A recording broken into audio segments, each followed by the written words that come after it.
Один, один, один, один, два, три.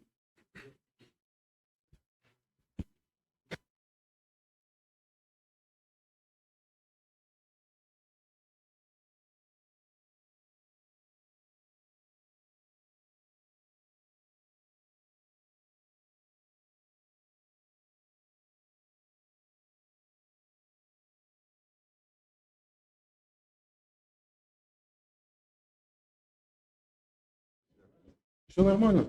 Сейчас включен? Да? Раз. Еще по другим делам.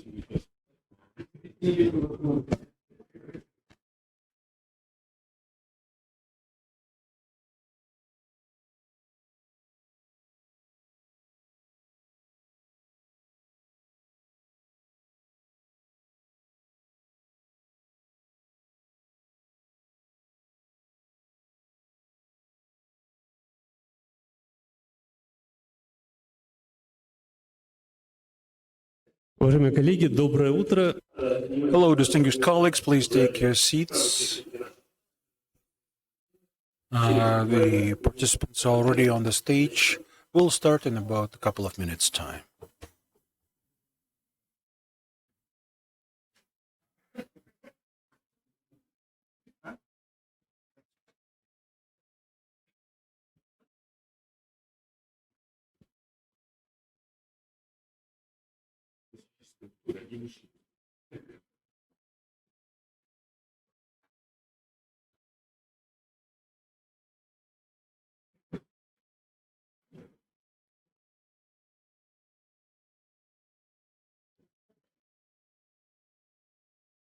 Итак, доброе утро.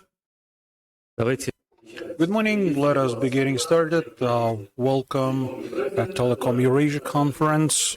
The Comuse is having this conference today in hospitable Kazakhstan. A couple of words of Comuse.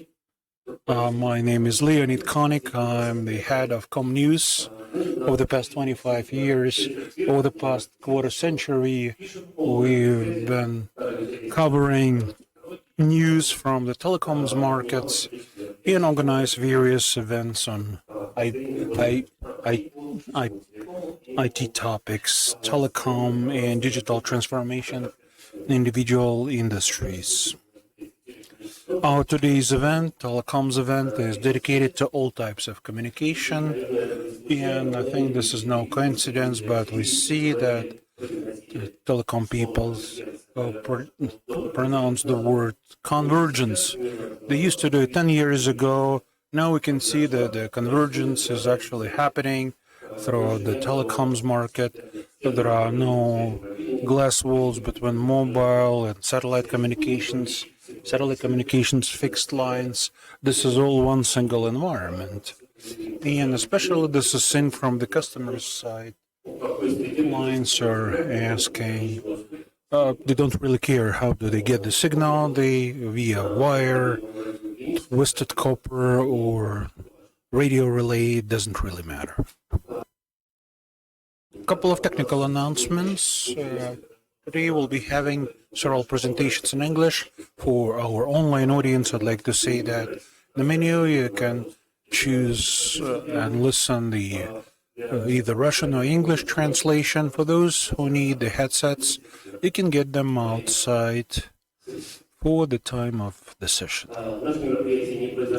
This event wouldn't be happening without the companies that supported and believed in this event here in the Republic of Kazakhstan. These are respectable companies such as the official partner of today's event is Gilat Satellite Network, Info Communication Network Laboratory. The other partner is Turkish Aerospace. And today's event is happening with the participation of Comfortel telecom operator. Let me introduce distinguished participants of our panel, and then I will explain why we chose this composition. Here on the stage we have Mr. Sergei Pastov, Vice Chairman of the Working Group on the Preparation, the World Telecoms Conference, Regional Telecommunication Community, International Telecommunication Union.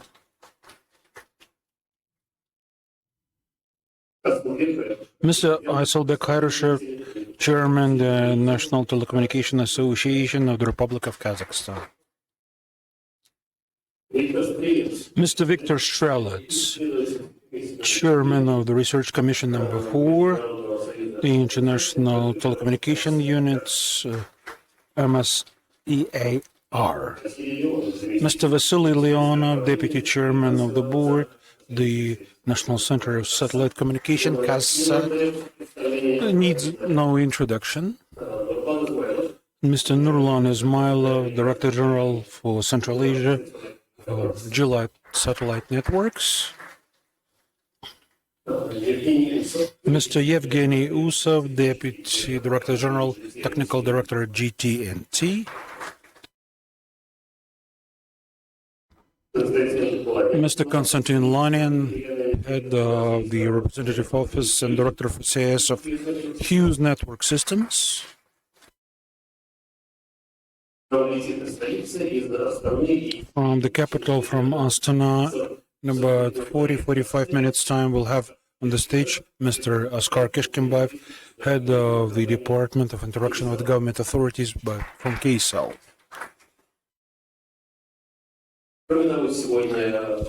Besides, 2 of our speakers will be connecting via online. Mr. Latif Ladid, Chairman of 5G World Alliance and IPv6 Forum.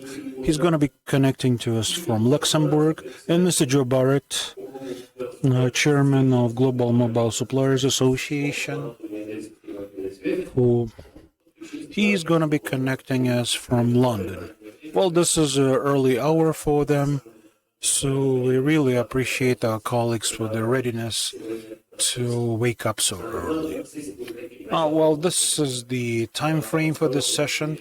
First, a few introductory presentations, and the second part, the discussion part, we'll try to cover some questions, well, if the time allows that.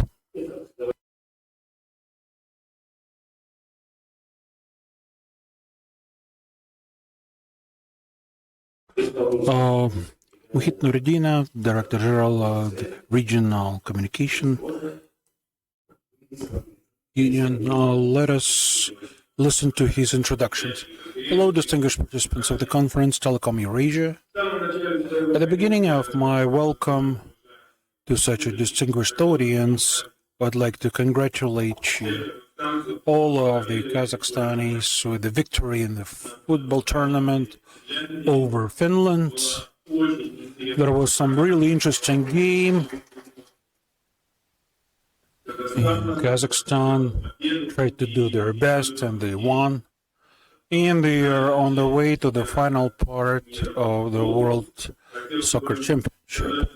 I just would like to say that the government and the administration, the operators of the Republic of Kazakhstan, they do some comprehensive work to introduce digital technologies. In today's conference is basically a proof of that. I need to note that. Just a few days ago in Minsk, we had the meeting of the expert group of our organization. We considered only one particular question in the roundtable format.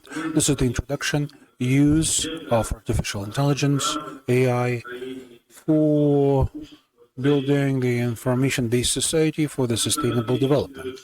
I must note that in the next week, we will be having the Pre-Caspian Countries Forum, which is going to be held in Dagestan. And that's where we're going to be looking at, well, under our communication administration's auspices, we'll be looking at various issues, again trying to clarify and review some of the possibilities of accelerating the pace of building digital society. Well, separately, I can note that some of the upcoming events as part of the regional cooperation, well, in November, there is going to be Turkmental the 7th to 8th, the heads of the telecommunication units. The meeting that is going to be the final before the World Conference on Radio and Telecommunications, scheduled for the beginning of November in Dubai, United Arab Emirates. This is also a big international conference that is going to allow for the required frequency resource for the implementation and enhancement of digital society. Just would like to remind you that as part of today's conference, we'll be looking at the issues of providing the necessary frequencies to allow the 5G format development, convergence of the satellite communication frequencies, ensuring the availability of frequencies wavelength from the global satellite telecom operators, and maybe finishing with the routers that are in our apartments, allowing the proper degree of mobility to build the information society. Today's program will probably allow us to address multiple issues for the enhancement and optimization of ways of forming digital society. I'd like to wish all of the participants success, a safe trip back home. I'd like to thank Kazakhstan for hosting such an important event, and I'd like Telecom Eurasia to become a systemic event that is held as part of the regional telecommunication cooperation, independent states, to facilitate the digital society development. I'd like to wish you good luck.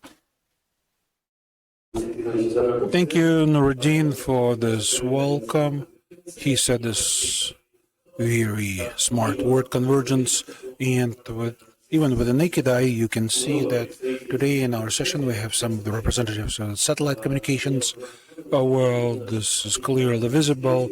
Over the past 5 years, the sector of telecoms is probably on the cutting edge of the new technologies. In the telecoms market, we see the pace with which some of the new satellite communications appear to facilitate the internet access and for the Internet of Things. We see at what pace the convergence is happening, the projects that unify satellite communications directly. You probably all know that 3GPP, the partnership that is developing mobile standards from 5G standard, that which is called pre-release 17, that emerged in March of 2022. 3GPP introduced multiple satellite services into this 5G standard. The next release, 5G, that is called 3GPP LTE Release 18. It's going to be available in March of 2024. The satellite communication will take even a bigger chunk of the overall space. The satellite communication is going to matter more. Hence, the representatives of the satellite communication industry. Now, let's move to the initial presentation of this panel session. I'd like to pass the floor to Mr. Sergei Pastukh, Chairman of the Working Group on the Preparation of the Regional Telecommunication Cooperation Preparatory Meeting of 21. Hello, thank you, distinguished colleagues. I think the question that I'm going to cover, it's been already mentioned. This is the question related to the preparation of the World Telecommunications Conference. Prior to this conference, we have about 1 month to go. In about 1 month's time, in Dubai, we'll have the opening of this conference on radio and telecommunications that is held once every 4 years. I'm not really sure if you could put my presentation on the screen, please. Do I have a clicker? Colleagues from tech support, please give us a hand.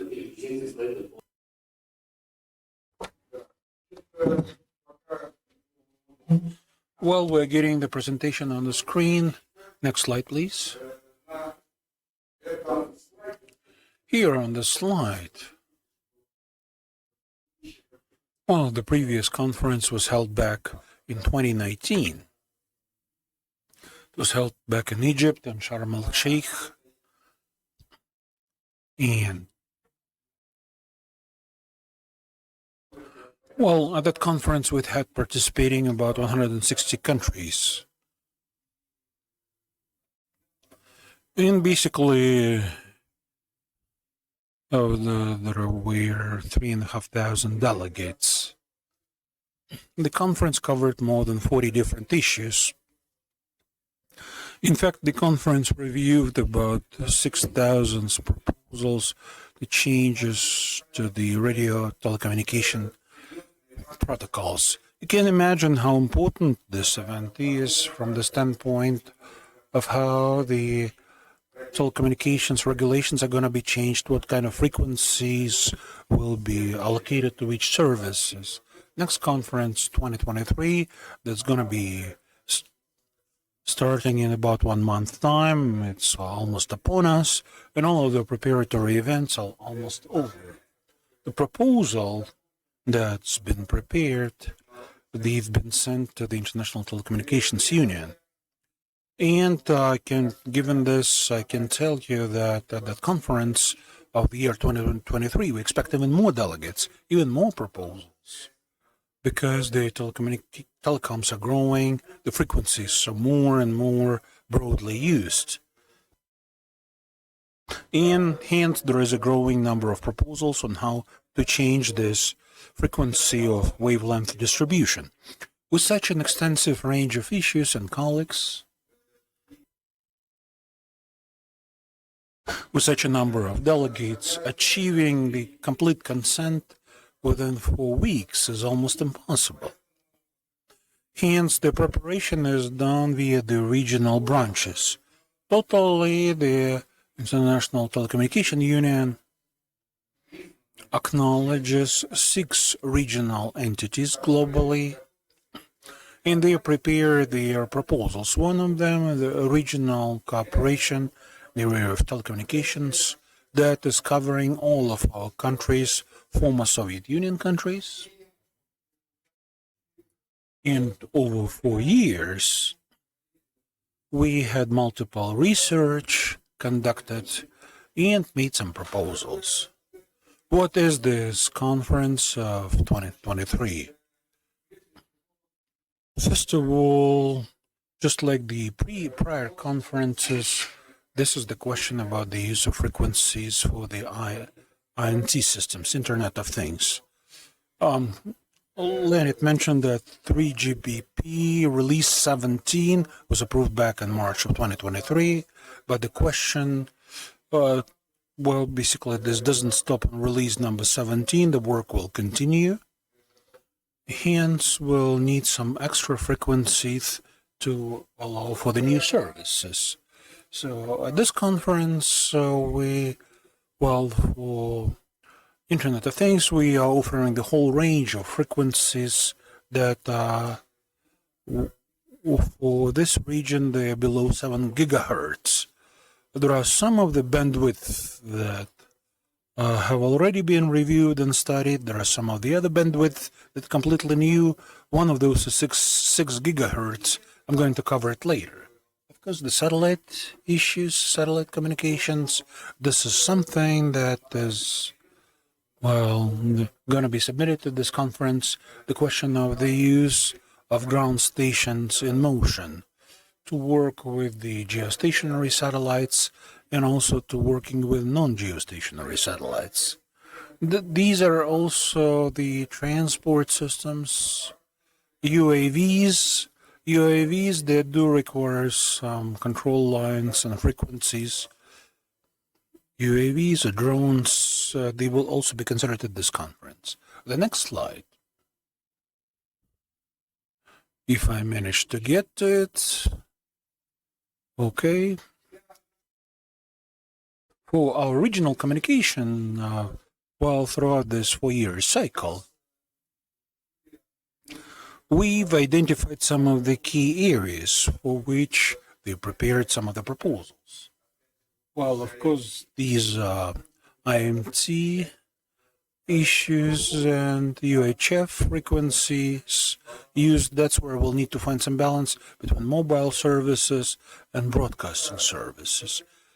These are satellite and science-based services. Here I covered some of them. Ground motion station, eSIM, which are widely using KU and KA ranges. And the regulations, this conference, they must approve the regulations how to use it. These are inter-satellite communications and Internet of Things satellite IoT, which is now being actively considered in the light of the emergence of non-geostationary satellite constellations. This is one of the areas that do require some extra frequencies. Well, some of the other issues, I'm not going to dwell on those. There is a whole multitude of those. Next slide, I'm showing you some of the key principles which we're being guided by which the union uses to change the radio frequency regulations. Radio frequency regulations, this is the international treaty for the mandatory compliance by the respective administrations. What's written there will have an impact on our entire telecommunication industries, satellite, ground systems.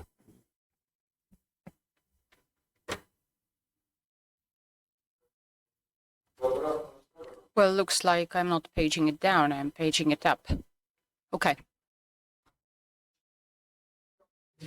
And there are some other miscellaneous issues that I'm not going to cover at great lengths, but I would like also to emphasize that we have a separate issue that we will be covering during this conference, which will be dedicated to conference of 2027, because we will have to identify the agenda for 2027 conference, which is a very important issue for us, particularly for the SATCOM sector, because it is very dynamically developing, and therefore its regulatory framework should not be lagging behind. Here I am presenting the structure on how here in RCC we are organized, because there is the Council of the Heads in Turkmenistan. On the 8th of November, we will have the meeting. The second one is the Commission on Radio Frequencies and Satellite Orbits. And the last level is the work group, which is dedicated to the development of various proposals from our commonwealths, from our regional organization to the conference.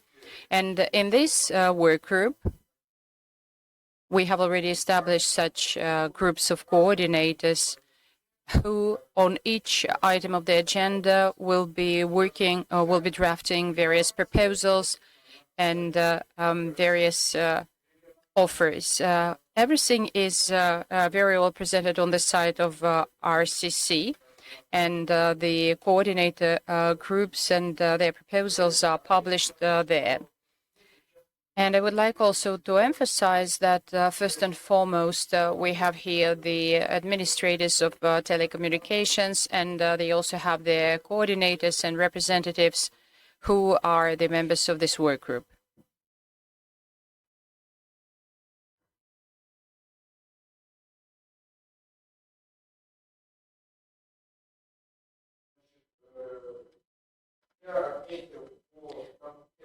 I have already noted the principles according to which we put together all our proposals. And here you see all the issues that have already been agreed on in the framework of the RCC to be sent to ITU. And you see that there are 40 items of the agenda, conference agenda, that have already been worked through. Of course, I will not be able to highlight every one of them. We don't have time for this, and I would only like to underscore the issues that are related to IMT and frequency bandwidths, which are really key issues for the RCC. And here, for you to understand what is actually happening in the area of frequencies and bandwidths, of course, we have to take a look at the development of 5G standards. In release number 17, we have introduced new requirements, new services, and therefore, for IMT, during the conference of 2023, there are some frequency ranges without which these services might not be implemented, might not be provided. First and foremost, this is the frequency range between 6 to 7 megahertz, and I will be talking about this range separately. Here you see that we are moving gradually and slowly to 6G that we are expecting to be introduced in 2027, when the standards in the framework of 3GPP will already be ready. And therefore, by the conference of 2027, we will have to identify the frequencies that will be necessary for the implementation of this standard. Therefore, starting January 2024, in the framework of our conference, we will launch the studies of 6G. Now, on the conference of 2023, we will be definitely talking about 6 to 7 megahertz frequency range. And here, the RCC has already put together a proposal, such as, for example, the introduction of changes into the regulations. And we are going to identify the frequency range of 6,425 to 7,100 megahertz for IMT. And there are some requirements for compliance with the already existing services. Here, first and foremost, we have to know that this frequency bandwidth is also interfering with the satellite communication bandwidths, and therefore we really have to protect it, and therefore we proposed the mask of EM, which will have to protect the satellite signal reception, and which will enable the active arrays of IMT, will enable them to work for long distances, long hauls. The point is here that in the frequency range for this particular frequency range, there are some limitations, and the limitation is related to the power that has to be fed. The antenna should not exceed 13 dB to 1 watt. And the active arrays are different because there is no port with the help of which you can actually measure the power, because the power is distributed in the array.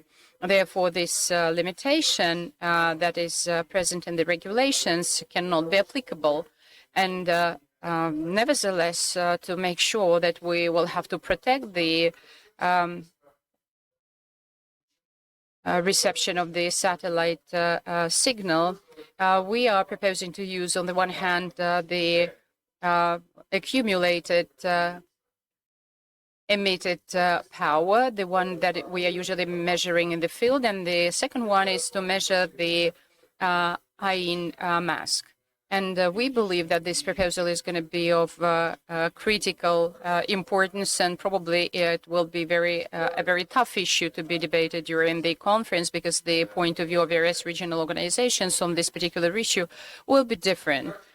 I mean, the increase of the mask. And there are some other limitations and restrictions that are related to the operations of other services in other bandwidths. And now, at the beginning of our today's conference, the regional organizations have other proposals, and here you see a comparative table. Everything in green in this table signifies all the items where our points of view coincide, in the red where we do not coincide. And as you see in NOC, in all these three regions, there will be some problems, for example, with region number 2, which is actually represented by the Northern and Southern Americas, because for the whole range, they allocated Wi-Fi 6 wireless access. And therefore, they are categorically against to identify these bandwidths for IMT. At the same time, for the rest of the regional organizations from our region number 1, you see in this comparison, everything is marked in green. Therefore, the decision that has been proposed and initiated by RCC, the likelihood of adopting this proposal is very high. The second one is the so-called TV UHF frequency range for 70 to 960 megahertz. And in this frequency range, we have already been discussing during 3 conferences all the studies. And for IMT, we were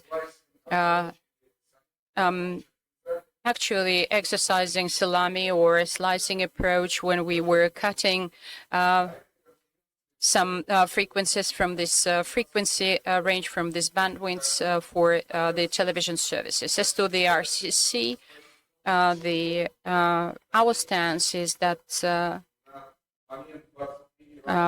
in 2023, probably it is too premature to introduce any changes in this frequency band of 479.60 megahertz, taking into consideration the fact that the countries in our region have invested a lot in the development of digital TV, and these investments will have to work for some time. With this, I would like to stop my presentation because we have a lot of issues to cover during today's conference, and of course, we will not be able to highlight them during 10 minutes. Thank you very much. Dear colleagues, do you have any questions to Sergei Yurievich? Probably I have a question, and probably it's not an expert question, it's more a journalist question. But where did you manage to reach the consensus when you were trying to achieve a consolidated standpoint during RCC conference? Where did you have more discussions? It was issue 1.3. It was the frequency range of 3.6 to 3.8 megahertz C band, and during the previous conferences we have already appropriated 3436, and there are some conditions precedent, and during 2023 conference again we are going to discuss this issue. The upper part of it, 3638 gigahertz. And for this frequency range, different countries have different points of view concerning the way they are going to use this frequency range. And the conditions of its use were very highly debated during our discussions at RCC meeting. Nevertheless, the result was pretty much predictable, because we picked up exactly the same conditions as for the lower part of the band, 3436 and 3638, and the conditions in the provisions of radio communications, according to the proposal of RCC, will be identical. In addition, if we talk about SATCOM, here we were debating a very difficult issue related to satellite IoT. It's item 1.18, and it was the use of the frequency band for satellite IoT. And here it's not so much the administration, but rather the colleagues from our ground IMT sector and satellite IMT sector. They have different understanding of how this frequency range has to be used. Therefore, this particular item remains pending, and the decision is that we have to continue its study, its an investigation into this issue during our RCC meeting in 2027. But of course, we had a lot of very lengthy discussions on some other items as well. Thank you very much, dear colleagues. Do you have any questions? Sergey Yurievich with us, therefore you will be able to ask the questions directly. And let's move on our agenda. And with great pleasure, I would like to turn the floor to Mr. Hayrushev, who is the president of National Telecommunication Association of the Republic of Kazakhstan, who will be talking about the prospects of telecoms development in Kazakhstan. Good afternoon, dear colleagues.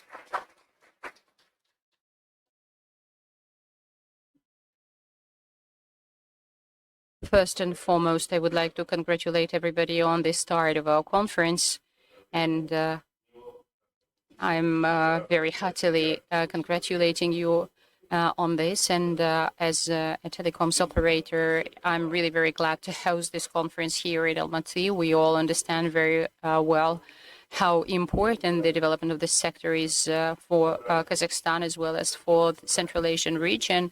We have very reputable speakers. They have a lot of things to share with us, and the participants probably have many questions.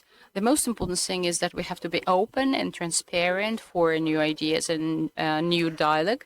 Therefore, I would like to congratulate you one more time on it, and I will debrief you on the status, current status of our sector in Kazakhstan. I'll tell you just a couple of words about our association. It's the Association of Legal Entities that was established in 21 years ago and in 2002, and we are trying to modify the legislative framework, and we are mainly aiming at the development of telecommunications market. The draft sub-laws or laws that are drafted by the government authorities should take into consideration the opinion of our association, because we are accredited association. We are the most reputable and the oldest association. The largest companies are our members: Kazakh Telecom, Trans Telecom, Jusan Mobile, Astel, Cap Technology, Vostok Telecom, and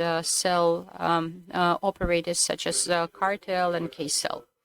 And I would like also to debrief you about the main performance as of October 1 this year. Today in Kazakhstan, we have more than 2.9 million subscribers of fixed telecommunications. And for mobile telecommunications, this number is over 25.5 million. Therefore, today we have about 20 telecoms operators who are providing the services of long haul and domestic telecommunications, internet, and when we introduced 3G, 4G, 5G, cell users have already got access to internet through mobile networks. And as of today, we have about 17 million subscribers of wide bandwidths and about 1.9 million subscribers to fixed telephony. As to the mobile communications, what we can state following the topic of our today's conference is that the mobile telephony actually broke through this digital blockage, and the cell communications for our citizens in all the regions has become a new high-tech service.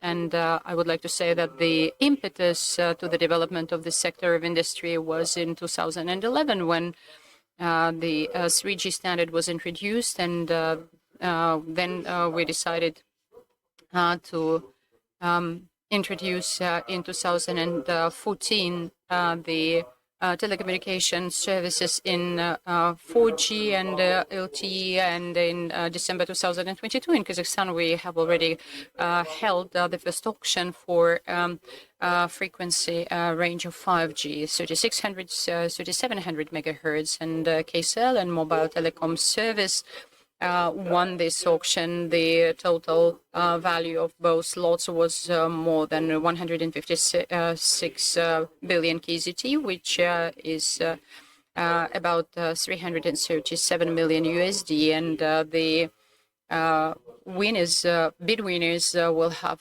to put into operation within the upcoming 5 years more than 7,000 base stations over the Republic of Kazakhstan. And Mr. Tokayev, the president of our country, ordered that it has to be completed within 3 years rather than 5 years. As to internet, we all understand very well that to provide access to internet is one of the main tasks for us. And it is a part of the government program, which is called Digital Kazakhstan. And as of today, we are using ADSL, FTTH, 3G, 4G, LTE, CDMA, FDO, etc. And the use of mobile internet in the country is on a pretty high level. 95 people out of 100 have usually the subscription to the tariff plan, and at the same time, the payment for mobile internet in Kazakhstan is one of the lowest in the world, according to Internet Accessibility Index rating, and Kazakhstan is rated number 5 out of 164 countries of the world in terms of the low price of mobile internet. And if we take a look at the multi-year dynamics, the share of the expenses for telecommunications represents about 3 to 5%. And the example of a very successful PPP is the program of fiber optic communication links in rural areas, which has been launched in the framework of the program of Digital Kazakhstan for 2018-2022. And in the framework of this project, the partners of the Ministry of Digitalization are Kazakh Telecom and Consortium of Trans Telecom and Silknetcom, who actually jointly laid down the fiber optic lines for 1,257 villages. These digitalization projects, they conducted to cover all of the residents. The other project like this is 250 plus. This is about 1,000 of remote villages will be connected to the internet. The internet traffic keeps on growing, and the overall internet traffic in 2023 increased by more than 20%. National project Affordable Internet that provides the local populace and businesses with the wide broadband internet. The project will run till 2027. This is the new plan for the development of the broadband communications. The examples are shown on this table. This basically the increase covering all the villages with internet 44%, covering broadband, providing broadband access for the villages 76%, and the major metropolitan areas 15%. This project will run till the year 2027, and the numbers are quite impressive. And this is what we're striving for. Speaking about the National Telecommunication Satellite System, KASSAT, we have 2 satellites, KASSAT 1, 2, KASSAT 3. Would like to expand the resource of KASSAT 2 for 2 more years. And moving KASSAT 2 to KASSAT 3. Operators move from KASSAT 2 to KASSAT 3, and the replacement of KASSAT 3 starting from the next year till the year 2029. Here we're having colleagues from the National Satellite Communication Center. Probably in their presentation they will cover this issue a bit more.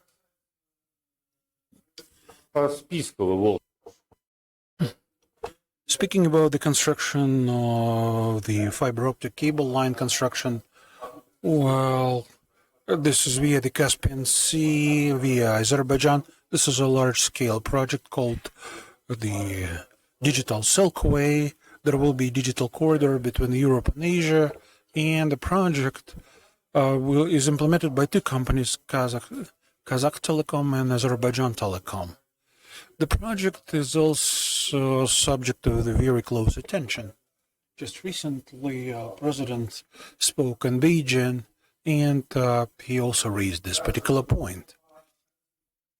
But speaking about concretely, the major route will be for 340 kilometers from Aktau to Azeri city of Siazan. The reserve channel or backup channel, I on my presentation, but we're still having some negotiations on this project. I'm not really sure whether this is going to happen at all, but there's going to be a backup channel. It is going to be about 330 kilometers from Kurik till Buzovna, 30 kilometers from Baku. This Trans-Caspian fiber optic cable line will new highway will improve the overall quality and reliability. And this is going to be opening the new possibilities for the developing of digital business in the region. According to the project, it's going to be implemented by the end of 2024. Well, briefly, I highlighted things that are happening in our industry. Should you have any specific questions, I'll be happy to take those. At the end of my presentation, I'd like to thank the organizers of this event, News. I've known them for more than 20 years. They used to come here and make some of the initial conferences here in Almaty. There used to be some mavericks in these events. We, as the representatives of Telecom community, visited some of your conference in Moscow. So many thanks to the organizers, many thanks to our sponsors. Thank you, Asselbeck. Do we have any questions? I see the hand. Can we get the mic, please?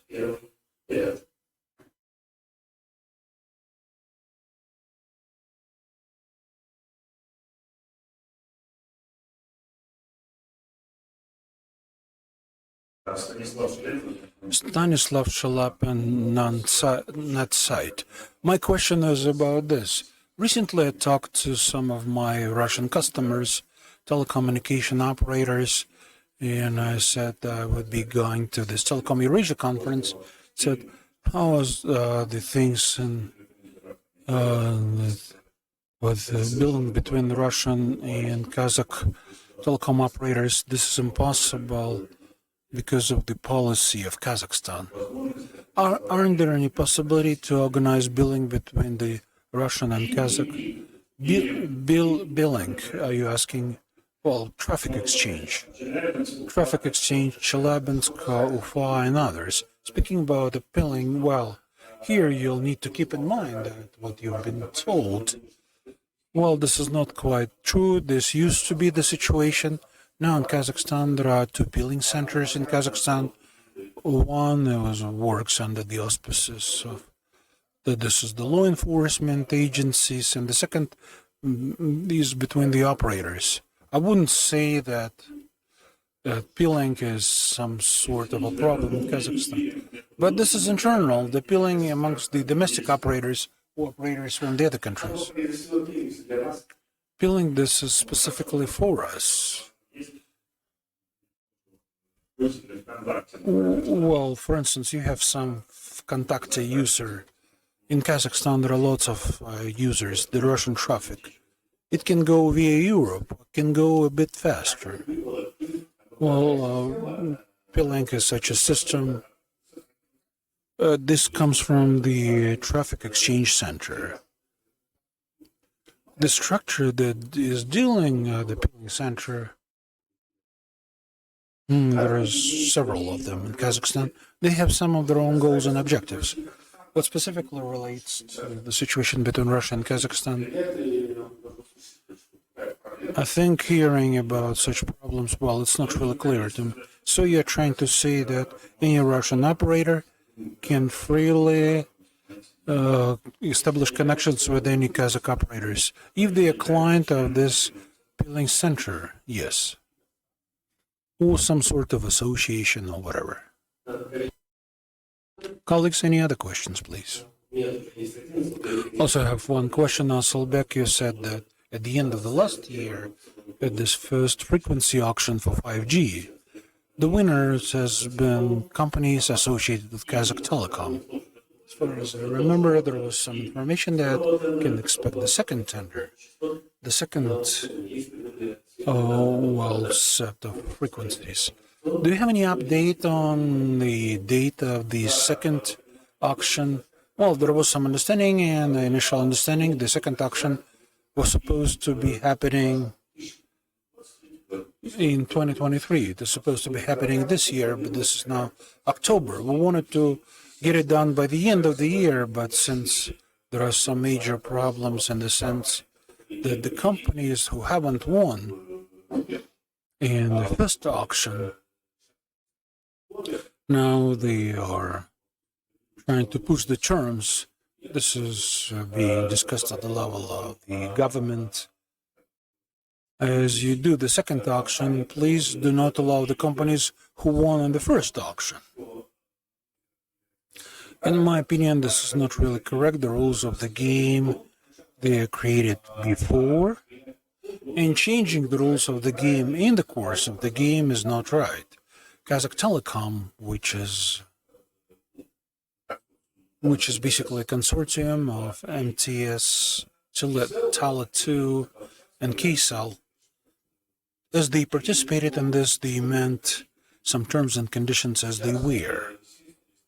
Now, as they change these, well, it's clear, well, they might be slightly irritated and disappointed by the whole situation. The whole issue is being worked through, but the plans are the plans, so I'd like to make it happen this year. But we all understand that these frequencies are not enough. Initially, it was planned for, like, they planned for 2 auctions, and the plan to, well, the position of 2 of our operators, Cartel, Beeline, and Freedom Telecom. What they're trying to push through that the first auction winner shouldn't participate in the second auction. Well, there are questions like this. Hopefully, by the end of the year, we'll get it done. Okay, Freedom Telecommunications and Cartel, we can understand them. Without having frequencies, it's really hard to look in the future. Thank you very much again. Let's move forward. Let me introduce our next speaker, Igor Strelets, Chairman of the Research Commission number 4, Radio Bureau, National Commission on Electrical Communications. He'll speak about the access to the global satellite resources and frequencies as part of the International Telecommunications Union. Thank you, Leonid. Also would like to thank you for the organization of the first event like this. Telecom Eurasia, that is held here in Almaty. Almaty is actually the city that is close to my heart. I travel to many capitals of the world, but every time I want to go back to Almaty, I feel very comfortable. So when I learned that this event is going to be here in Almaty, I immediately made the decision to take part in it. It's a beautiful city. Of course, you know that, well, that we live in the era of major transformations, wonderful time, and we are hardly managing it. Well, hardly managed to all of the global ideas and global progress. What is happening in the global satellite market? Number one, I'd like to know that I represent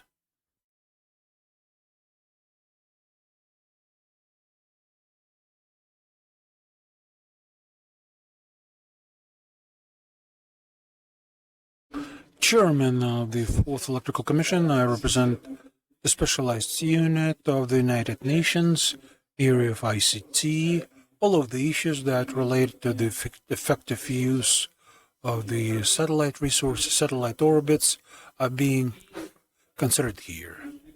And the Science and Research Radio Institute as the Russia's largest entity of this kind.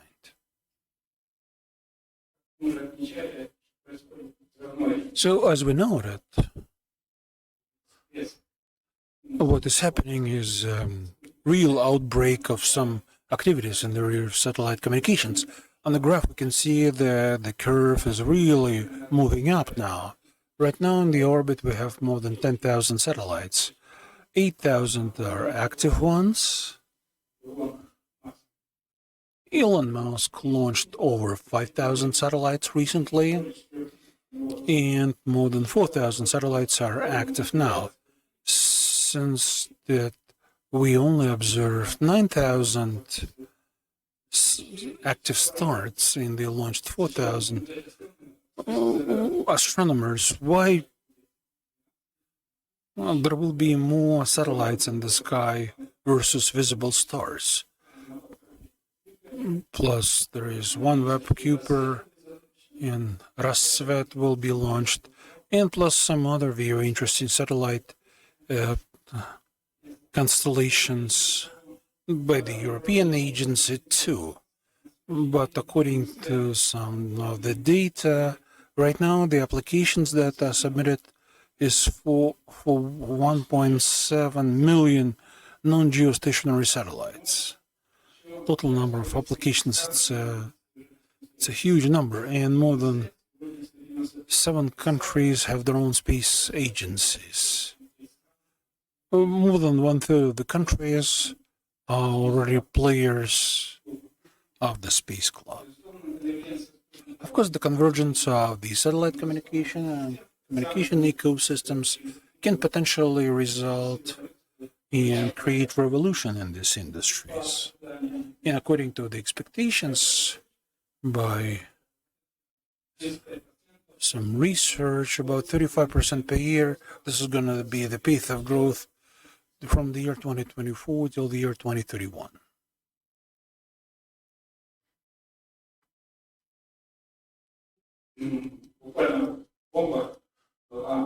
Well, the biggest bomb was the launch of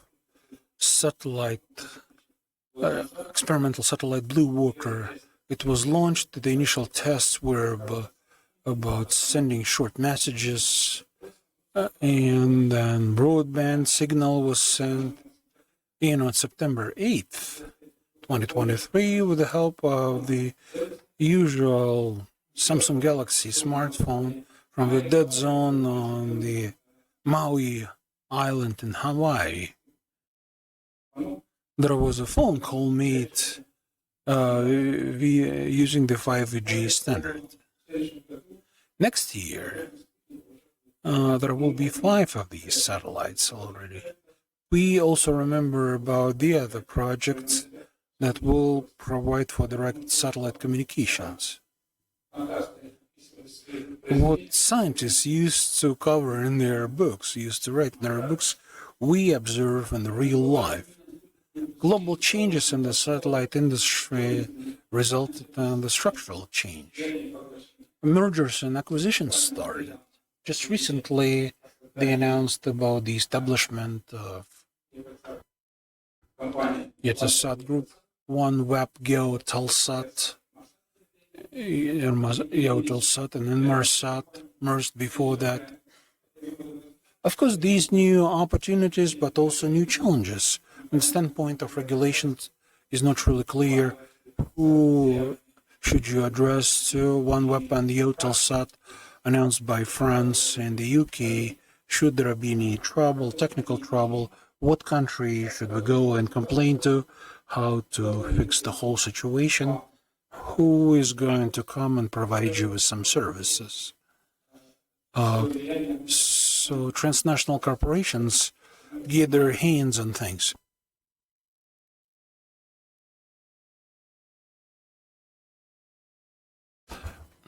Also Inmarsat, the UK and the US. So who's going to be the major owner of this? Or there will be new owners who's going to be managing the satellite networks. There could be some mergers of even a more significant number of countries and players. And this may result in the major regulatory consequences, which we're going to cover later. So these mergers and acquisitions, they result in some strategy that enables operators to optimize their works, their networks functioning. And there are a few skepticians in terms of the development of the satellite communication networks. Previously, they had some major questions about the project paybacks, about whether Whether we're going to find some customers for this. Now we can say that everyone keeps on talking about the new forms of communication, and this new strategy will enable us to get to the new level. So this multi-orbital management will be done with the help of the technologies that will be implemented in 2026 as 6G advanced. Of course, the infrastructure for the new internet of the future is being created. Satellite communications will provide for the broadband and becoming competition for the ground-based networks. Satellite networks will have direct access services very soon. 3GPP, although despite the fact that these are ground standards, basically they are trying to get everything 3GPP. This is a partnership. This is no international entity. This is no intergovernmental body. 3GPP. This is the entity that requested a number of countries to leave last year. They only take account of the interest of the IMT community. But some other services like satellite communication, navigation, meteorology. They understand this, and this, all despite the fact that this creates some problems. At this point of time, there is lots of mobile phones that allow for the satellite communication. Let's see what's going to be happening, but the first phone call was made via the Samsung Galaxy. Like we said, the satellite industry is growing at record pace, and the existing international satellite base is not managing to keep up. Speaking about the IMT, first we create some regulations, first we're trying to create some terms and conditions, and then develop the technologies. Here it's happening and vice versa, in a reverse order. Well, some of the existing procedure for updating the telecom regulations contain norms and rules for the frequency use, provides that only in 4 years' time there will be the next update. But currently the pace of change is way faster. This is way ahead, this frequency. Well, of course, the satellite telecom operators, they face some of the problem issues, some of the regulatory barriers that must be addressed internationally via the international organizations. Here you can see some of the difficulties for submission, coordination, and registration. Software requires some change and so on.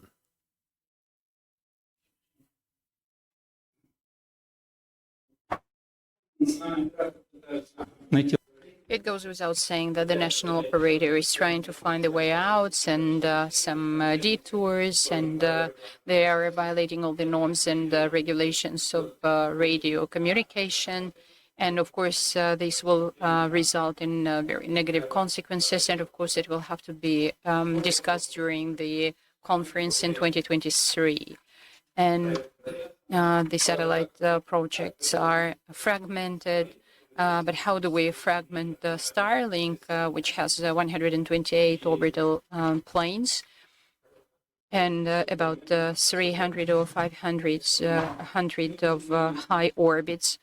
But nevertheless, when they are taking into consideration the interference, they're definitely trying to protect the land services as well as geostationary stations, as well as space stations. The problems are accumulating, whereas the resolutions to these problems is lagging behind, and therefore that's why there is a federal commission that is very actively working on the new norms and rules that they are drafting, which unfortunately do not comply to the international law. And standardization of radio interfaces, which is now being developed for 3GPP, is also in progress. And some of the NGOs, for example, the College on Space Safety is dealing with the safe management of space vehicles, etc. And it goes without saying that on the national level, there are also some problems that we are facing for the organization and implementation of such projects. For example, expertise of the applications. And when we talk about sustainability, we don't imply only sustainability of satellite constellation, but also the legal status of ground stations. For example, Iranian administration has already been addressing to the committee, and they were requesting to resolve the issue of national sovereignty, because Starlink is using their terminals on their territory without any approvals or licenses. However, the committee, organizing committee, decided to send one more letter to the Telecommunications Administration of Norway. Remember when we were wondering that somebody will have to be in charge of Starlink? Starlink on the national level is managed by U.S. government, whereas on the international level by the Norwegian government. And of course, Norway cannot influence on the processes that are taking place in the USA. Nevertheless, there are such collisions on the international arena when, for example, the committee is asking the Norwegian committee to resolve the problem of unsanctioned use of Starlink terminals in the territory of Iran. There are some other examples on how the administration is protecting the interests of the national operators. On the 31st of August, the United States of America, RCC, has put together a document. FCC has allowed the work in the frequencies of various international services. And it's a nonsense, because 193 countries have made an agreement on how to use the global frequencies, and nevertheless the United States of America are taking such a decision. And 1 year before, they took a decision on a link satellite system, and it's one of the painful issues for the discussion during our conference, and they allowed the work of GSO outside the territory of the United States of America, beyond its jurisdiction, which is another nonsense. And at the same time, what we are observing is that this year, the Federal Commission has penalized for the trash on the ground orbit that will have to be paid by the American provider of satellite television, Dish Network Corporation, which did not secure, for example, decommissioning of the broadcasting satellite last year.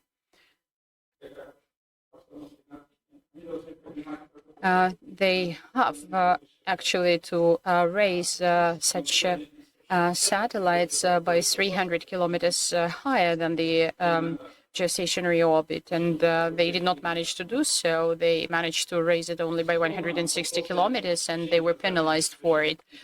And another issue is sustainability of the satellite communication networks. And 1 year ago, several resolutions have already been adopted to this end that are drawing our attention to this problem. And the radio communication sector, the directors of the bureaus, are mandated to take urgent actions to draft the required legal framework. And these issues are in the focus of attention of absolutely everybody. For example, Carl III in Buckingham Palace actually opened the Astra Charter, and the purpose of Astra Charter is to accelerate the introduction of sustainable methods in the area of space industry. during our workshop, the vice president of one of the American companies was supposed to make a speech there. She went to that meeting. And of course, we all understand that it is becoming more and more important to draft international standards and protocols, as well as the guiding principles for our sector of industry. And during the conference, which will be launched in 1 month from now, we will be discussing various issues related to satellite wide broadband communication on the platforms, moving platforms. For example, Starlink has already concluded agreements with many airlines, as well as the maritime companies. And item 17 is talking about the need to draft such regulations. And we will also be talking about the improvement of the provisions, telecommunications provisions. And of course, we have some urgent issues in terms of regulation of the radio communication range use and satellite orbits when we are talking about IMT, 5G, 6G, even letting alone the satellite component. These are all the national issues to a greater extent. And I would say that these are economic issues. More frequently we are going to use such frequencies, the cheaper it will be. When we are talking about the satellite segment, we have to take into consideration that satellite systems are global and they have to be regulated on the international level. And it's no secret that there are gate-to-gate services that are provided by various airlines, but unfortunately these activities are not licensed, and every operator, we have already heard how much the license cost for services provision. The ground operator will have to pay for provision of the services, but at the same time, many global companies are providing their services, but at the same time, nobody is paying to anybody for this. But of course, this is the issue. For example, when tomorrow there will be the devices for satellites and cells, there will be issues related to information security and safety, and they will probably be losing the ground under their feet. This is why today it is very important to draft the rules, to put together the rules that will enable all countries to find full understanding of a very dynamic development of the new technologies that are being introduced everywhere. With this, I would like to thank everybody who was listening to my presentation. Thank you. Thank you very much, Viktor Andreevich, for a very detailed and very bright presentation with all the problems that you highlighted from a very advantageous point of view. And as I have already been prompted, one of our remote speakers has already joined us. Let us turn the floor to him today. Latif Ladid is with us. He is the chairman of 5G World Alliance and the president of IPv6 Forum. Latif will be telling how the new internet can be constructed on the basis of IPv6, which are expanding the capacity of 5G and the upcoming 6G networks and the whole conglomerate of internet technologies. Latif, the floor is yours. Do you hear us? Thank you very much for inviting me to your event. Let me share my slides with you.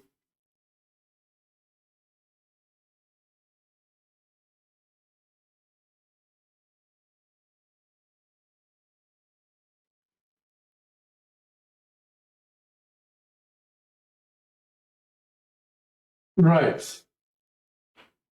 So again, thank you for inviting me. Latif Ladid, based in Luxembourg, responsible for the upgrade of the Internet Protocol version 4, which is IPv4, to the new Internet Protocol version 6, which is IPv6, and we've been doing this work for the last 20 years, but it takes a lot of time to convince a lot of people around the planet because the Internet is a $10 trillion investment. So doing an upgrade is not a simple thing, especially we need a lot of capacity building and also a lot of policy between the various governments. We don't have a single authority to do this, so we have to convince everyone around the world. So let me start, first of all, with thanking the Central Asia, especially Uzbekistan, that giving us this very famous gentleman called Al-Khwarizmi, who invented basically the decimal number system and introduced the zero from the Indian Hindu system, which was just a dot below a number. And he put the dot next to the other numbers from 1 to 9 and the dots, and giving us the decimal system that we run today. So when you log into your PC, the name log comes from the algorithm invented by Al-Khwarizmi when his parents moved from Uzbekistan to Baghdad. He was running the library for mathematics and invented basically algebra and so on and so forth. While the Greeks and the Romans, they were stuck with a number system without a zero. So they could do more geometry instead of mathematics. But even the introduction of his system, although a lot of priests have studied in Cordoba, one of them is the French priest who became a pope later on, and then the famous Fabionacci from Rome, who studied in Algeria mathematics. But still, it took them about 300 years, for the European governments, especially the kings and the queens of those days, thinking that the zero was an evil number. It took about 300 years to was adopted in the 15th century. So it takes a lot of time to get new technologies to be adopted, which takes me to the Internet generations. So it was basically back in 1956 when the Russians sent the Sputnik up in the sky and shocked the US world. And the US decided to start the ARPA, which is the Agency for Research, which started back in '69 on the 17th of July, ARPANET, which was the first internet type of thing. But the address space was very limited, so only 2 to the power of 8. You could connect only 256 networks. But at the time, which is just mainframes, it was obvious it would take a lot of time to get so many mainframes to be connected. But by 1974, that address space of ARPANET was already fully used. So in between, Bob Kahn and Vincer worked on the Internet protocol already by 1972. They had their paper. But it took them about 10 years, to get it adopted in 1981. And it worked until 85. And then the US government decided to shut down the Internet because most of the industry saw that the Internet protocol was open source. So it was against, the IBMs and DECs and so on and so forth. At that time, they wanted to have their own protocols to be adopted.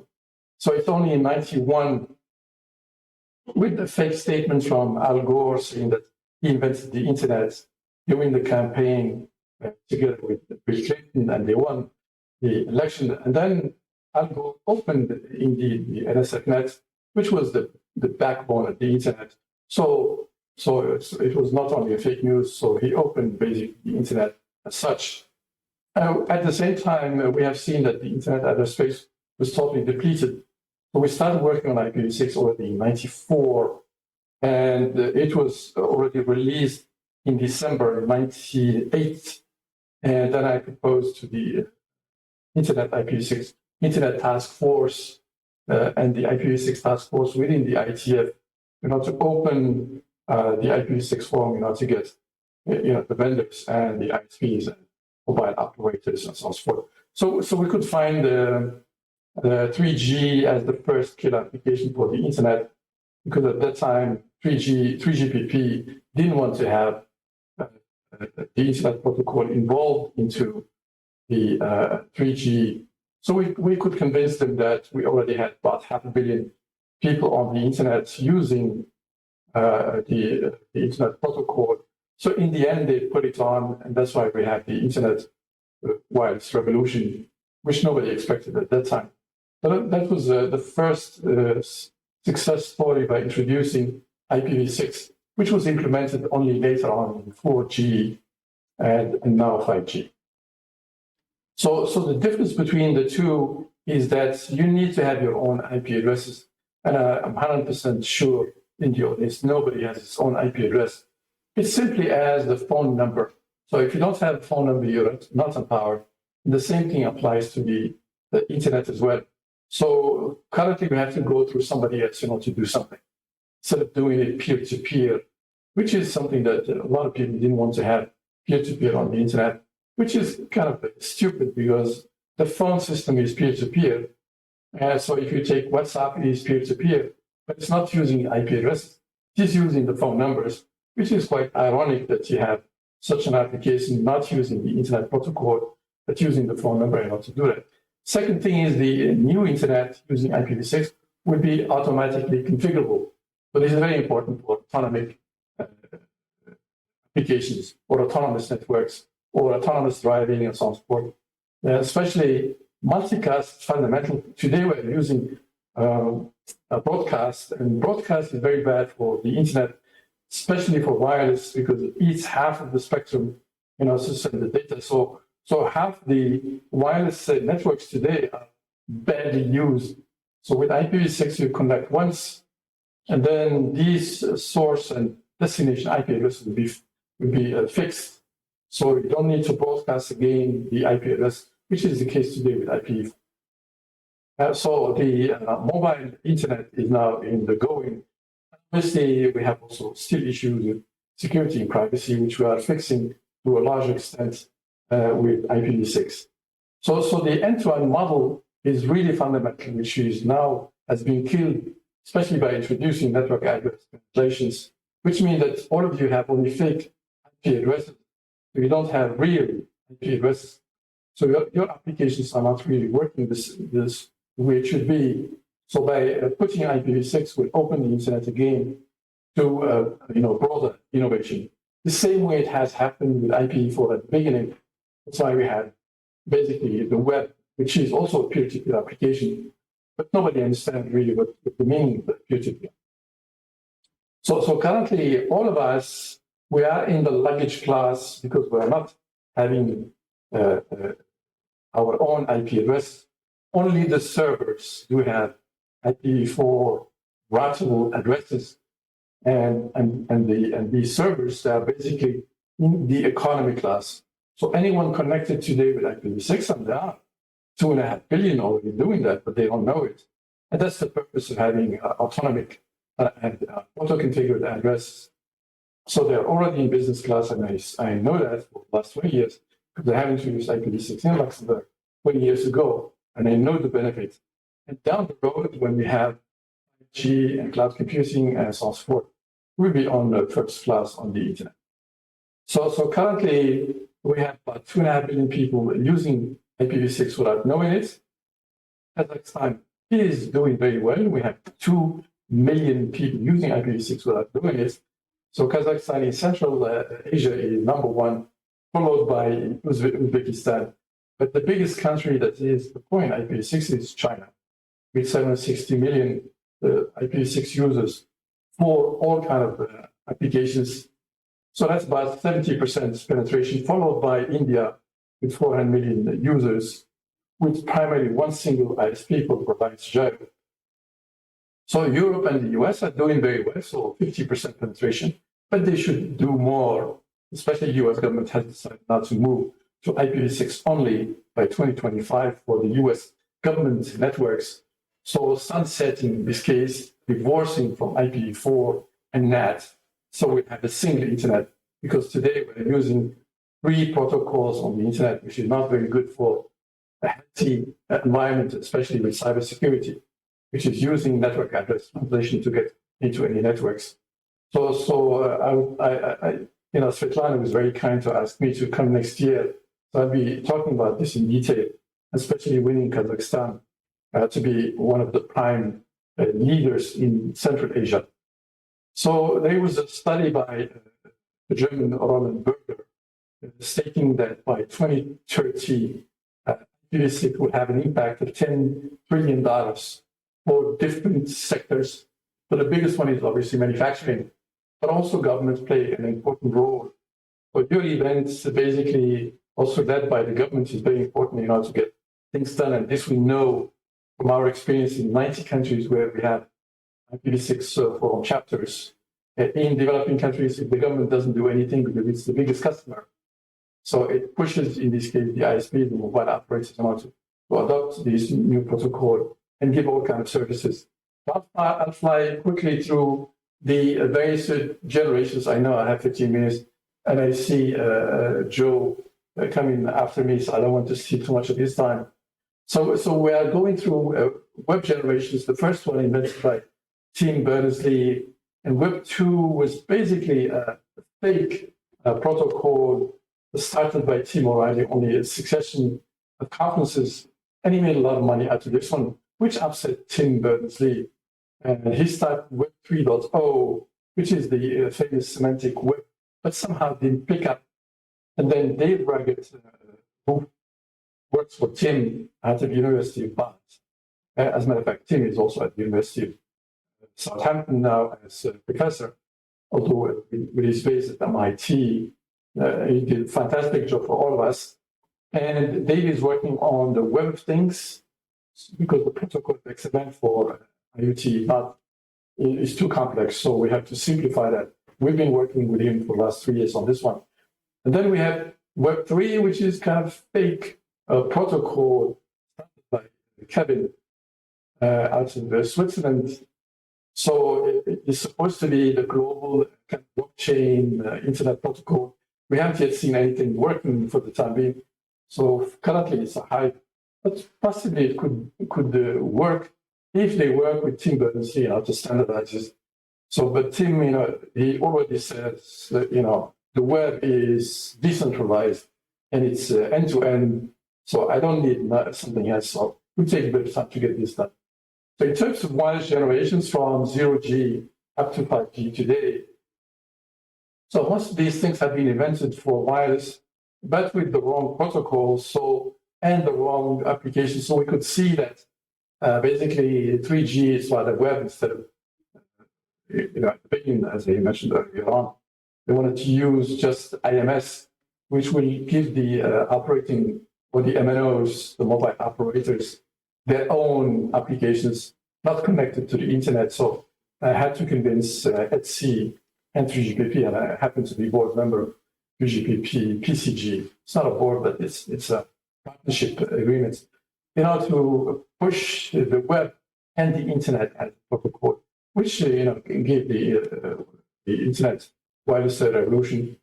And with 4G, it was quite clear that it's either YouTube and webs and WhatsApp type of applications that open the internet into this thing. And with 5G now, a lot of people thought that IoT would be doing that, but it's rather verticals. And in the meantime, we have the work on 6G. 6G is going to use, to a certain extent, terahertz. So it will be more for indoor, but with terabits access. So current applications are like, in the data centers, you have a lot of, fiber optic spaghetti on the back of these big servers. So you can replace them with terahertz modems. And the same thing for, assembly lines that are using fiber. So instead of, if you want to change the assembly line quickly, so it's very tough to do that with fiber. So you could use terahertz modems in order to do that. So there are some deeper verticals, but you will not be terabit access in the wild because the terahertz has certain limitations. One is it can go only up to 10 meters. And second, it cannot cross windows and walls and outside. If it rains or leaves are falling, it will disrupt the communication.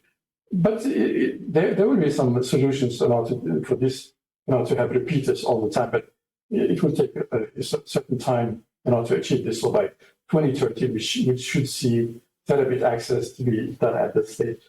Then we have the IoT generation. So the first one was also fake because Kevin Aston, who is the marketing manager at the RFID at MIT, when he was announcing it back in '99, they asked him what is RFID. So he said it's Internet of Things. So it created something which is not based on something that's working, because RFID today are not using the internet protocol, so they're not connectable at all. They have to go through an RFID reader to read what's RFID is saying. So the current deployment of IoT is not really optimal because it's using one-way gateways. So we have more IoT devices, but primarily LoRa is deployed in very large scale, especially in China. So you have millions of LoRa IoT devices deployed there. So the best thing to work on in the future is a two-way things to things. That would be the real IoT, so that devices can talk to each other, in zillions of them. So all these smart IPv6 sensors based will be the real Internet of Things in the future. So if you're doing any work in this area, use IPv6 and you will see the difference between the current V4 NAT IoT devices and IPv6 IoT devices. Then we go to the data generations. So if you look at in the past in the museum of Crete, I was visiting one of the museums there, and I saw a disk which was writing from outside to inside on both sides, and it was basically talking about the Queen of Crete. So the disk existed already in our minds, so it took only a bit of time to put it on a hard disk. So the big data today using Hadoop gateways is not very efficient. So it takes a lot of time, to distill data and find decision-making solutions out of them. So the biggest data coming down the road is big IoT data, especially using IPv6. We have two-way global IoT data, and you will be getting decision-making data directly from all of these devices, so you don't have to, to monitor them. They'll be self-monitored. And then, as recently, the Germans are starting what is called data spaces. So this is kind of just-in-time sharing of data between manufacturers and their suppliers, so that they will have on-time, supply products depending on the manufacturing at each company, so that they will be optimizing their supplies. Then we have cloud computing generation. So, anything that was shareware in the past was cloud in any case. So interesting enough, Africa, with these two gentlemen from South Africa on the Cape University, have created the first cloud computing service. And they were hired by Amazon back in 2005 and invented the Amazon, basically, cloud, which is highly successful. It is a bit of monopoly, but, we have to learn from that experience how to do it on a worldwide basis, because data, sovereignty is very important. So having data in one single place is not very good. So anyone can look into it, especially looking at the US data from the Data Cloud Act. So it allows the US government to look at any data anywhere in the world, whether you like it or not. And as it relates, the deployment of IPv6 by Amazon is now showing us that we can do far better cloud computing in a secure way around the world. I'll be finishing quickly because I know I have only 15 minutes. So artificial intelligence is nothing new. We have it a long time because the human intelligence is the best one. So you need thinking brains. So in the meantime, we have what I call a weak in terms of adoption, which is based on patterns. So this is artificial intelligence. It has a certain logic and rules, machine learning, primarily for computing and translation, and filters and self-driving and so on and so forth. But the best one will be when we get into thinking machines. Then we must probably have a new kind of humans, even if they are machines. And this is where we have to be very careful. When combining human and AI hybrids, then we have to create rules of conduct of these machines, which will be competing with the human thinking brains, and that will be a dangerous space. Currently, there's a lot of hype on artificial intelligence. We are in the learning curve, but anything which is new has positive things and negative things. We just have to be smart enough to use a lot of the positive things and limit the damage. So last slide on blockchain. Currently, it's using IP for the NAT, so it's not very secure, as we have known. So you can hack easily Bitcoin using primarily the chain layer, which is similar to BitTorrent. So we're working with some of the companies that are working on blockchain or to add IPv6. It is going to be fundamental, as I mentioned earlier on, that peer-to-peer is really the most important feature that we're not using today to secure our communications. It's like the phone numbers we have. You can even have your red phones between all of you. WhatsApp is a case.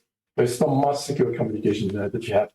But it is based in the US, so the US government has still the right to get access to it, although Microsoft says this is not the case. So to finish quickly, by 2030, we expect that we have IPv6 only around the world. But unfortunately, like with any new technology, we have a digital divide. So we'll have maybe 25% of the world doing IPv6 only, 50% doing dual stack, in this case IP for IPv6, which is okay. But it's not very efficient. And unfortunately, 25% of the world will be still on IPv4. And this is where we have to focus on these countries. And this includes Central Asia, Kazakhstan. So from the inventor of the internet, Vinsurf, who is the honorary chairman of the IPv6 forum, I said, we'd like to invite you to use IPv6. Thank you for your time.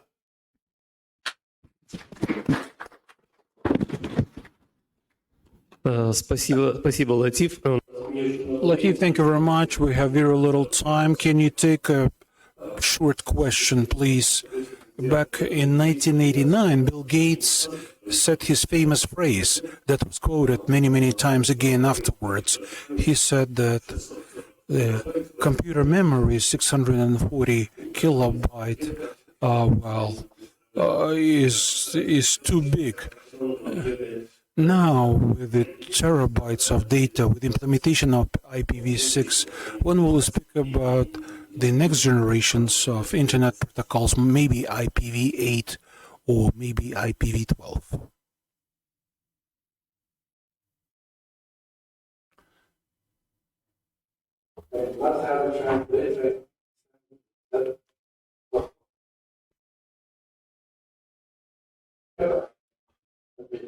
More time to explain. Недобротного перевода, как я понимаю. Probably to start an IPv6 council in Kazakhstan and get some of the regulators and government, as well as the operators, and somebody who has the intelligence of voluntary work, to do this, to get Kazakhstan up to 100% using IPv6. Thank you for your time. I think I've used my time now. So, my colleague Joe on the call. Thank you. Спасибо, Латиф, с учетом того, что в Люксембурге. Latif, thank you very much. This is early hour in Luxembourg. Thank you very much for your ability to join us at this early hour. So Latif already introduced our next speaker. This is Joe Barrett, who is in charge of the mobile telecoms global suppliers network. Joe is going to tell us what is now happening with the 5G systems, users, equipment from the standpoint of the 5G networks. Joe, over to you. Let me share my screen.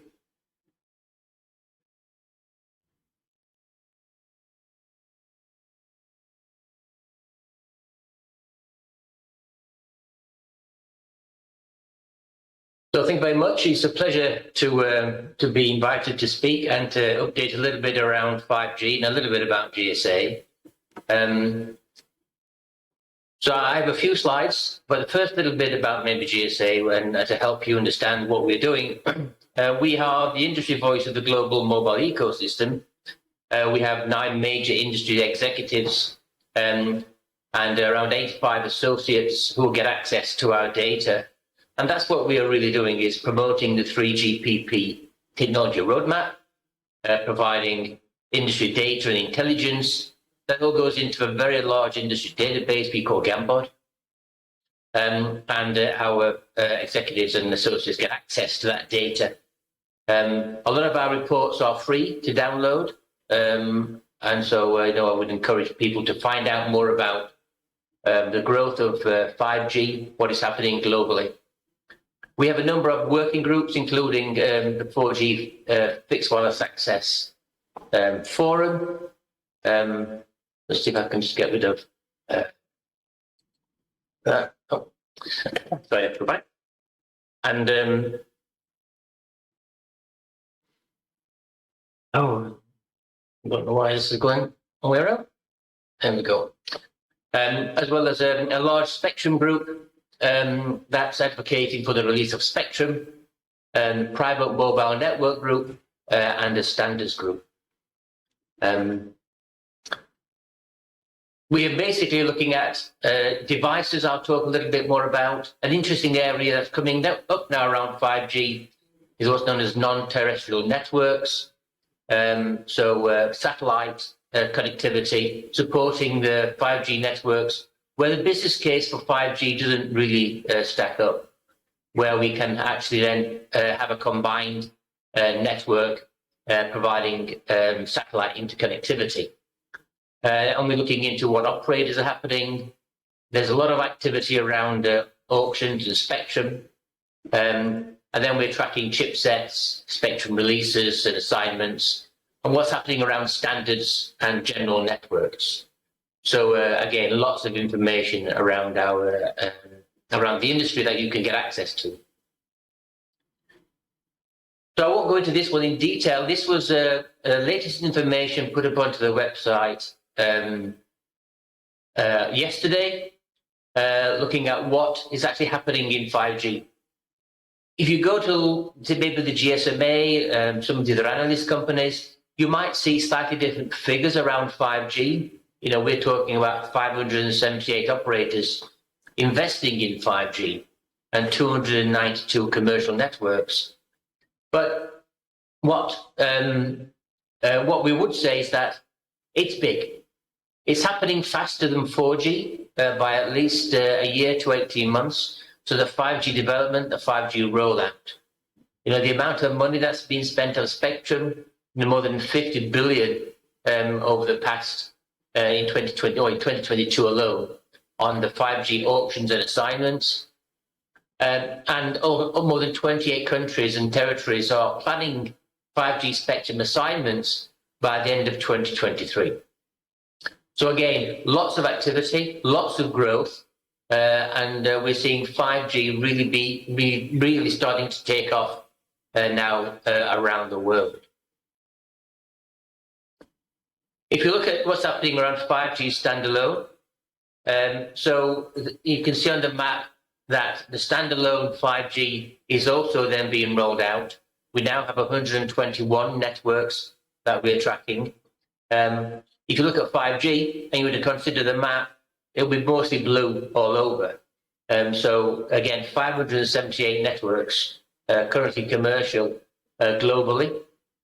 And the standalone now starting to develop a lot faster than we initially expected at GSA. And devices are the key thing. That's what drives the growth.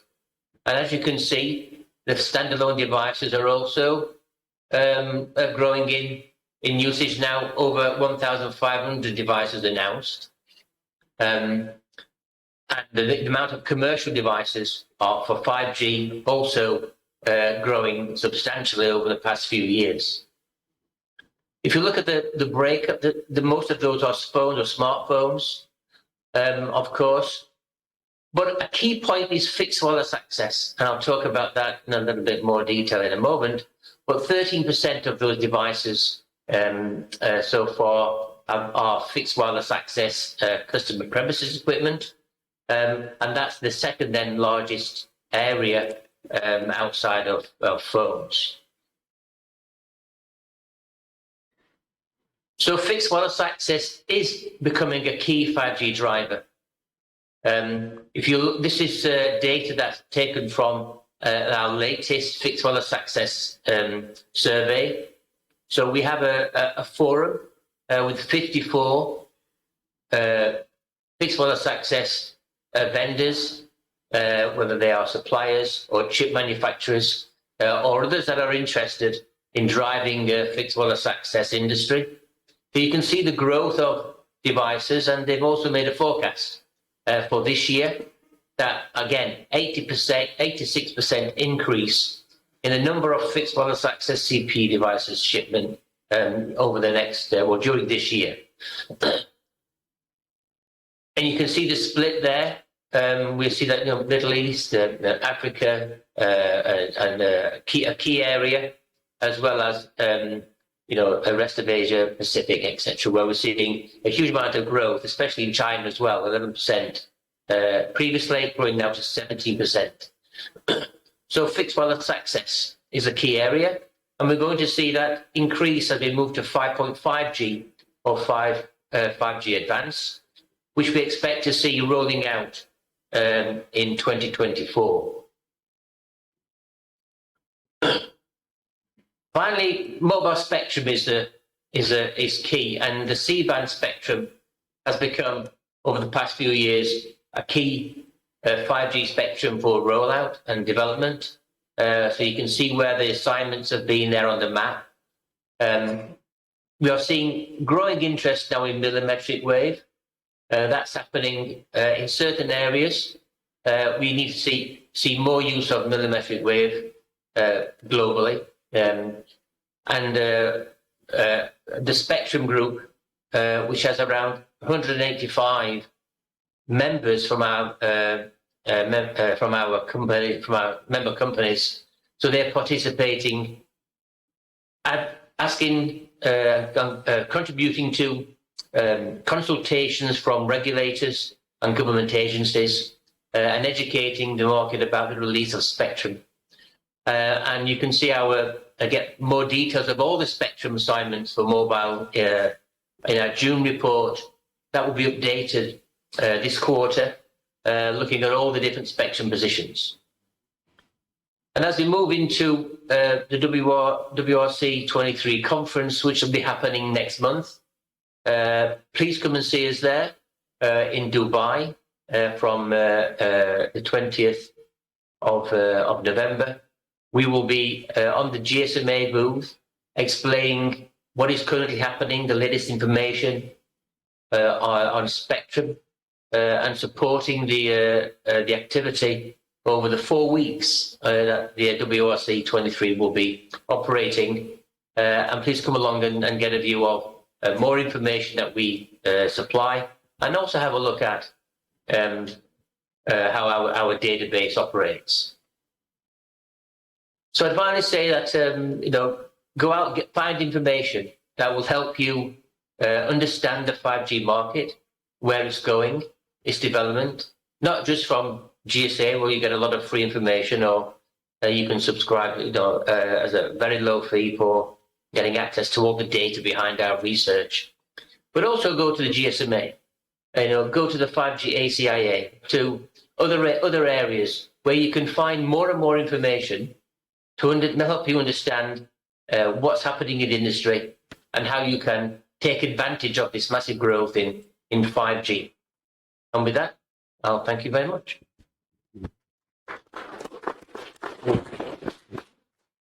Спасибо, Джо. Thank you very much, Joe, because really it was a very brave deed, because right now it is 6 o'clock in the morning.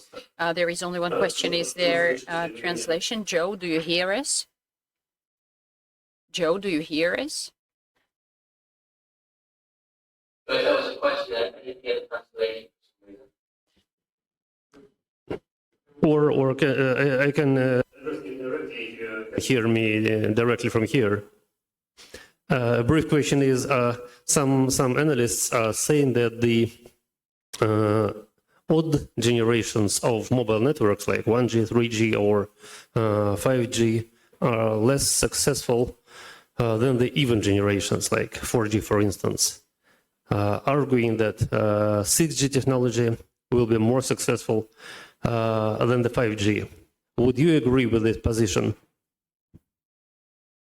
Well, I think it's if you look at our sunsetting report, you'll see that the older technologies are now being turned off. So we're seeing operators turning off 3G networks, in some cases 2G networks, and the key thing about 5G is that it's bringing in new spectrum. At the end of the day, we're seeing a vast growth in the use of data. Video is just eating the bandwidth, and so 5G, 5.5G will help us utilize more of the spectrum, and that's the key thing for that as we're moving from 5G to 5.5G, and eventually 6G, which is part of the discussions that are happening now around the industry. Thank you. Спасибо, коллеги. Thank you very much, colleagues. We would like to thank our distinguished speakers, Latif and Joe.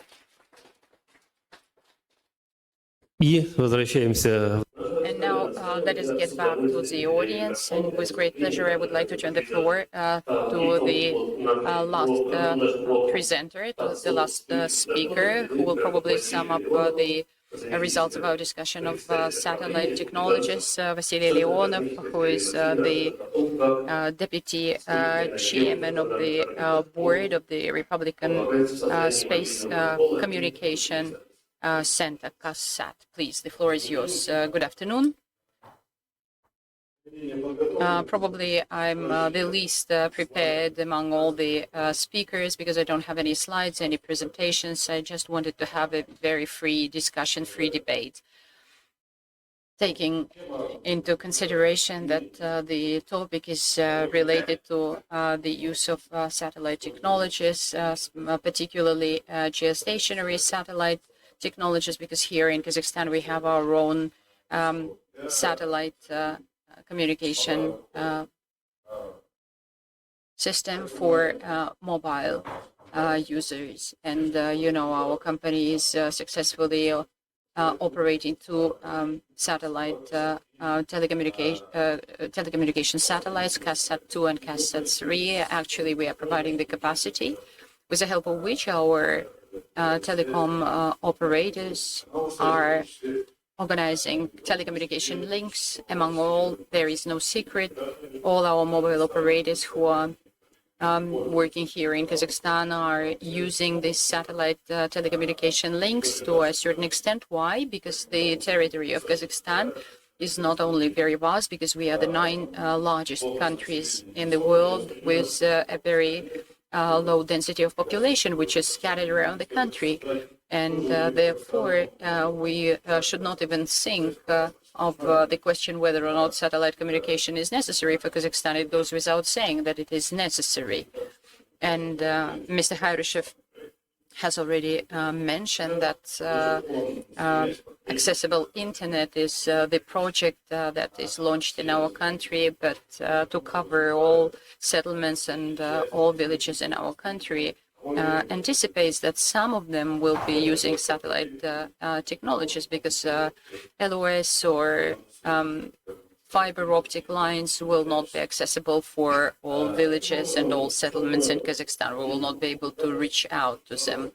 And I was wondering what is mobile telecoms, and actually it's just a transmission which is linking the base station of mobile operators with the core of the network. And the difference between other transmissions for other purposes is because there are very stringent requirements to SLA and the quality of the communication link, and this is the reason for which we are using LOS and fiber optic lines. And I believe that satellite technologies, especially on the geostationary orbit, are the most efficient.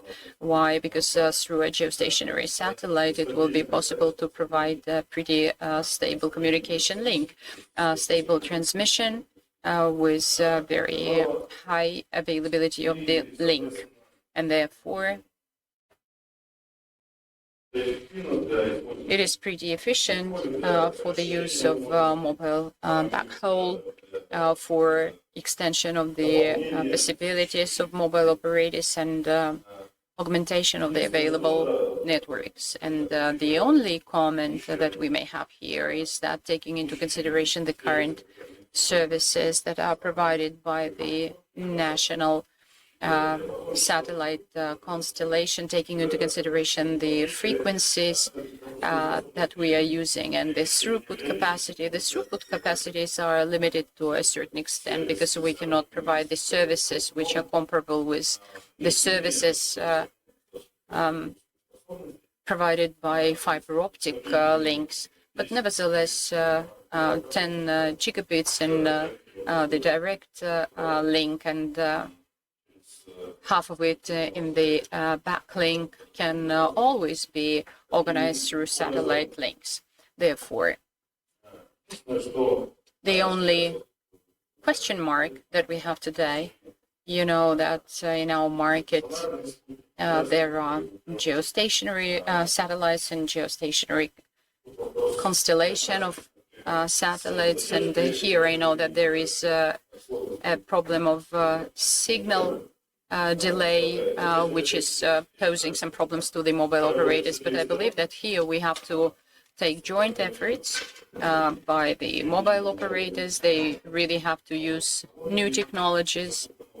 They have to buy advanced equipment using modern IP protocols with AI processing, or the use of cloud technologies, use of buffers, whereas the telecommunication companies that are providing telecoms link, they will have to use the new generations of hub stations or sat stations that are using adaptive modulation and secure a higher throughput capacity. The delays can also be managed, and there are some already successful examples of how Kassat system organized the backhaul for 2G, 3G, and even 4G stations. Therefore, I think that the mobile backhaul have a lot of prospects for the use of SATCOM resources, and now we're thinking on the development of the national satellite system. We think of the use of satellites, which will have workload in K range, which will have a very high throughput capacity, and which will enable us to organize the communication link for mobile backhaul with throughput capacity comparable with the throughput capacity of fiber optic lines. This is why I believe that there are a lot of prospects, and the place of GSO for provision of mobile backhaul operators is probable. And as probably one of the vivid examples of this statement is that right now we are implementing a government program on providing the telecommunication means to the smallest and the most remote villages in Kazakhstan with the population of up to 250 people. And we are proposing that the mobile operators will have to participate in this work as well, because the last mile in the settlements is probably not very economically attractive for the mobile operators. But if we think about the population living in such remote settlements, the solutions that we are considering right now on the last mile are somehow limited, because if we could have there at least 2G or 3G base stations, we could have been able to resolve many problems related to availability of telecommunication resources, to the bandwidths, by the population in such remote areas. And of course, with this, we would have been able to resolve the problem of digital inequality. Thank you very much. Thank you very much, Vasily. And you mentioned that there is a lot of interest to the transponders in K or Q range. Is there a technical specification? Yes, this is what we are working on. We are working on the technical requirements in terms of the development of our satellite system. As I have already mentioned, CASAT-2 will be operated until the end of 26 and CASAT-3 until the end of 2029. Therefore, by that time, we would like to implement the new satellite system, which will be operating not only in KU band, but because it has to be reserved for the national television as well as for the services provided to our government bodies, which need to have a very reliable and stable communication links. And among all, we would like to implement on the same satellite the system with a very high throughput capacity in K-band, so that our operators will have satellite links with throughput capacities in like dozens of megabytes. And I would like to ask the following question. I know that in Kazakhstan, the operators who are working on non-geostationary orbits, for example, those who are constructing their base stations on using your capacity of your national center, who are they? Are they your competitors or partners? Well, if we go deep, the kind of different U3B are the middle orbit, certain characteristics and specifications. If we take a look at medium and high orbits, a low orbit and medium orbit, well, O3B, the systems that can provide for the stable signal. Speaking about the low orbital systems like OneWeb, Starlink, well, the technology itself doesn't allow, well, recently we had a dialogue with both of these companies. Even Starlink, they've got more than 4,000 active satellites in the orbit. They say, we're not talking about the quality of service. This is not about us. We give them best offer, that this is it. They can guarantee some access and that's it. We're not going to discuss that. When are you going to discuss that? Let's wait and see. That's their answer. With OneWeb, they are ready to provide some SLA, but I think there are its own peculiarities too.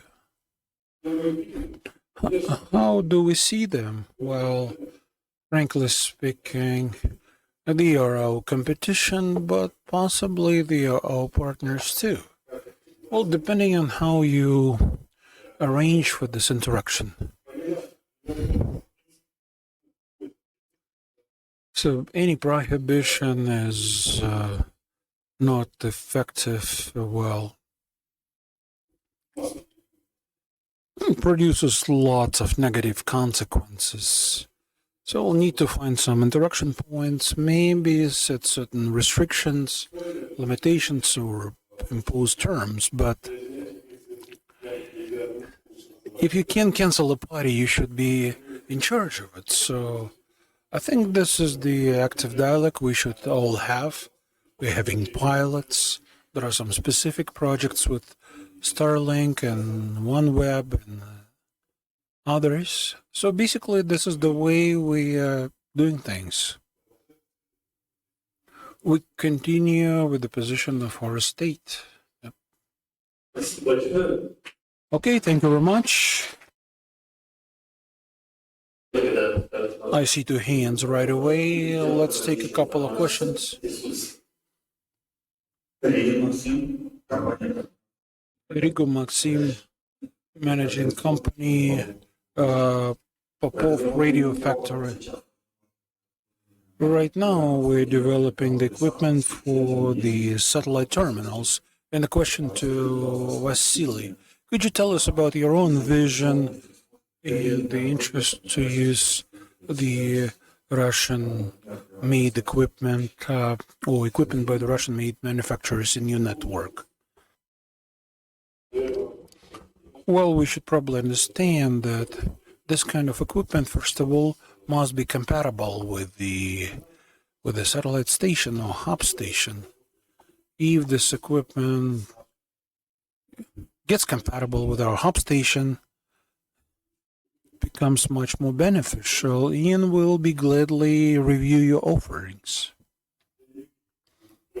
I don't see any problems with the actual use of if the equipment is suitable for the purpose and when it's economically commercial.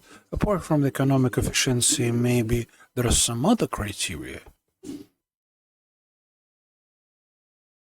Speaking specifically about the satellite terminals, SATCOM terminals, I don't see any criteria. These are our technologies and the technologies.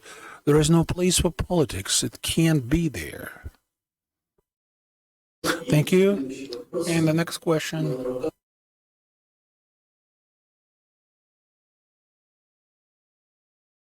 Please introduce yourself.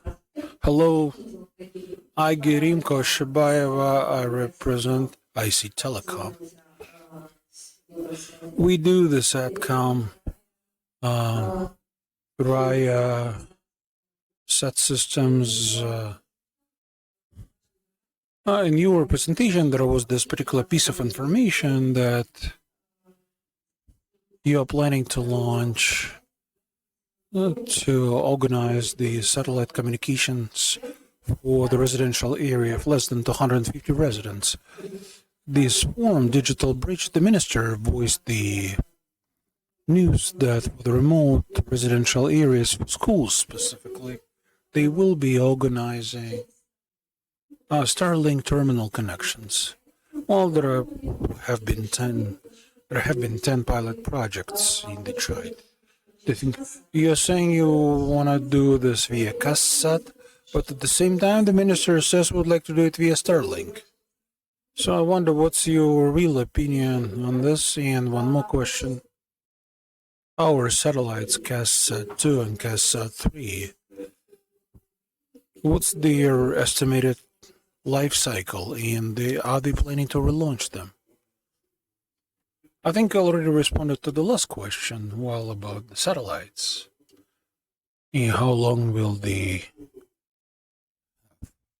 But speaking about the most recent trends, rural areas, in Starlink communications, the task is just one and simple, to provide all of the residential areas of Kazakhstan with the possibility of using the internet services. People should be able to at least use government services, banking services, e-government services. internet surfing and videos. We thought about this, how to make it happen using the national satellite system. Saying it that CASSAT satellite system is quite in high demand. And when we estimated possibilities and the resources that are available, the technical solution was developed, realized that we won't be able to cover all of the rural areas because our capacity is somewhat limited. According to our estimate, out of 500 villages, we will only be able to cover 200, 176 specifically. And this is what we purchased our equipment for, and we are launching our own network. The other residential areas or villages, temporarily, before we get the satellite capable of covering everything, we will ensure the cooperation and partnership with the international operators with the non-geostationary satellites. Plus, what you're saying, this is the objective for schools. Schools, over 2,000 schools, which, first of all, must have the internet access, and it should be done very quickly. Because the deadline the nation's leader gave us is half a year. So given the tight deadlines for this and the speed of launching the satellite systems, which are represented, including the geostationary systems, well, Starlink is probably the best option in terms of price and time. We'll launch this pilot project for 10 schools. We, in cooperation with one of our comm operators, done this in one day. As soon as we got the terminals, 10 different schools, well, the technology is great. You set up the terminal, couple of hours with the base settings, and that's it. But there are some questions of the regulatory nature that must be addressed. But the system, this technology, is well applicable for some social projects. Well,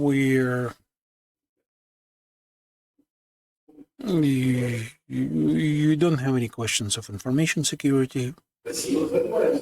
So basically, we're taking care of this, yes. Colleagues, we've been joined by Oskar Kishkembayev, the head of the Department of Government Relations of KSL. Oskar, for quite some time, we've been talking about the mobile and satellite communications. I'd like to ask you this. Well, through the eyes of the larger mobile operator, what's the importance of satellite systems? What is the demand of the geostationary systems, and whether are you looking at any options like Starlink and others to connect your base stations? Or maybe you will allow direct communication to your customers from the satellite. Hello, distinguished audience. Thank you for the invite. Take part in this forum. Well, this particular option and the service for KSL is quite important. Well, I'm not going to be saying that this is a priority, but this is one of the solutions to ensure the high penetration of telecoms into difficult to access and out of the way areas. These are the issues of mobile internet. Having this platform, I'd like to not just launch a discussion, but say a few words about the interaction between business and the state in terms of the country's digitalization. And this is a trend. Kazakhstan is not the last one in this regard. We have some really good performance, but there are lots of problems we come across. Of course, digitalization, ensuring internet and mobile communications is important, but we do not exist in the environment we want to exist in. We're trying to adjust to the environment that is out there, and which is typical for the entire post-Soviet Union area, where the digitalization reforms are ongoing. I'd like to express some concerns, specifically mobile operators' concerns with the environment that is being produced in this country in terms of the regulations, in terms of the barriers that has an impact on rollout of the networks in the country. We need some transparent and long-term strategy of the game for the interaction between the state and the business in order to deliver on the tasks and objectives that Kazakh Telecom is setting for itself, including KSL, and also the strategic goals and objectives that the government is setting for itself. Today we talked about the 5G auction. We won it, but there are lots of questions which are still, well, maybe these haven't been made the broader public aware of. Well, we're having negotiations with the regulators. This is the Ministry of the Digital Development and others, and all the other authorities. Some insist that we shouldn't allow Kazakh Telecom for the next auction. As you know, the reforms, which were started about 1.5 years ago, they provide for the economy's demonopolization.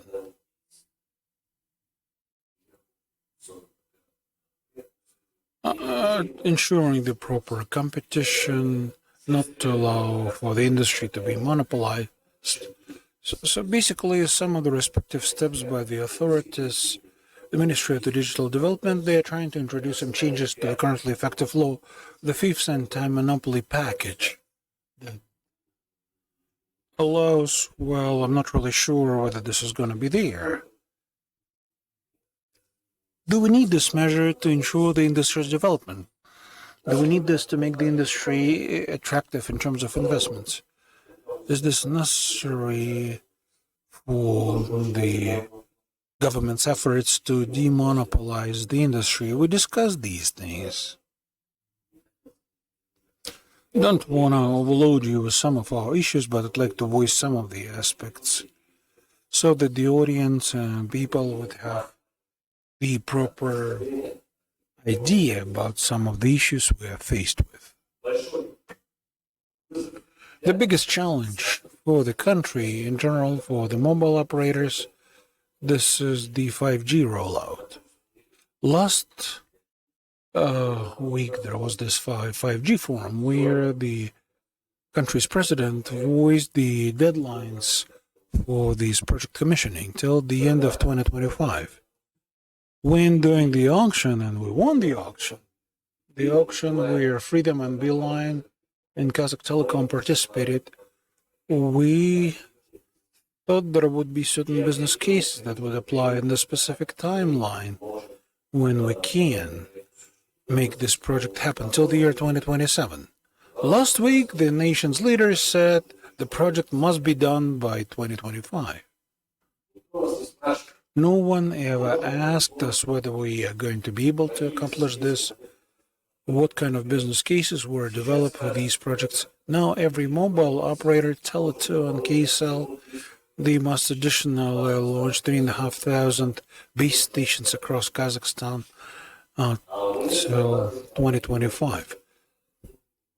We had certain plans of our own to deal with this problem.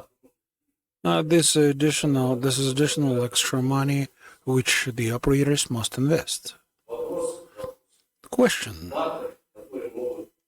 some of the factors that have a direct impact on the 5G rollout pace, let me list them quickly, because some of these have a substantial impact on the rollout speed and so on.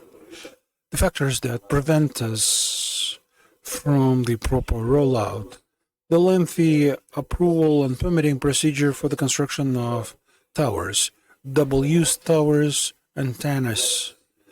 Our neighbors in Russia, they have similar problems. Well, they're trying to address these legally. We're trying to work on this, on the regulations. In this sense, the industry and legislators must support this. Allocating land grants for the towers. This is also a big problem. Problems we're faced with. No one's asking us, you need to launch 5G, but there are lots of problems. Lack of possibility to get the permission from the condo members. People are suffering from radiophobia. In some places, they did not allow us to upgrade the equipment. We cannot upgrade the rollout stations. We're having complete degradation because the stations are being removed.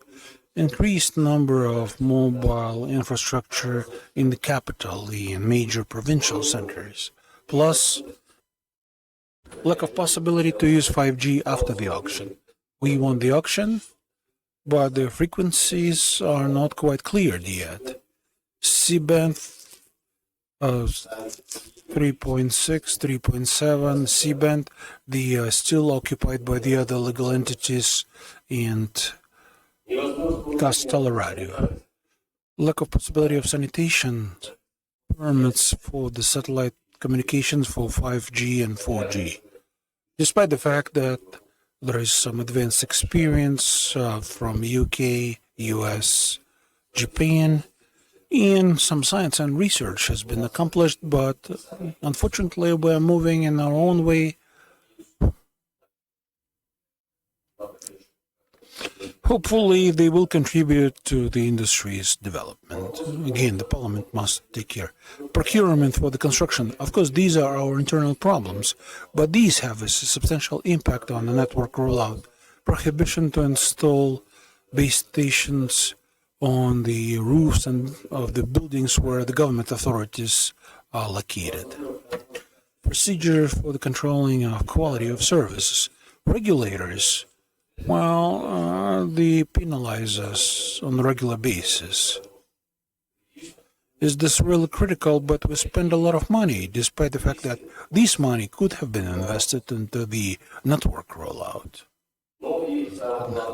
And the main question, I'm not going to be talking about the tax incentives or tax breaks. This is a standalone topic about the auction, 5G.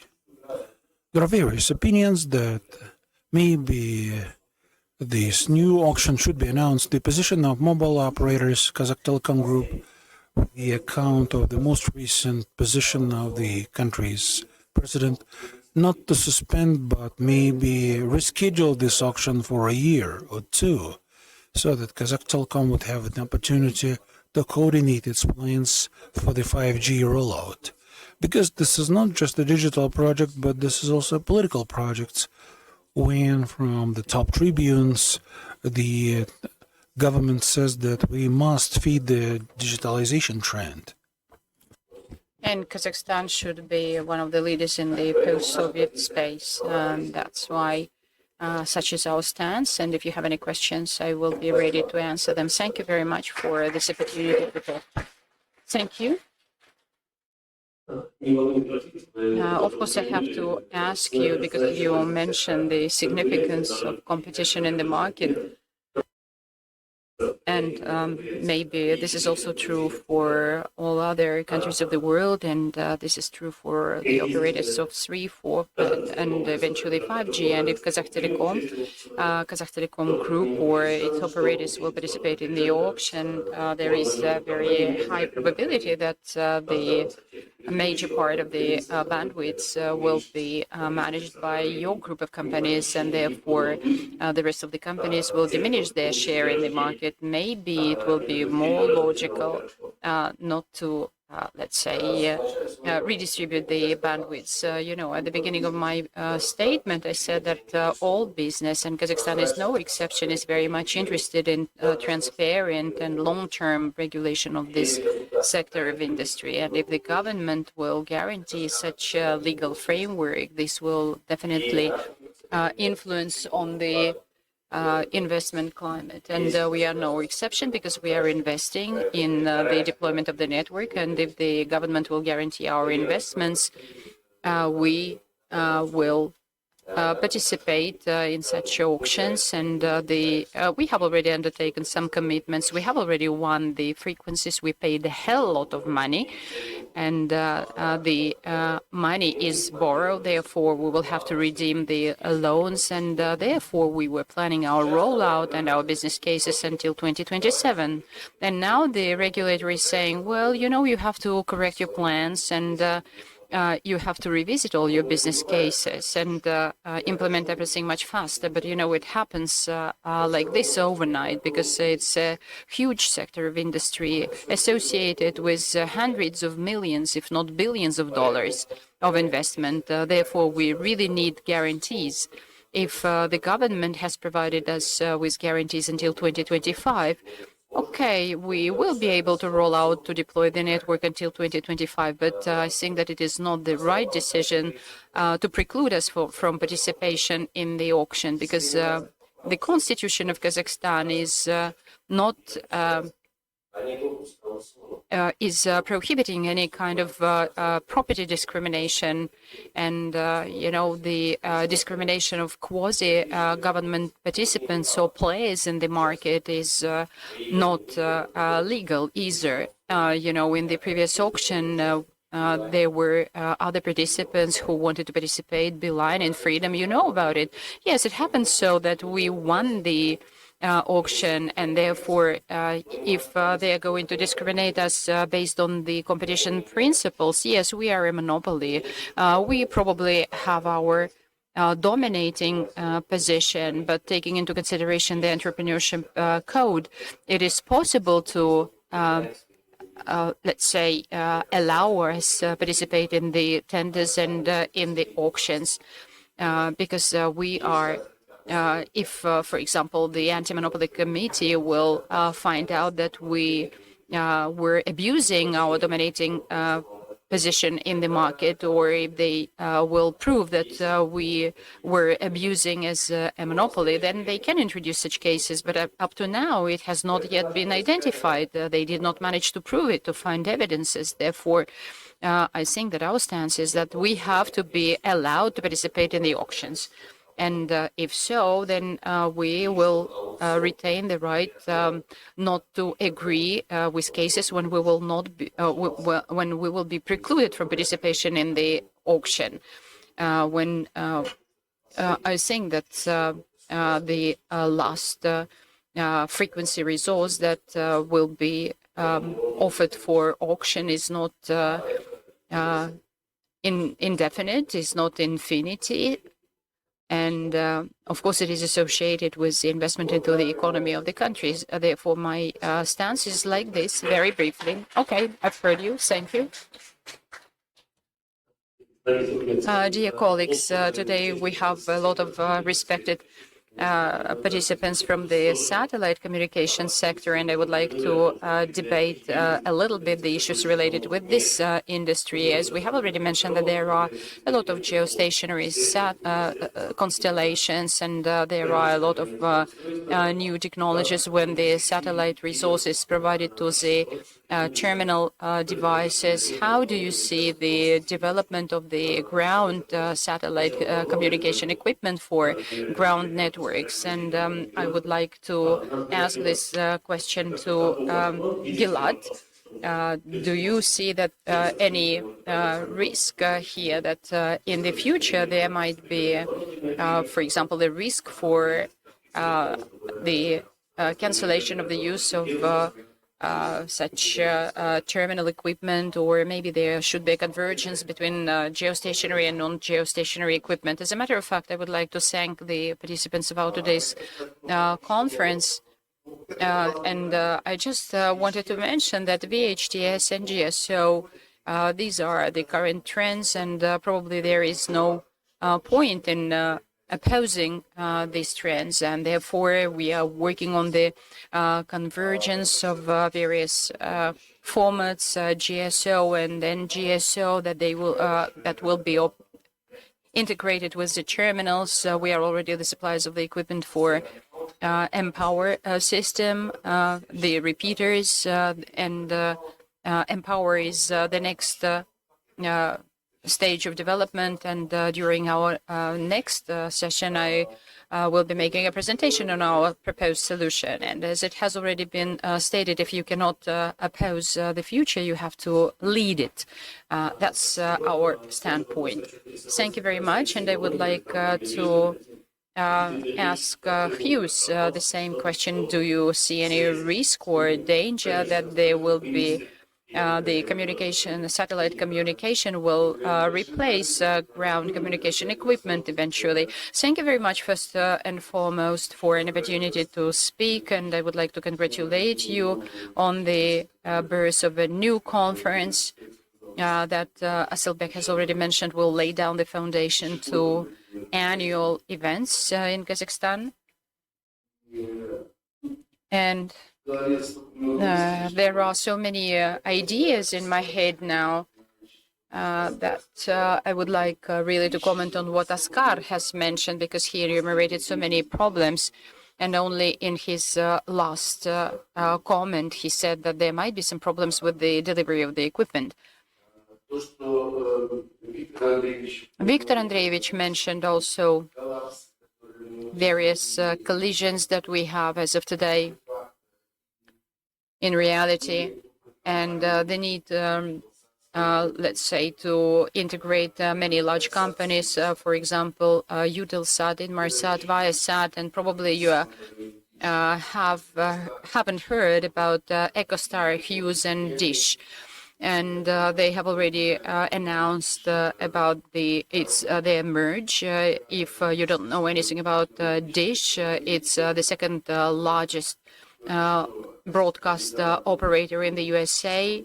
They bought out the frequencies of the cell operators very recently, and they are now the fourth biggest cell operator in the territory of North America. Hughes recently announced the rollout of 28 low orbital S-band satellites, and as of today, we are already producing the IoT equipment in S-band, very small boxes, which have 460 kilobits both up and down. So it's not just a pager. It's very serious equipment that can be used either on the fishing vessels or yachts. It can also work from underground. It will be working, for example, if you put it into a sand, it will be working from there as well. And synergy between Dish and Hughes and S-band is actually evidencing to the fact that the next step of our mobile phones, as you know, iPhone 14 already has this satellite communication capability. And here, the television tower is located on a low orbit, and it gives us some new synergy of the land and satellite links, terrestrial and satellite links. Therefore, we are at the brink of the technological revolution. It's a very interesting times during which we live, not only interesting times from the point of view of geopolitical, but also technological development. As you know, we are also the partners of OneWeb company, because Hughes is the producer of terrestrial telecommunication equipment, and at the same time we turned into the producer of antennas with electronic aiming of the phased array. Two types of the antennas have already been manufactured. One of them is not very big, which will receive 50 megabits from the satellite, and the second one is a combined antenna, which will receive up to 200 megabits, and 10,000 terminals have already been ordered from Hughes, and those terminals will be available in Q1 of the next year. And I'm here to take your orders. And in terms of the technical parameters, they're superseding today's analogous equipment, similar equipment. We have a very interesting relationship with Kazakhstan because we have a lot of various possibilities to develop. And what Vasily has mentioned about the digital development of Kazakhstan and taking into consideration such synergies of terrestrial and satellite links, I believe that we will really have a very interesting future development. Thank you. Thank you. And I would like now to ask Evgeny Usov, who is the technical director of GT&T company, which is a huge Viasat company, which is also promoting Turaya services. How do you see the future of the VSAT operators and the terrestrial SATCOM providers? Well, I can tell you that we had a similar discussion probably some 25 years ago when Turaya was only entering the market because the main purpose was to cover the whole planet with the vehicular or mobile telecommunication capacity, and therefore we needed some 20 or 25 years of development so that the cellular networks will have a high penetration rate. And finally, now we've got together, including Hughes, and we have decided to launch the base stations on the geostationary satellites, and it has already proven, this solution has already proven its viability. But at that time, there were made some mistakes that we have already resolved during the first part of our discussion. For example, the communication standards, telecommunication standards that have already been integrated into 3GPP, because at the beginning of 2000s, at the end of 1990s, there were separate standards, GMR1, GMR2, and more or less similar networks, such as Turaya and Inmarsat. They had different standards. They were incompatible. Therefore, at this development stage, we see that the problems that were typical for us some 20 years ago are gradually being resolved, and we are looking forward, and we are really very happy to understand that very soon we will have telephones which will be operational everywhere. Thank you. We do not have so much time, but I would like to ask one last question to Viktor Andreevich. The whole world is actually waiting for 5G standard to be introduced. We are expecting that it will be introduced March next year. Do you believe that the satellite and terrestrial telecommunication means will become an integrated system? Do you feel it this way? Yes, of course. And the situation is pretty interesting right now, because at the very beginning, IMT community was actually taking away the frequencies from the satellite operators. Now the situation is reversed, because very often the satellite operators jointly with the manufacturers are developing new devices that are working according to the frequencies that are already allocated to the terrestrial networks. And therefore, indeed, we believe that it will be a kind of integrated system. The first steps have already been made along these lines in this direction. And I'm pretty sure that there will be a significant growth of such trend. Elon Musk wanted to have about 20 million users this year, but for the time being, he's got 2 million users. And we are talking only about legal entities. We are not talking about the individuals. And this year, Elon Musk, if you remember, he asked, how are you going to launch your satellites? But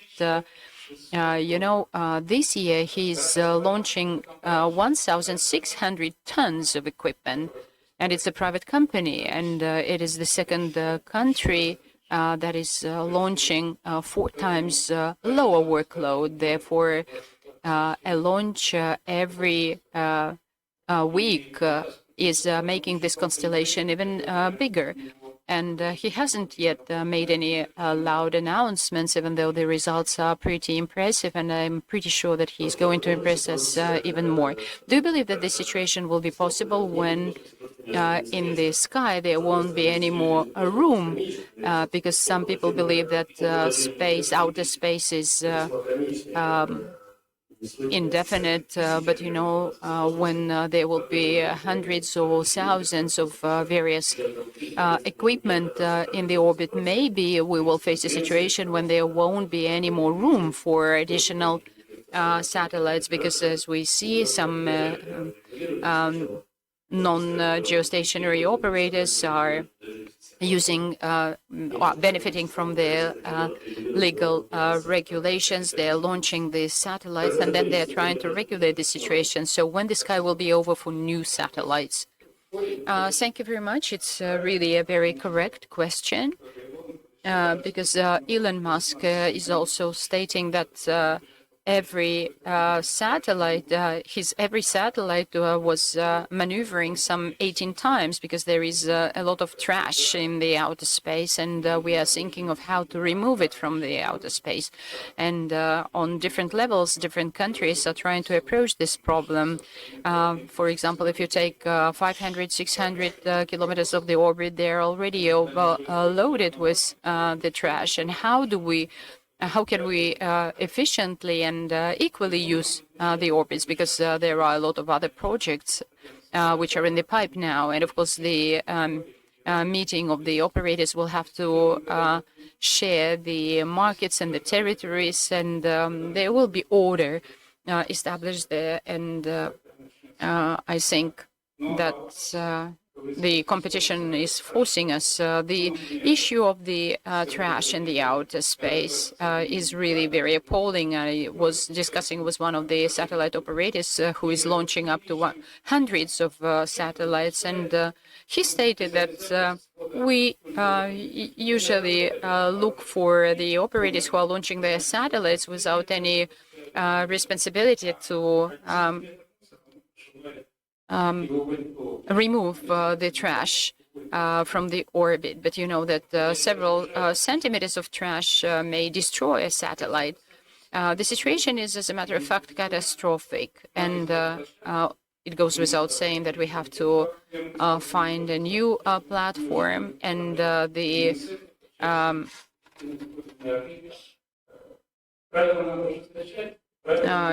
UN OOSA does not have enough leverage for it, and as the operators have correctly stated, all these trends should be sustainable, because the investments are very significant. Well, dear colleagues, formally we have already exhausted our time for the discussion, but if somebody has any final comments on the convergence of satellites and on the risks that have to be taken into consideration, so that in the future we are not going to face the various problems in the market. Konstantin, please, you're welcome. A very brief remark about 5G and satellite comms. I think the reality we are having right now, we are launching experimental 5G areas with the SATCOM.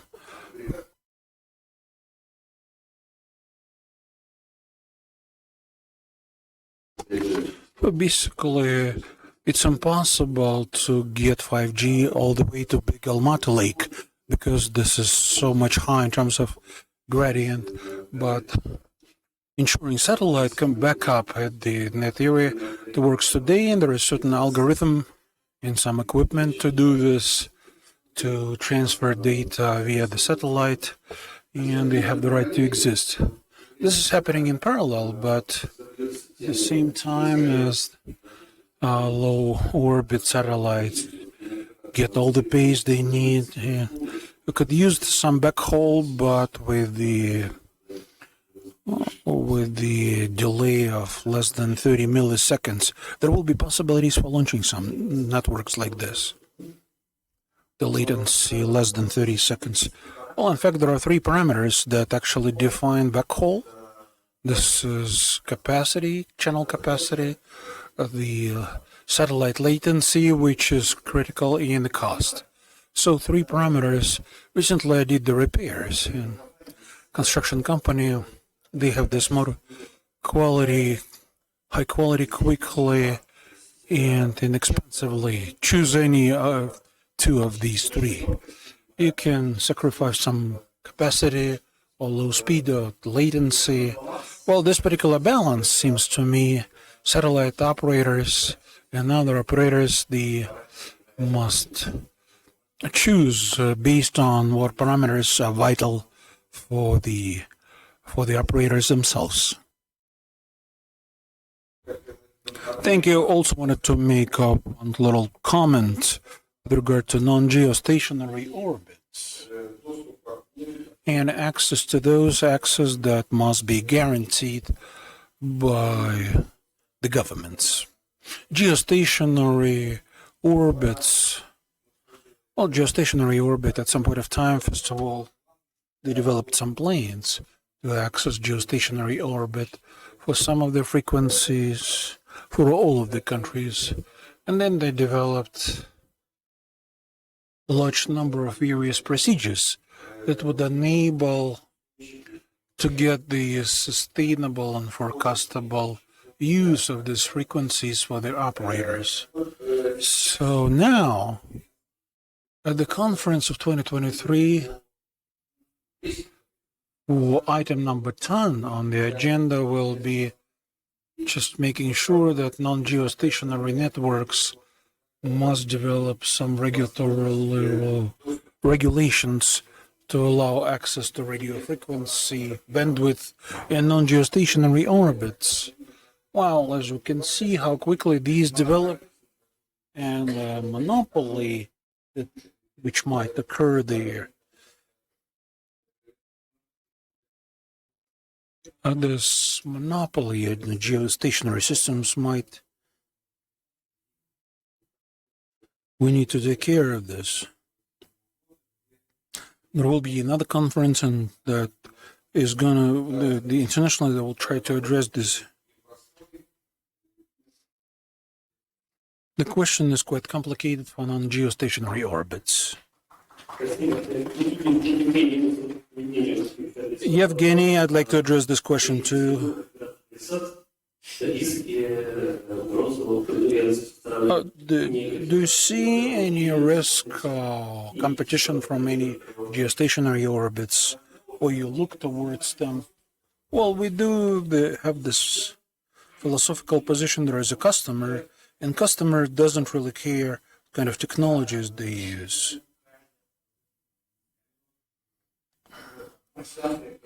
Some Martian communication or low orbit satellites. We as operator, we work with all types of communication.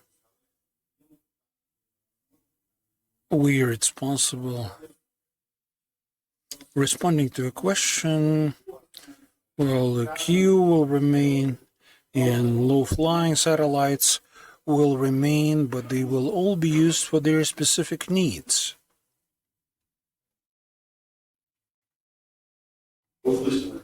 Okay, we heard you. We heard you. Thank you.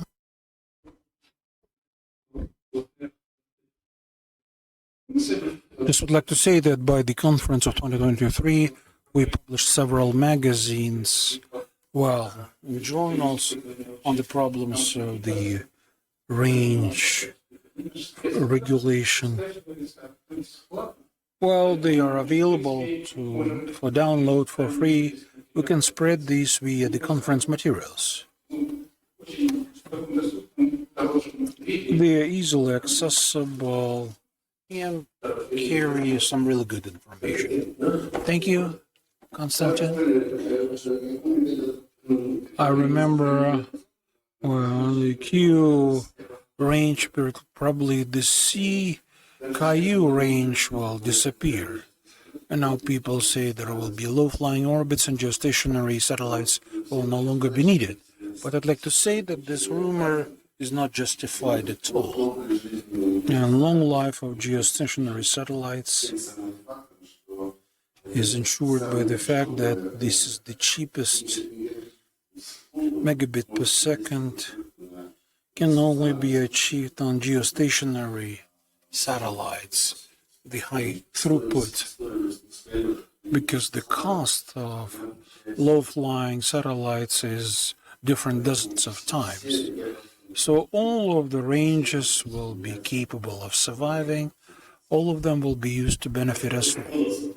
Thank you. And there will be no movies, no theater, only television. So all of the technologies have the right to live, the right to survive. And they will be blossoming.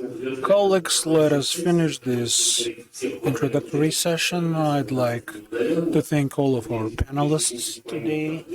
Hopefully they'll join the round of applause. I'd like to announce a half an hour break, and we'll continue the development of telecom infrastructure. Have a good one.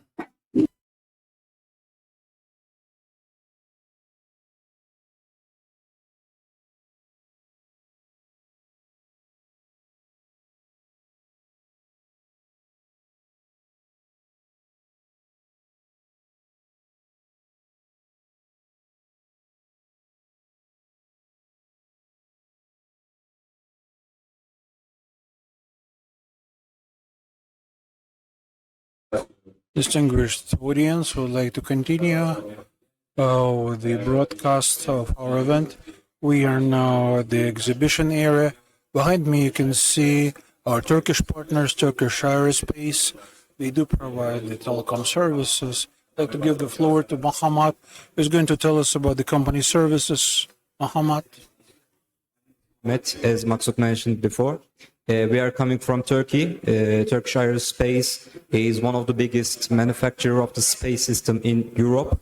And we have some satellites, but today we are going to show you our communication satellite, our full electrical and small size satellite. You can see in that place. And in Turkey, we have huge capacity of communication side and also the Earth observation side for satellites.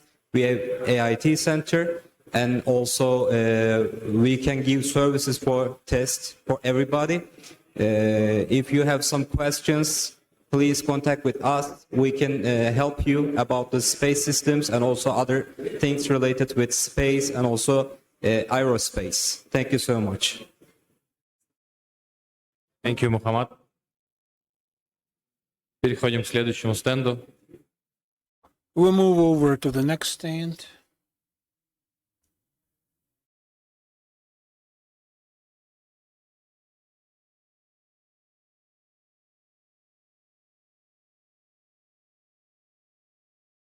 The next stand I would like to show you, this is our regular partner and good friend, Systems. And next to me I have Alexei, who is going to tell us about the services and solutions. Hello. Hello, distinguished audience and the guests of the conference. Thank you very much for watching us online and being present here. Continue supplying the telecoms equipment, support, repair, fix it, service it, providing technical support. Everything's the same, 100+ number of manufacturers, problematic equipment, difficult to access, end of life, end of sale, end of support equipment. If you need anything, please come to us and we'll gladly communicate with you.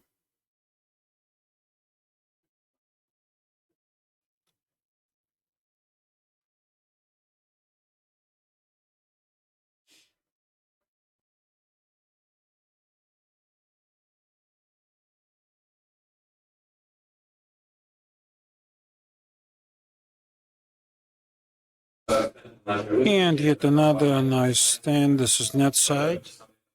NetSide provides equipment for the telecommunication company, not just companies from Russia, but from all over former Soviet Union. Stanislav is going to tell us more.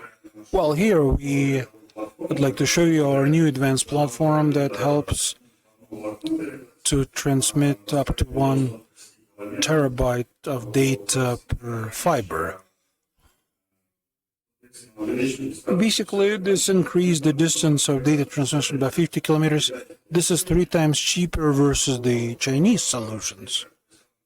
Here you can also see the passive devices, multiplexers.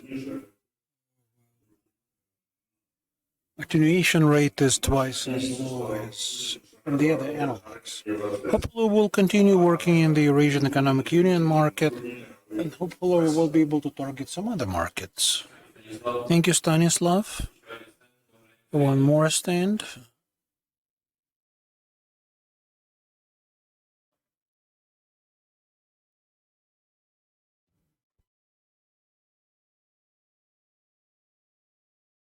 Distinguished audience, yet one more stand I would like to show you. This is by Mobile Group. These the communication network labs. Thank you. And I've got Gleb next to me who's going to tell us about the company solutions. Hello, here at the stand you can represent the company Lease and Mobile Group. Together we develop and implement the Russian communication systems of all generations from 2 to 5G. The East is approaching this from the standpoint of hardware. We develop base stations, customer stations, terminals, and routers. Mobile Group is approaching this from the software side, creating micro networks, systems for control and operation, and the system analysis tool for the operation in real time. You can see this, one of those analyzers. On the screen, we are trying to help to move towards Industry 4.0, ensuring communications at the smart factories, wireless factories. These solutions will enable us to build the networks of Internet of Things, manage UAVs, and robots. The equipment is fully compliant with 3GPP, part of TOR, so we can build not just our network, but become part of the existing networks. We'll basically do the import substitution. Thank you. Thank you. And now some of the advertising videos we'd like to show you.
Новое решение для передачи от 100 гигабит до 1 терабита в одно волокно. В 4 раза ниже по цене, чем когерентное оборудование. Уже успешно эксплуатируется на 82 линиях в течение 1,5 лет. Передача испытана до 130 километров в одном волокне. Занимает всего 1 юнит. 100-гигабитные трансиверы устанавливаются прямо в коммутатор любой марки, и емкость увеличивается до 1 терабита. Первый комплект отгружаем в течение недели, больше по согласованию. Сопровождение установки и бесплатная техподдержка через мессенджер. На одном пролете волокна вы экономите стоимость автомобиля, при 100 хватит на самолет. Участникам конференции возможна скидка. Подходите к стенду NetSite в удобное время для общения с разработчиками.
Новое решение для передачи от 100 гигабит до 1 терабита в одно волокно.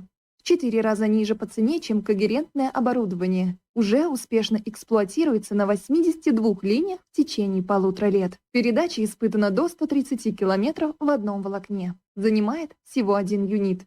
100-гигабитные трансиверы устанавливаются прямо в коммутатор любой марки, и емкость увеличивается до 1 терабита. Первый комплект отгружаем в течение недели, больше по согласованию. Сопровождение установки и бесплатная техподдержка через мессенджер. На одном пролете волокна вы экономите стоимость автомобиля, при 100 хватит на самолет.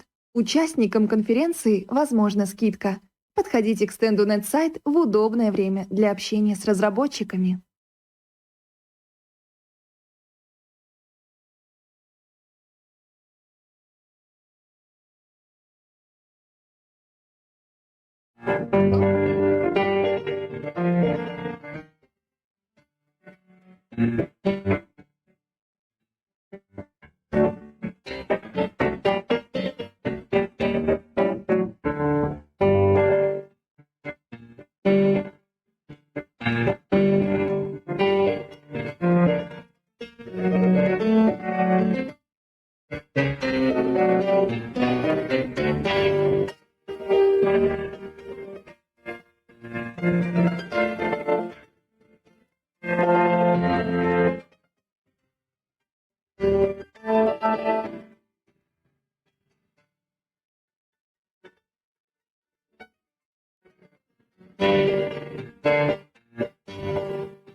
Терабита в одно волокно. В 4 раза ниже по цене, чем когерентное оборудование. Уже успешно эксплуатируется на 82 линиях в течение 1,5 лет. Передача испытана до 130 километров в одном волокне. Занимает всего 1 юнит. 100-гигабитные трансиверы устанавливаются прямо в коммутатор любой марки, и емкость увеличивается до 1 терабита. Первый комплект отгружаем в течение недели, больше по согласованию. Сопровождение установки и бесплатная техподдержка через мессенджер. На одном пролете волокна вы экономите стоимость автомобиля, при 100 хватит на самолет. Участникам конференции возможна скидка. Подходите к стенду NetSite в удобное время для общения с разработчиками.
Решение для передачи от 100 гигабит до 1 терабита в одно волокно.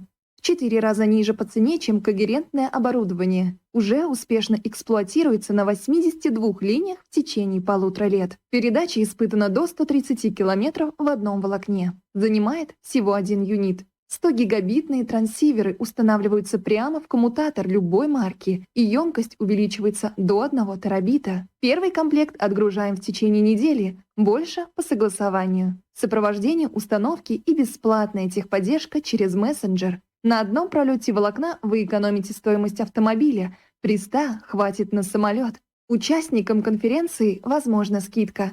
Подходите к стенду NetSite в удобное время для общения с разработчиками.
Решение для передачи от 100 гигабит до 1 терабита в одно волокно.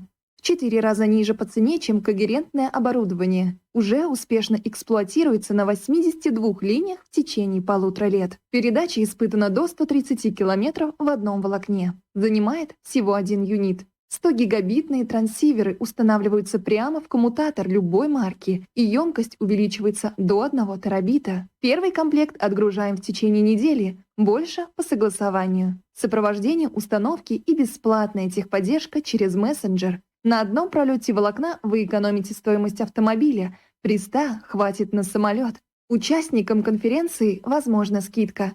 Подходите к стенду NetSite в удобное время для общения с разработчиками.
Решение для передачи от 100 гигабит до 1 терабита в одно волокно. В 4 раза ниже по цене, чем когерентное оборудование. Уже успешно эксплуатируется на 82 линиях в течение 1,5 лет. Передача испытана до 130 километров в одном волокне. Занимает всего 1 юнит. 100-гигабитные трансиверы устанавливаются прямо в коммутатор любой марки, и емкость увеличивается до 1 терабита. Первый комплект отгружаем в течение недели, больше по согласованию. Сопровождение установки и бесплатная техподдержка через мессенджер. На одном пролете волокна вы экономите стоимость автомобиля, при 100 хватит на самолет. Участникам конференции возможна скидка. Подходите к стенду NetSite в удобное время для общения с разработчиками.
Решение для передачи от 100 гигабит до 1 терабита в одно волокно. В 4 раза ниже по цене, чем когерентное оборудование. Уже успешно эксплуатируется на 82 линиях в течение 1,5 лет. Передача испытана до 130 километров в одном волокне. Занимает всего 1 юнит. 100-гигабитные трансиверы устанавливаются прямо в коммутатор любой марки, и емкость увеличивается до 1 терабита. Первый комплект отгружаем в течение недели, больше по согласованию. Сопровождение установки и бесплатная техподдержка через мессенджер. На одном пролете волокна вы экономите стоимость автомобиля, при 100 хватит на самолет. Участникам конференции возможна скидка. Подходите к стенду NetSite в удобное время для общения с разработчиками.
Решение для передачи от 100 гигабит до 1 терабита в одно волокно. В 4 раза ниже по цене, чем когерентное оборудование. Уже успешно эксплуатируется на 82 линиях в течение 1,5 лет. Передача испытана до 130 километров в одном волокне. Занимает всего 1 юнит. 100-гигабитные трансиверы устанавливаются прямо в коммутатор любой марки, и емкость увеличивается до 1 терабита. Первый комплект отгружаем в течение недели, больше по согласованию. Сопровождение установки и бесплатная техподдержка через мессенджер. На одном пролете волокна вы экономите стоимость автомобиля, при 100 хватит на самолет. Участникам конференции возможна скидка. Подходите к стенду NetSite в удобное время для общения с разработчиками.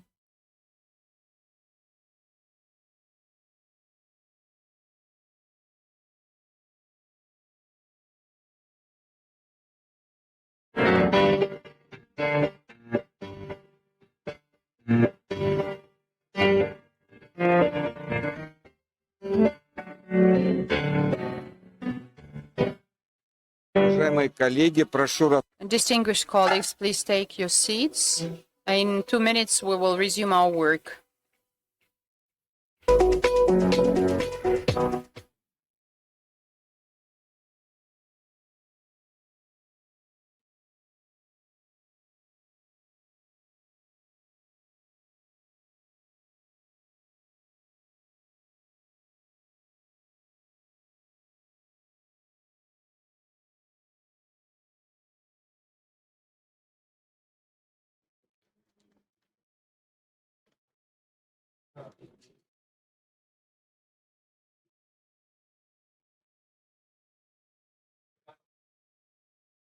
Уважаемые коллеги, Distinguished colleagues, let us resume the second part of our conference. The second session is dedicated to the development of telecom infrastructure, and the main issues are related to innovative technologies and new possibilities of SATCOM from various orbits in the interests of the terrestrial cellular networks.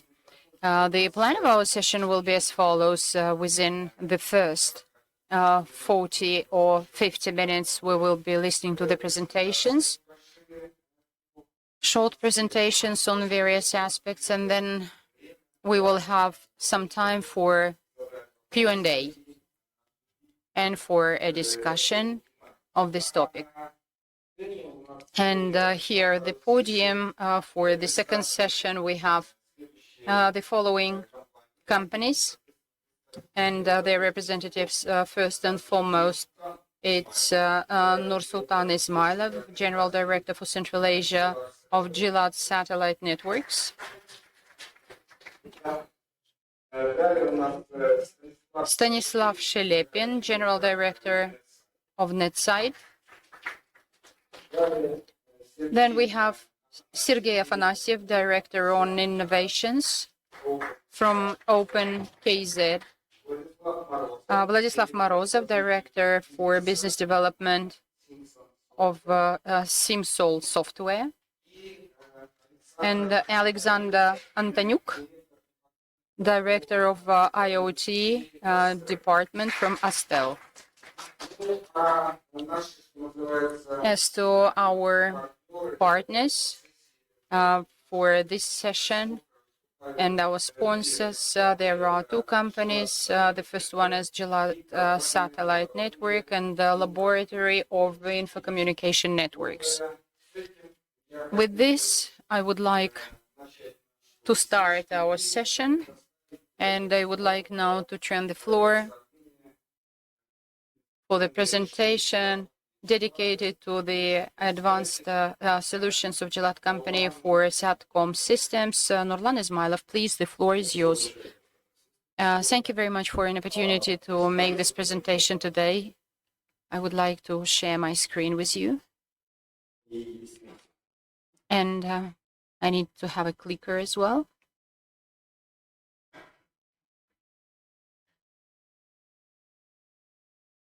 Good afternoon, distinguished colleagues. Today I would like to say a few words about the solutions that are being developed by our company to keep a pace with the latest tendencies and convergence between GSO and NGSO communication systems. Gilat company has been working for longer than 30 years in various countries of the world, and it is present in the market of Kazakhstan for longer than 20 years. The share, our market share is pretty huge, and 20% of the telecommunications operators are using our equipment. Unfortunately, I do not see. I would like to see my presentation on the terminal.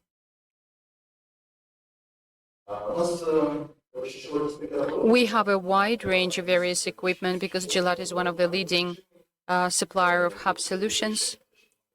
For example, multi-point solutions, and we actually provide Sky H4 and Sky H2C, which have different coverage of various technologies. And we also have a very wide range of terminals that are provided for different frequency ranges, for various quality of services. We also have a branch in the USA which are manufacturing solid-state amplifiers that we are supplying to big satellite constellations. For example, OneWeb is using our amplifiers, solid-state amplifiers, and one of our departments is designing antennas and terminals for various applications. For example, we have the antenna phase arrays that are operating in K-band, and they're already available in the market. We also have the antennas for vehicular and mobile SATCOM systems, and the so-called satellite on the post, the systems that are rolled over at the deployment. We also have CPC modems, which is an auxiliary product, MLT, GLT for military and for civilian use.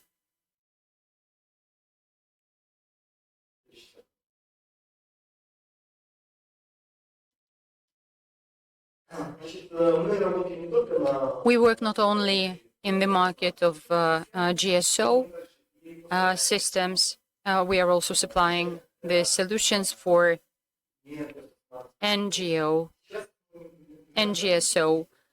And there are two main tendencies that we are currently facing in the satellite systems. We noticed that there are a lot of NGSO, which are medium orbital LEO satellites and low orbit MEO satellites, and we are now developing our solutions for them. For example, SkyH4 was chosen as one of the main solutions for SES systems. Intelsat and Hispasat chose our solutions to manage their satellite constellations. And as I have already mentioned before, we are providing power stream solid-state amplifiers that are operated by Honeywell, and Satcom Direct also chose our antenna arrays ESR 2030 as the main solution for provision of Satcom links.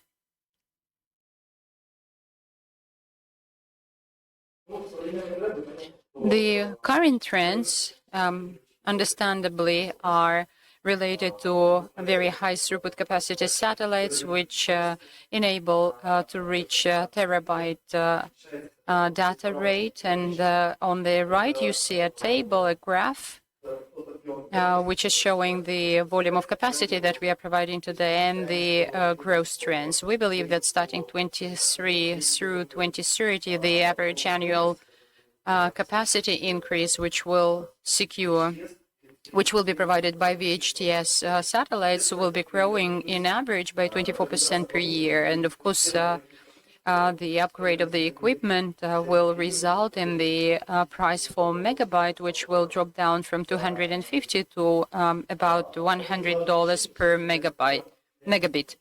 And there are software-defined satellites, which are not fixed at the moment of their installation or construction. They're usually managed by software applications, and they're providing the beams in the location and in the power necessary to the client at a definite point of time, which enables us to flexibly manage the clientele and to take the decisions by the operators on the bit rate and the capacity that is necessary in a certain destination at a certain point of time. There is also a gradual transfer to the cloud solutions. The databases are transferred to the clouds. The management systems are shifted to the clouds as well. And in principle, we believe that the whole satellite management system will enable the operator not to reserve the capacity that is required to them because very often they are excessive, and it enables them to transfer these solutions to the cloud and to efficiently use not only their infrastructure but also the infrastructure of cloud services provisions.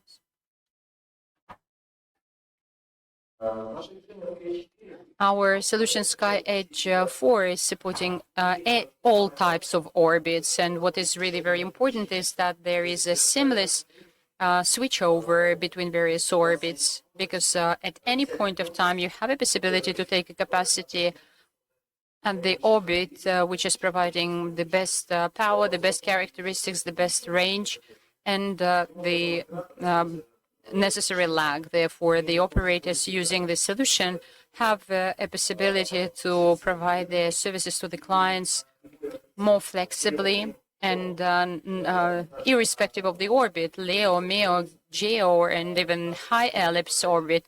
Our solutions enable the operators to manage their systems in a very flexible way. We have already designed several types of terminals that are working on those bit rates, and we are approaching already 1.5 gigabits.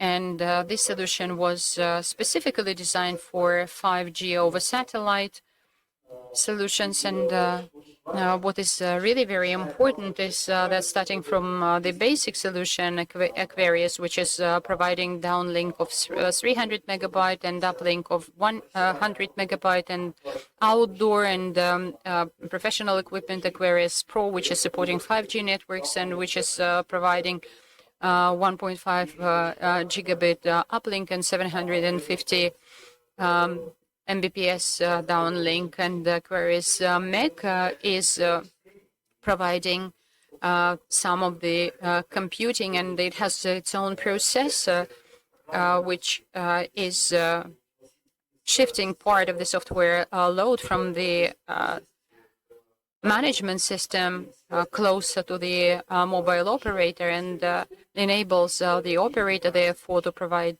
better and wider range services with a minimum lag. Software-defined satellites is actually a system which enables, again, to provide the needed capacity and to switch over the subscribers from one orbit to another, and to switch them over and manage the satellite beams and provide the necessary energy, the necessary power in a concrete destination on demand of the client. MCS Empower company is now launching the medium orbit constellation with software managed satellites, and it's understandable that the main difference between GSO and NGSO satellites is that when the satellites are moving along equator line, are managing the beams in the destination which is necessary for them, and it gives them an opportunity to flexibly use the parameters, bit rate parameters and lags that are critically important for the client at a definite point of time. Aquarius Mech is also providing a possibility to use M2M interface. Today we were talking about IoT and the need to switch to IPv6, and the main traffic that we will have now is not the consumption of the content by the users, but the exchange of traffic between various devices without any involvement of people. And we understand, for example, last week there was a digital bridge, and 80% of the digital bridge conference was dedicated to AI. And of course, the volume of traffic which is required by AI is increasing manyfold, because it will enable us to take very fast and efficient decisions at a very limited period of time. And we are also gradually shifting to the cloud solutions, which is another future trend, and we are using dynamic scaling up or down, depending on a concrete consumption or the time of the day, because the consumption of the traffic will change, and therefore dynamics scaling enables us to provide a very high bit rate with a very short lag during peak hours, and we can also scale it down when the traffic is not very high, when the system is not taking a lot of capacity. Therefore, you can reduce the consumption, and you can economically use the solutions that are deployed by the Telecom operators or the operators of terrestrial infrastructure. And again, this is very closely related to the security issue. The issue of management is also pretty relevant, because we know that managing devices is very important, because unsanctioned access to devices is very important for different infrastructures. In particular, we understand that IoT has such a possibility as managing automobile traffic. When the automobiles are sharing the traffic and therefore avoiding any car accident situations. And the issue of interception of such traffic in critical areas of activity is of principal importance, and the cloud solutions enable us to apply very efficient solutions.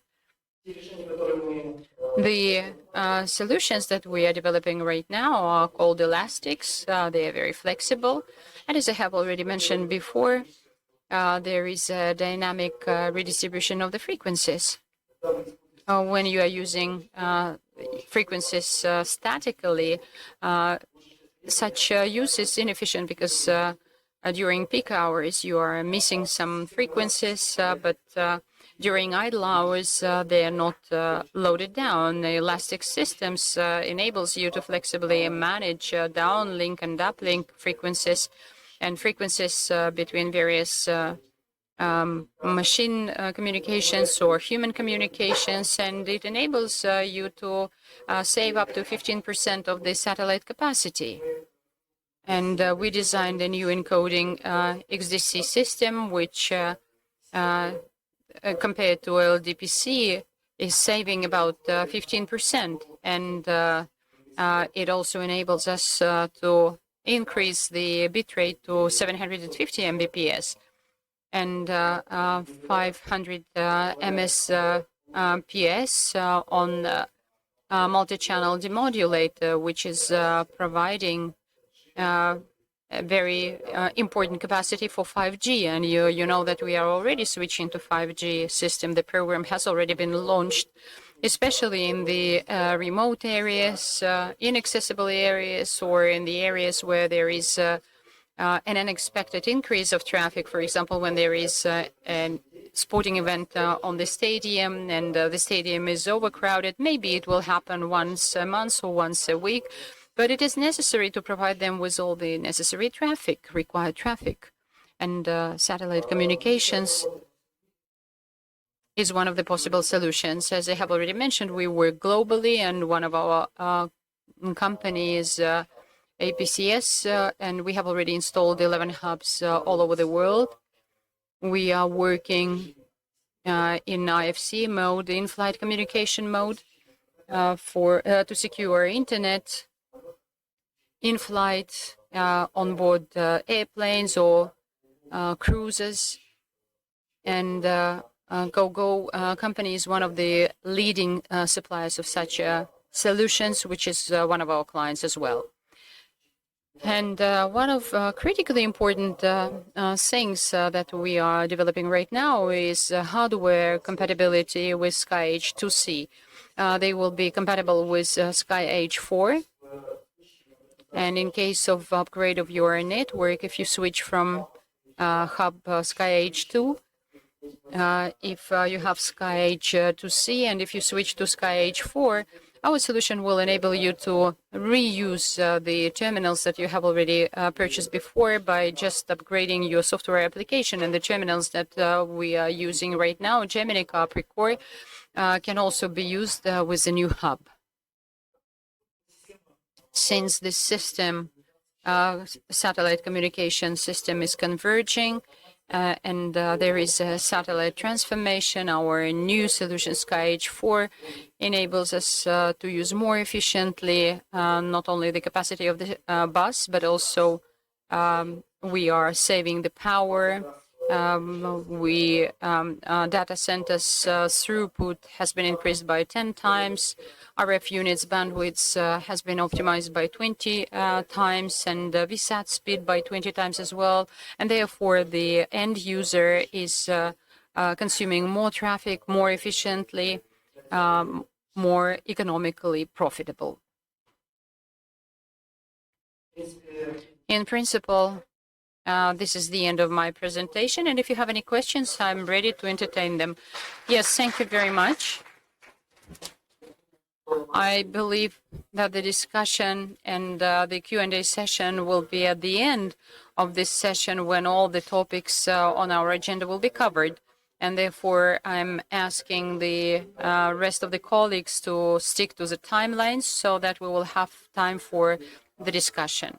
The time for your presentation is should not exceed 10 to 15 minutes. Please stick to the timelines. And with this, let us pass over to the next topic. The effective solution for the optic transport of middle distances, while the fiber optics is really important for innovations for 5G. So to speak on this topic, I'll give the floor to Stanislav Shelepin, Director General of NetSite. Over to you.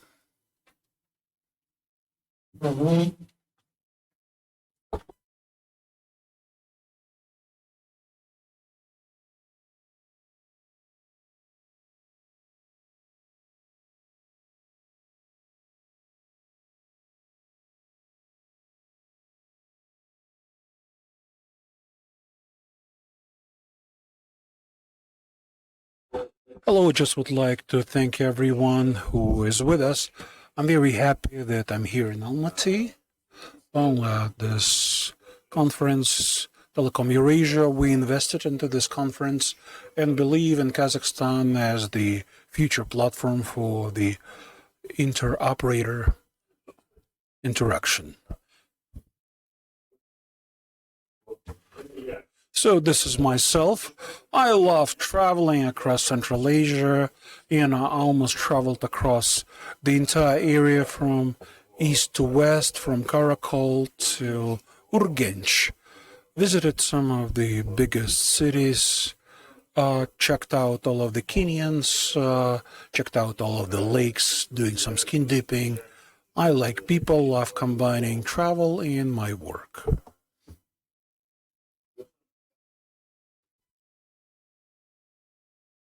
Recently, I was flying from the conference in Vladivostok. I was flying back to Moscow, was flying over some cities, was looking and trying to recall where my equipment is installed. And I realized that my equipment is everywhere, all the way from Crimea to the island of Sakhalin. Almost everywhere in Russia. We have rings and the interoperators, hubs. Well, I know that I've got lots of friends in the country and elsewhere. These are some of the initial examples of multiplexers which I assembled back in 2014. Right now they are stored at the NetSite Museum called Multiplexer that Great Me assembled by the Great Me. This was the initial try. In fact, these were the ugly pieces, and all of the customers said they have some serious attenuation. They're worse than in Chinese equipment. And I realized that I need to fix it somehow. So this is the year 2015. We came up with the multiplexers that would reduce the signal attenuation twice as low as any others in the marketplace. For instance, what is 3 decibels? This is Well, this is about 15 kilometers of distance. So basically, the equipment passively could get the signal to the distance of the 15 kilometers longer. That would spare you the need to buy some expensive amplifiers. And even if our multiplexers are more expensive than those Chinese, the overall solution would come out cheaper. So they started using our equipment. Some large-scale operators started using it, and the highway operators started using this equipment. Basically, it's been a basic product. It's been a basic product for everyone.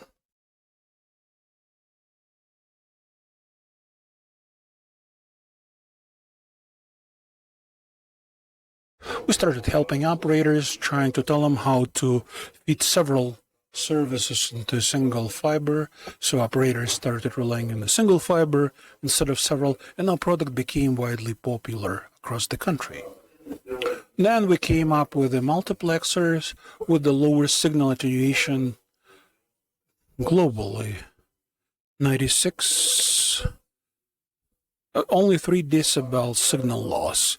The most popular one was the one, the 44.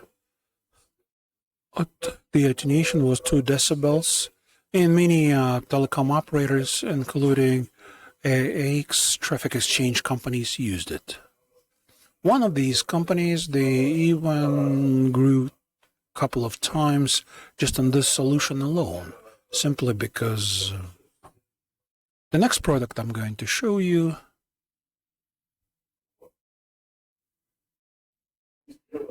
So back in 2018, we came up with this multiplexer with the automated backup switching.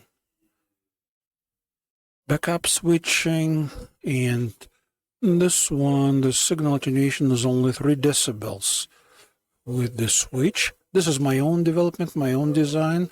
I developed the electronics, wrote the software for this.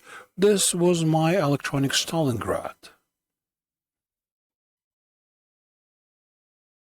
So basically, out of gigabit solutions, without any amplification,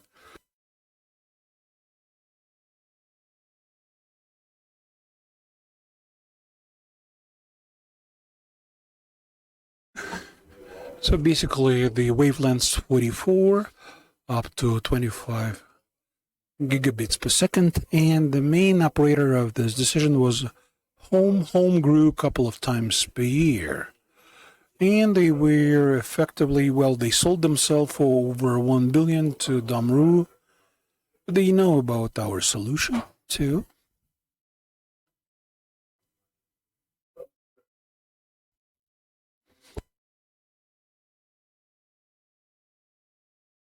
Well, if we just simply compare in 10 gigabit channels to 120 gigabits per second without any amplification, any other solutions that are in the market, if you compare them, well, they can go through for 60 kilometers because multiplexers, the signal attenuation is 5 decibels, 2 decibels, the switching, so 15 total. And whatever is left for the line, they only have 7 decibels left. And for us, this is 16. So their solution can work across the road and a couple of streets. Our solution can work over way longer distances, and the operators, in order to reserve the inter-operators connections, they can actually reserve a lot of such equipment. A lot of it is installed in Moscow, Rostov, and other locations. We sold dozens of products, but this is not our most popular solution. At that point of time, it was probably the world's best, because no one could repeat our attenuation performance.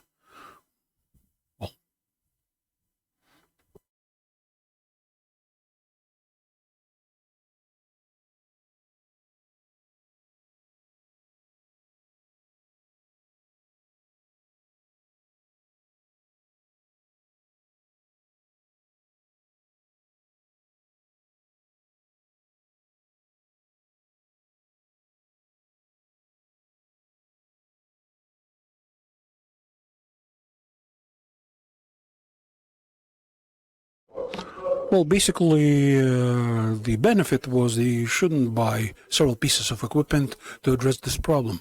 This single kit would replace it, the whole set.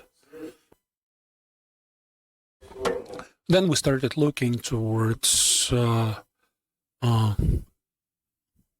amplification because some of the companies wanted to cover longer distances, and in Russia, they like to work via single fiber. So we replaced the classical system with filters with two amplifiers for one single fiber amplifier. So created a system so that one single fiber or equal number of light would go this and that direction too. So C-band range was divided into two halves, 20 lamp this way, 20 lamp this other way. And this solution became much cheaper. If you take a look at the other market analogs, twice as cheap as the Chinese one, if you compare the 10 gigabit range. And back in 2019, we came up with this project in Dagestan, and this fiber amplifier, we connected 4 points. Well, basically, they had single fiber connection. There was this particular tender. It was also serious. Well, we had some companies from St. Petersburg, the minimum price offer, and they lost because our solution was several times cheaper. It was like beating on a child. This kind of competition, cutthroat competition, they called to our company and wanted to sell it to us because they wanted to resell their equipment, our equipment, under their brand. The customers were dozens of companies. This equipment is operated long term. We did projects up to 160 kilometers in every region of Russia. You can have this, you can find this equipment in use. And then back in 2021, I started testing, well, using the same, I started using this new transceiver, and our solution again happened to be ideal for the customers. Those transceivers that were designed for the 80 kilometers of distance, with our equipment, they tend to work for 130 kilometers. Plus, our terminal equipment happened to be cheaper versus any other Chinese vendor, 3 times cheaper. And then it turned out that the single fiber connection, the proportional division with 1 terabit throughput. Now there is a topic out there, the Shaiji equipment manufacturers started inviting us because they understand for Shaiji stations they need fiber, the fiber connections, and the cheapest and most reliable option is us. We provide the equipment, we provide 5 years of warranty. Now we supplied 82 sets in 1.5 years' time. We've been working for 1.5 years, no complaints. Right now we're trying to target the international markets. We are now looking towards the South America and Central Asia markets.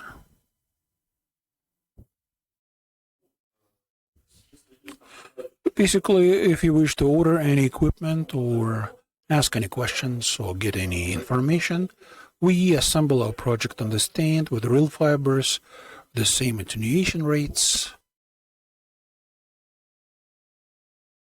Basically, you tell us the length of the line, 30 decibel, 130 kilometers of distance. We can assemble the same line, test it. And you can see the transmission happens without any errors. So as you get your equipment kit, we do the technical support via the messenger. Should it be necessary, we can send you an expert for diagnostics, the spectrum analyzer. You can check on everything. Even if you need to do some setup or commissioning. Okay, this is it from my side. If you have any questions, I'll be happy to take those.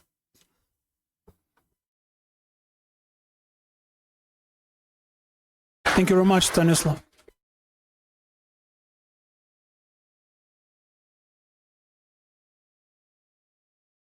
Well, basically, such a performance from the equipment, huge distances, low attenuation rates. I think this is a great result. Has it been a question? Well, no, basically, this is my own comment.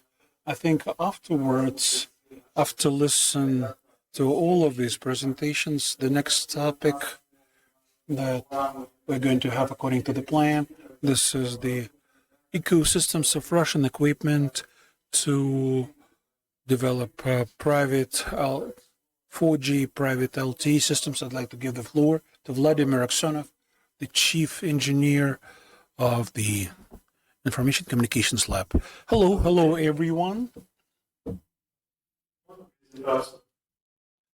Can you launch my slides, please?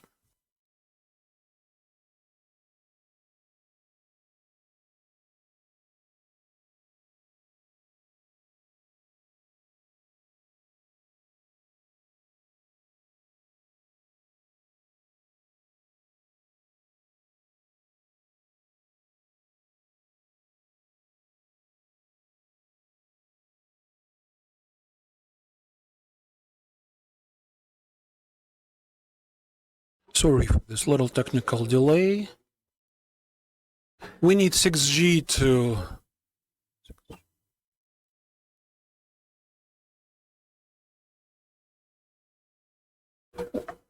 Well, I would like to start with words of thanks to the organizers.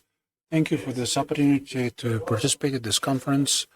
And thanks, distinguished participants who found some time to listen to and discuss some of the most acute issues.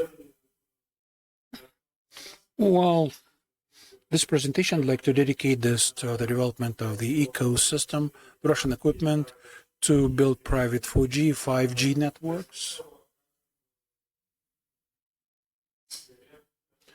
As the possibility for lowering dependence on the solutions offered by China or Korea or any European manufacturers.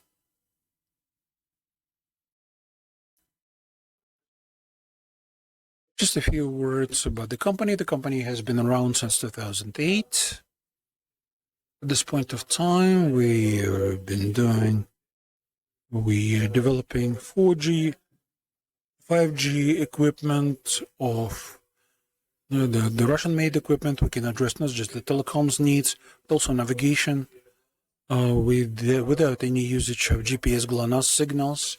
150 personnel, 22 are PhDs.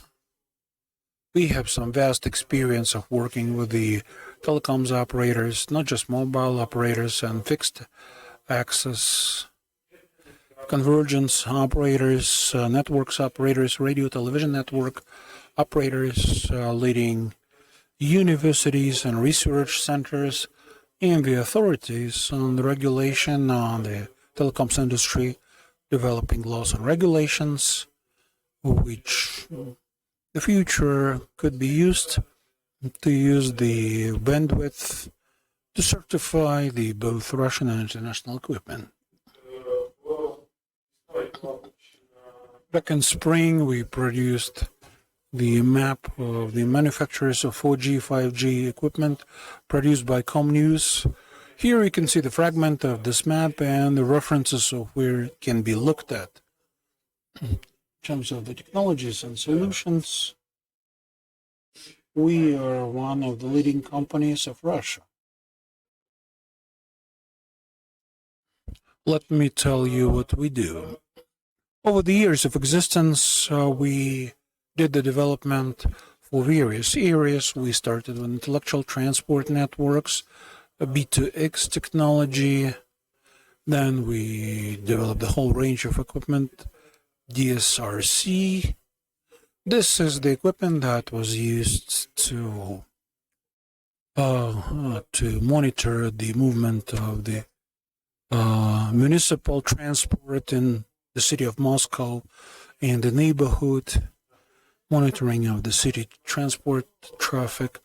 Back in 2015, we relied on the updates towards the use of the professional radio communication system Citron. This is the Russian standard, which is somewhat intermediate between Dumar and Tetra. In terms of its capabilities, since 2015, we have been developing LTE systems, and well, we were looking at the industry-specific and needs in the telecommunications.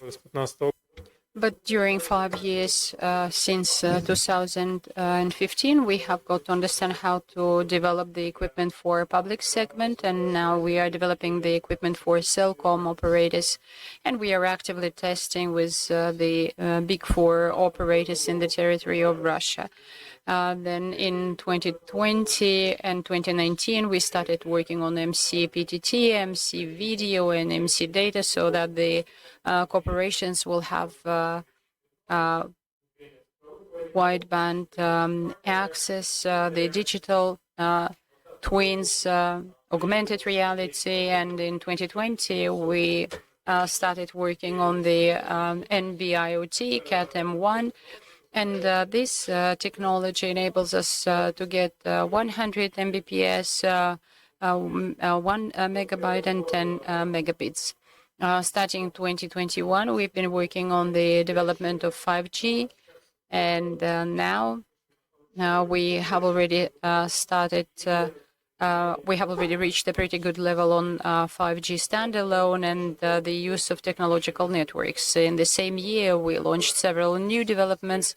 For example, the unified telecommunications and navigation system, which is resolving the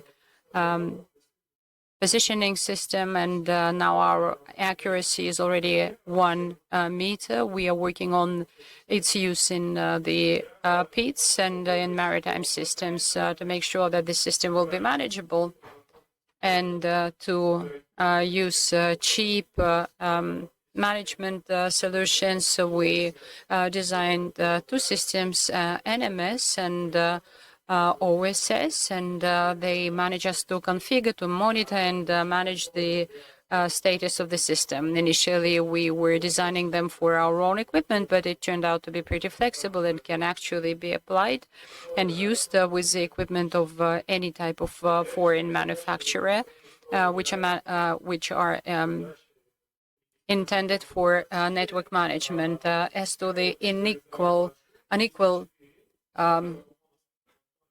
access to internet, we have already started working Wi-Fi 6, Wi-Fi 6E, and we are introducing this technology in the towns with the population of 25,000 people. And we also started resolving the problems of optimization of the already deployed network and installation of the complexes for their production. And this year, we decided to get down to the production of 10,000 stations and more, and therefore this STK complex enables us to provide such equipment, which is way cheaper than K-Site and Rode and Schwarze. And given our very long-term experience of working with different networks, it gives us certain advantages. As to the ecosystem of the hardware, I subdivided them into 2 parts.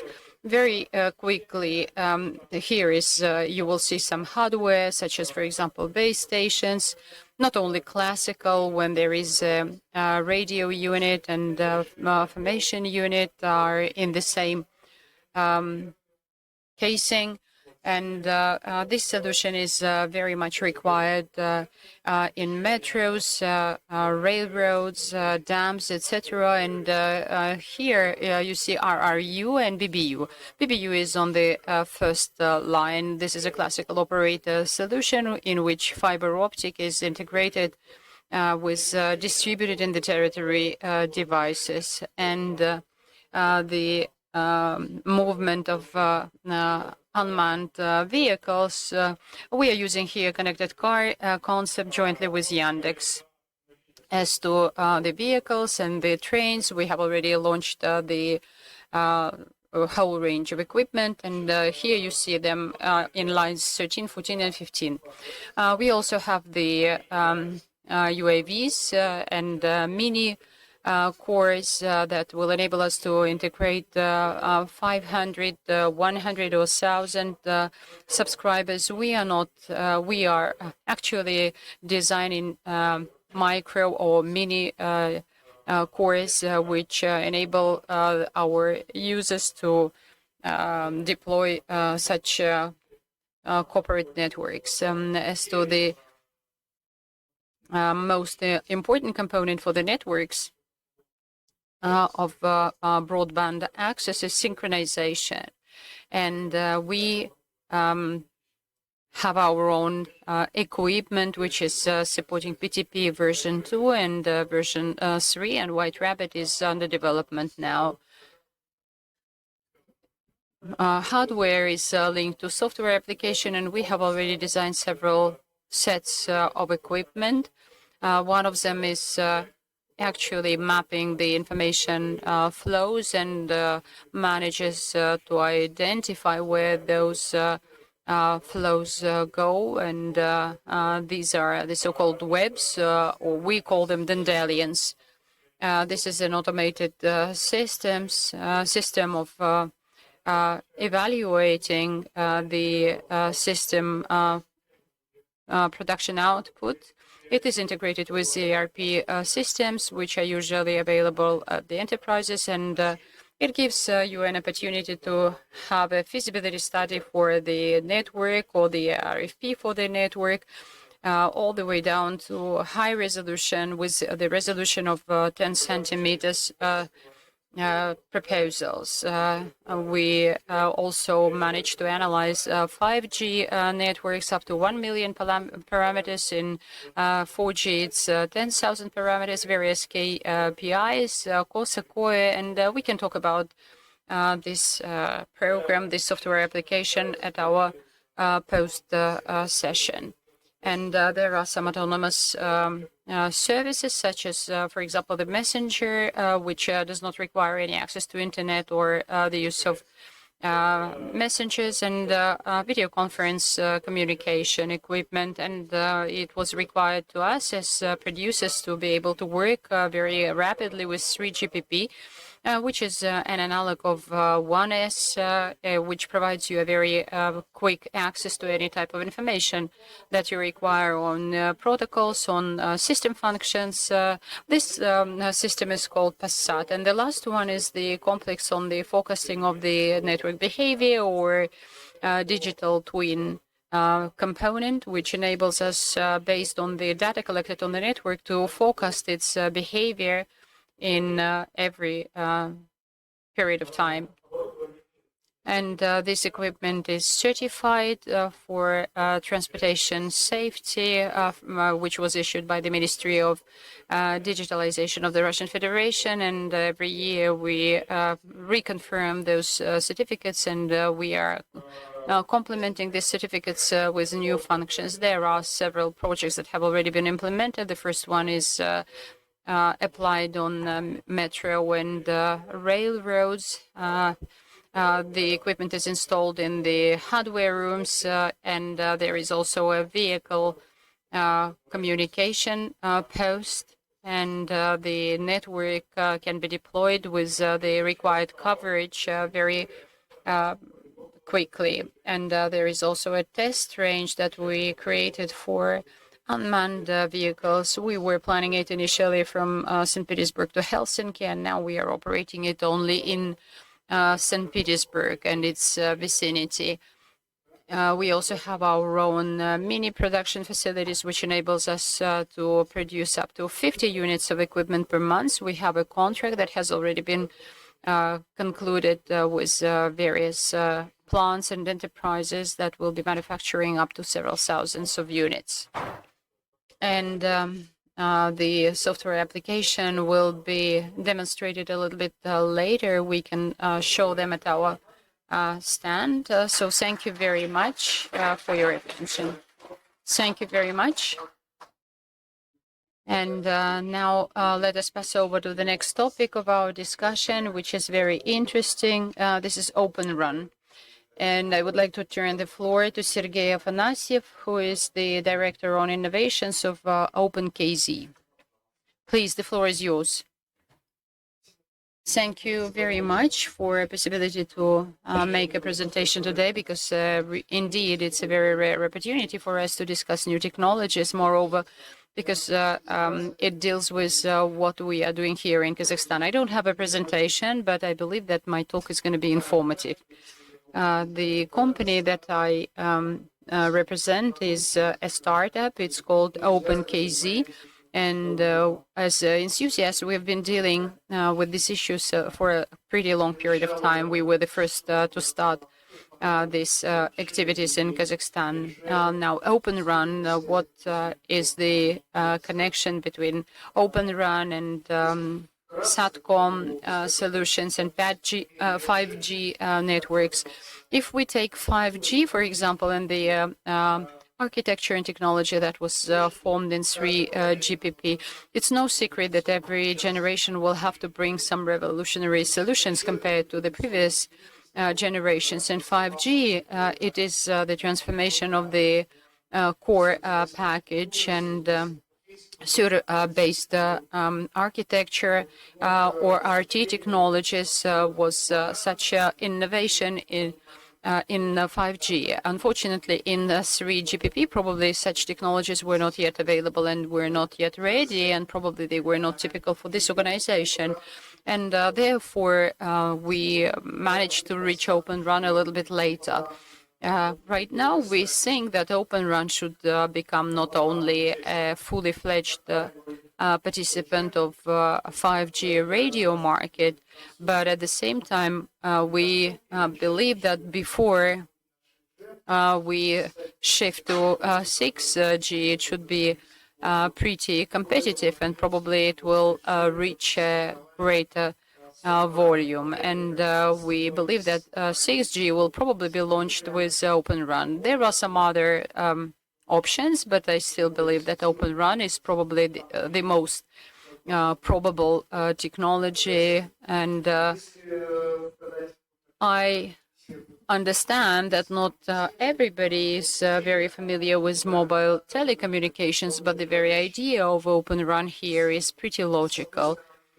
Because on the one hand, Open Run is an element of digital technologies which penetrate into all technological domains, not only in telecommunications, because these technologies are universal for the whole of economy, because they are based on disaggregation, on virtualization, and disintegration of the software application. And the software application is split up into microservices, microcomponents. The traffic management function is singled out. Management plane is also singled out, and the shift to cloud-native technologies is possible, even though cloud-native technologies were not intended for bare metal initially, but for their launch in the clouds. And this particular technology is represented by Open Run, which is implemented in the domain of mobile radio access. And the logic of shifting to Open Run was very simple, because you see that the base stations, which are pretty bulky installations, boxes, they usually had an internal subdivision between analog and digital units. And this subdivision or the link between these two separate units were secured through common public radio interface. And in the course of time, we've got to understand that probably this optical internal interface should be distributed on a bigger territory at the beginning, maybe to install the equipment at the bottom and to shift it to coaxial. And nevertheless, it was a kind of distributed solution. But then we thought, why don't we unite and collect all those BB brand unit in the so-called BBU hotels? Because in this case, there won't be any need for us to go out to the field when we need to upgrade our equipment. And additionally, it could enable us to more efficiently use this digital equipment. But then we thought, why don't we virtualize all these functions following the technologies that were emerging 10 years ago with NFE, and everything was virtualized. We tried to virtualize them as well, and we were successful when we tried to virtualize and then disaggregate the software application from the hardware and to separate the radio unit from the virtual part. Then we were thinking, why can't we use various manufacturers for hardware, for software, and for radio units? And then we've got to understand that we need to have a different specification of the interface, and therefore the different alliances, such as, for example, CERAN Alliance and XRAN Forum, were set up. And in 2019 in Barcelona, there was announced the URAN Alliance in Madrid. And therefore, it is, I would say that the birthday of Open RAN is dating back to 2019. What is the idea? And why do we need all this? There are various areas that are very beneficial. The first one is reduction of cost, reduction of OPEX, CAPEX. This is the first component to be considered by the operator, but I believe that there is much more use and benefit from Open RAN is the possibility for further innovation, because when you disaggregate a very complex system and separate them into components, then you are providing new opportunities to every player to reproduce every component of software or hardware.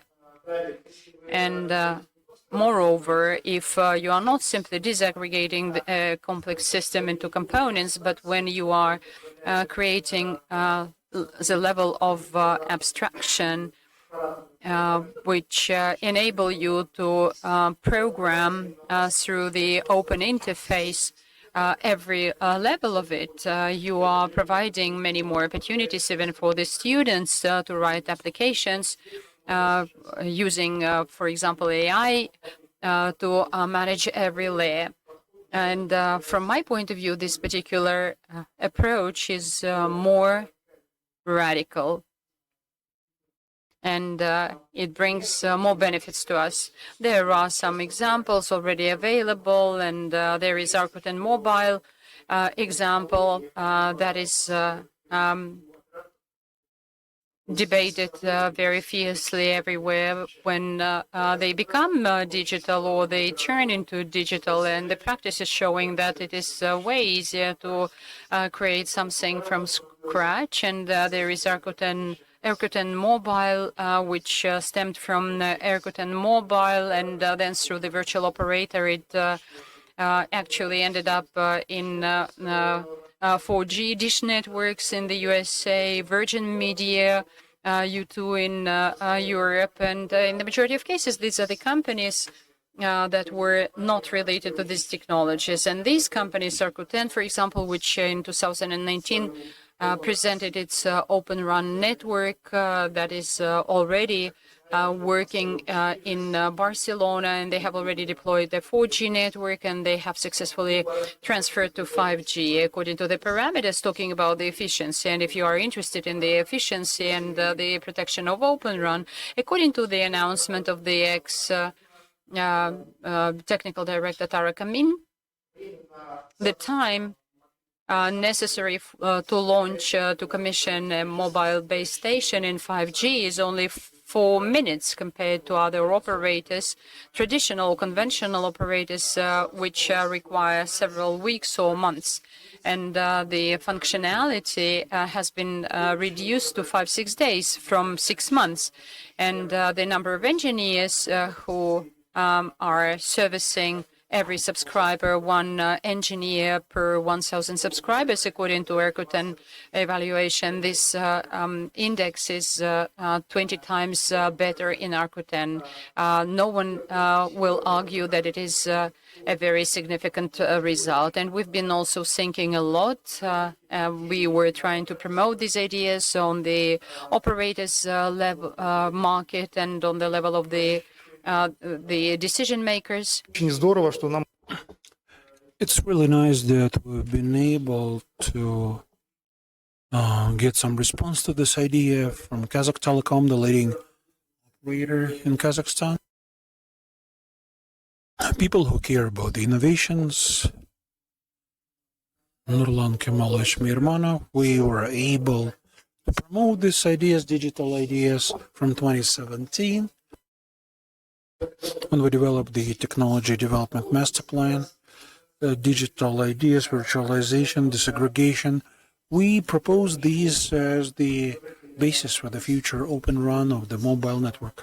Although Open RAN was the only one then back 2019, 2020, we developed the 5G concept where special attention was paid to the openness. We developed the strategy for the implementation of Open RAN. The new networks, greenfield approach, and existing fields, brownfield development. Some of the key features of this, in order to remember, the key feature of the digital technologies on Open RAN in particular is basically the enablers, the necessary conditions for the import substitutions. Not really sure how can you be in charge of Starlink, of OneWeb, or Azure, or Amazon Web Services. See, for them to come to Kazakhstan and to transfer to those. I'm not really sure how you can do this, but I think this is the only way to address those problems. For the purposes of the import substitution and maintaining some sovereignty, individual components, localizing these, this is what we're trying to do. And now concretely, as a continuation of our work with Kazakh Telecom, after development of this concept, we came up with the thin cloud communication hubs in Kazakh Telecom, where you could launch these virtualized solutions. First generation solutions, not CloudNet yet, but something we've been able to accomplish a year ago, the digital bridge in Astana. We had our own stand on KZ, and Kazakh Telecom had two solutions for Open RAN at 78 range virtualized. Since then, it's been a year, and we are preparing solutions, what I call for the simplified greenfield approach. We see this simpler way of doing this, air lane networks. We believe this is the proper approach to implement this breakthrough disruptive technologies. In about 1 week's time, 2 weeks' time, the test zone will be launched in Astana, Open RAN. At the same time, we will be having the equipment to think about launching this equipment in Konaiv. A similar digital technology is launched, but for the whole C hardware abstraction and we're planning to launch as an open run at the range 73.5 gigahertz mobile backbone. This is briefly it in order not to make it overly lengthy. Any questions? Thank you very much. Okay, we've got 2 more presentations, and I'd like the speakers, please keep within your time limit. The next topic is related to the small private 5G networks, non-licensed frequency ranges. I'd like to give the floor on the topic to Vladislav Morozov, Business Development Director of Simpson Software.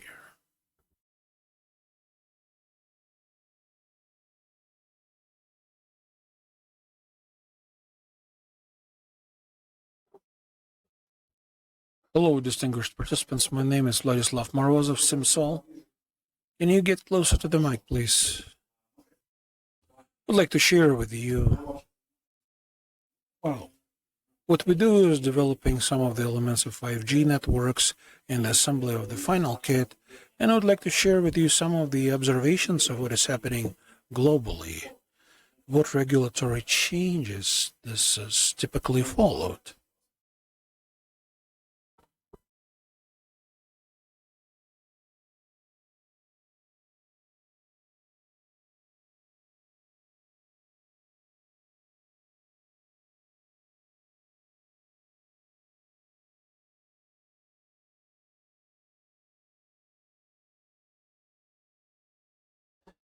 In a couple of words, while we wait for the PowerPoint, what are these small private 5G networks?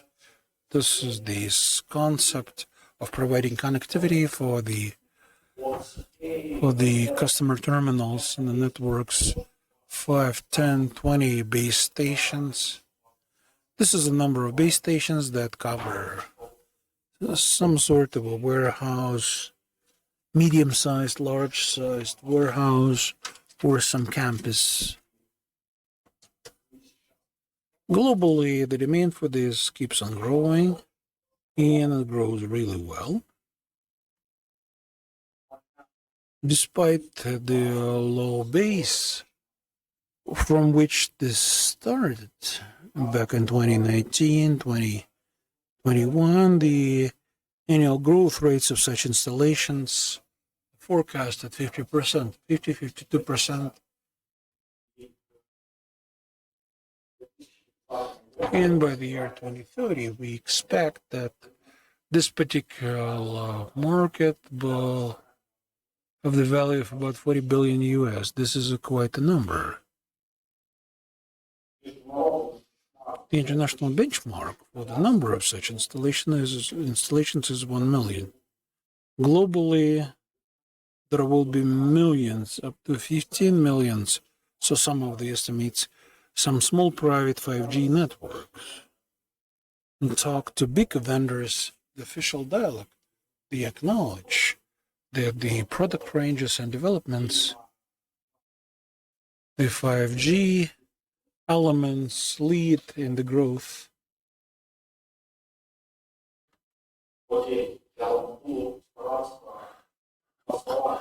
I will try to pass some of the graphs and messages that were in the PowerPoints. Slide 1 was from GSMA. You can find me later in the corridor with the coffee. I will give you the whole report. GSMA did this survey in Latin America about the expectations from the introduction of 5G networks. The highest position, up to 85% of answers from the respondents, so the representatives of the industry, vertical and logistics. The answer was that private 5G networks will have the biggest impact on digitalization of manufacture.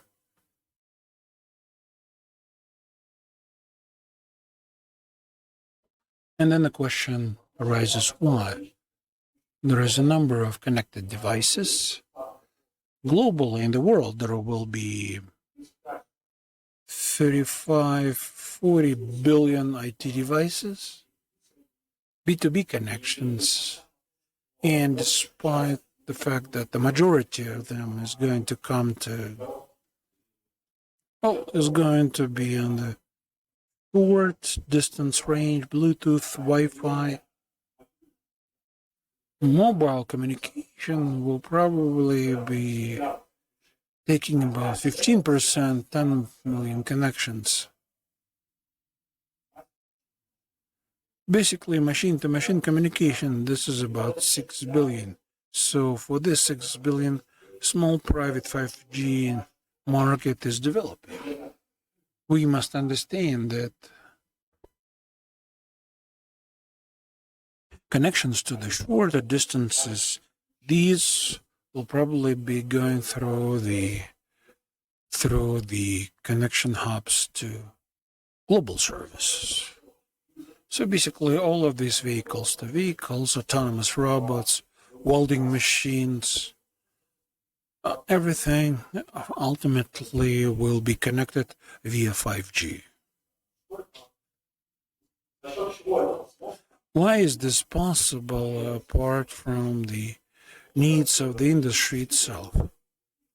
As the previous speaker, Vladimir, said, what's changed is the architecture of mobile networks. It got really simplified in your laptops. The regular laptop, you can launch a 5G network for 10 to 20,000 customers. Well, speaking about the context of this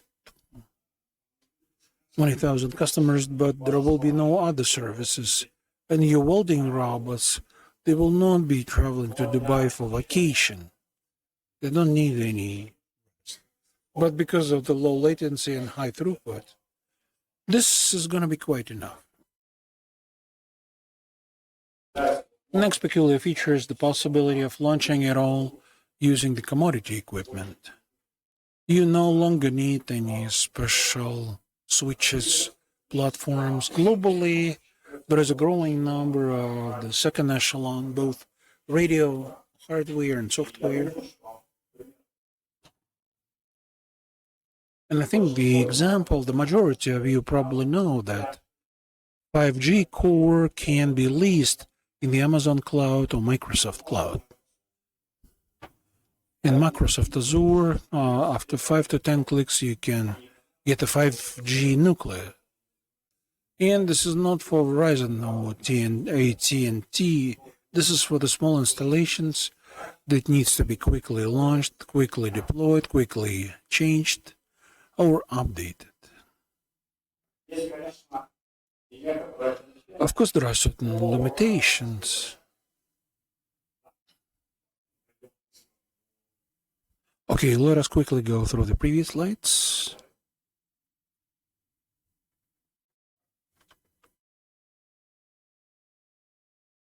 Look, the outlook is 43 billion US.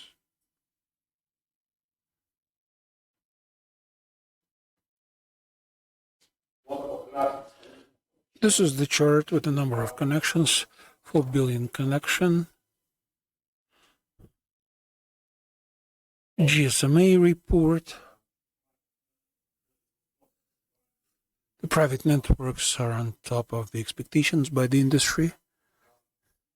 Various types of applications, smart cards, remote access, warehousing facilities, robots, healthcare stands separately. And another important point is the lower threshold of entering the technologies. What about the software? Right now, no one is writing applications for the phones on assembler. Everyone writes software on top-level languages. And all of the productivity problems, software is used when there are hundreds of thousands counts. You typically forget classical radio planning as we knew and understood it. A lack of communication in some corner will simply be taken care of by another small base station. This will enable us, without having any unique engineering experience, this will enable us to launch this 5G network. And those benchmarks and experiments we saw, if you go abstract from the installing mobile stations, the 5G network launch is only about 20 minutes. The rest of it, you add SIM card profiles to the configurator. There are some of the factors that still slow down this process. This relates to frequency or bandwidth, the user equipment, network side equipment. Sometimes it's important to buy an RFID scanner with a modem inside, but this changes quickly. And another standalone issue is the deregulations. If you use 1 million of 5G networks globally as a benchmark, we all understand that you cannot launch 2,000 mobile networks in the same regulatory fashion in which this is happening now. Your bureaucratic system's throughput will not be sufficient. And globally, what is happening, just like for the industrial Wi-Fi, they no longer require the operator's licenses. These are some internal networks where 5G is just another way of communication. This is no mobile operator. This is the means of getting data to the specific devices or robots or cards. And speaking about the frequencies, if it is a licensed bandwidth, 6 to 7 gigahertz,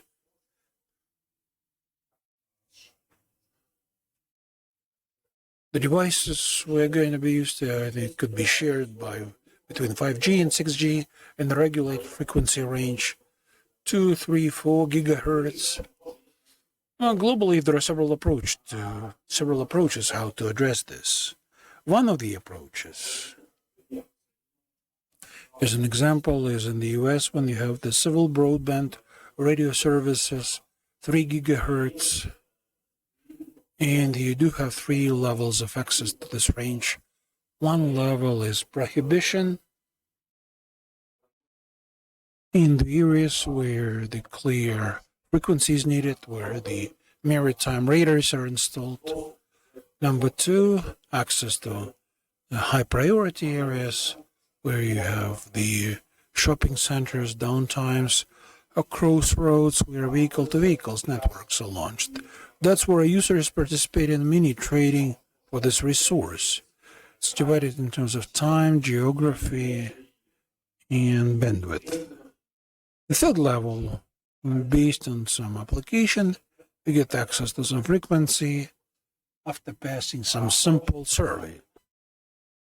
The similar system is in Germany, when after the confirmation from the local authorities, you pay a little fee, they would reserve some frequency for you, for your factory or production facility.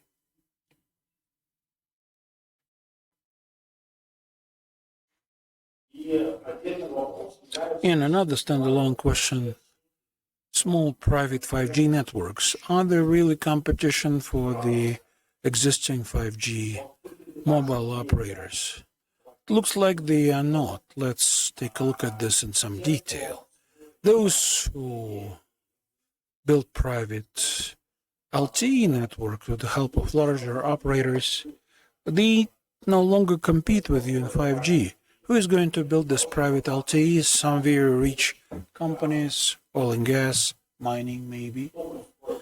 Who is going to develop a 5G? Some local warehouse, Wildberries. And they wouldn't be able to build a private LTE, but launching it for the internal connectivity to digitalize and robotize its manufacturing, they can do it. But they in no way compete with anyone else While they might use Wi-Fi instead of 5G, nothing would really change in this case. It is expected that in 5G, there is going to be network slicing service, which will also do. This is creation of subnetworks based on the public coverage, VLANs inside of 5G. But again, there is a separation amongst the customers. Those who would like to use the network slicing, these are the customers who geographically broad.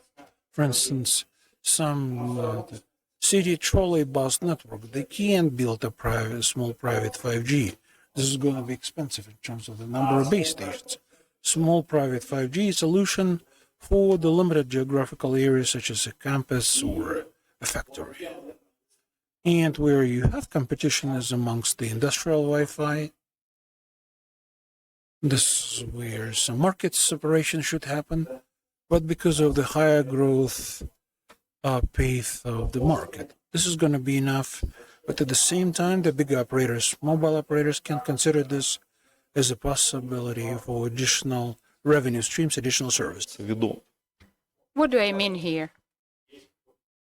For example, there is a plant or a factory where the operator has brought a pipe, and they don't want to be just a pipe, and they're thinking of what they can also sell. For example, IP telephony, some overlapping services in the cloud, and a small private network can also be an additional service, just like an IP telephony when an operator will deploy it in the plant, and the plant will benefit from such connectivity.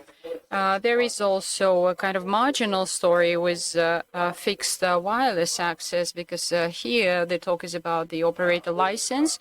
When fiber optic is reaching some settlement or a village where the population is not very big, and Wi-Fi access point is not available there. Therefore, such local terminals and local Wi-Fi network in which we can deploy eSIM profiles may serve such an additional service. Vladislav, please wrap it up during 2 minutes. Well, it was my last slide. Thank you very much for your attention. Thank you very much. Indeed, it was a very difficult presentation, given that we were lagging behind the time, and given that it took some time to demonstrate your slides on the screen. Now let us talk about IoT, and I would like to turn the floor to Alexander Antoniuk, who is the director of IoT department from Astel company. Please, the floor is yours. I would like to thank the organizers for this opportunity to make a presentation. I believe that such events are uniting everybody, and they give us a lot of new food for thought. Please show my presentation on the screen.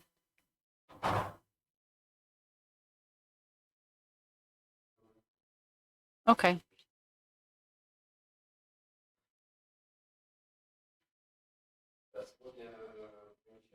Yeah, today we've been talking about IoT several times.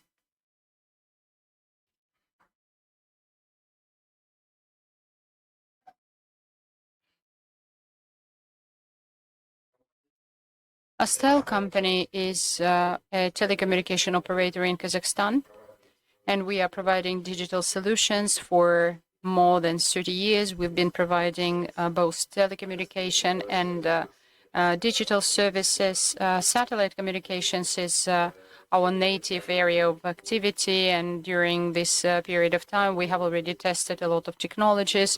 Many SATCOM equipment manufacturers know us very well, so do we, and we've been keeping a very close eye on the new equipment, and now we have decided to work on IoT, and we have become the operator of IoT network in Kazakhstan. As to IoT, I believe everybody understands what it is. That is to say, any type of physical hardware that are interacting in some way with between each other and with human beings. And what is really very important now is for big data providers are the AI systems. Talking about the IoT market, as of 2022, the total value globally was 201 billion, and the forecast for 23 is 249 billion US. Therefore, the market is growing in average by 24-25%, and the IoT can be very different.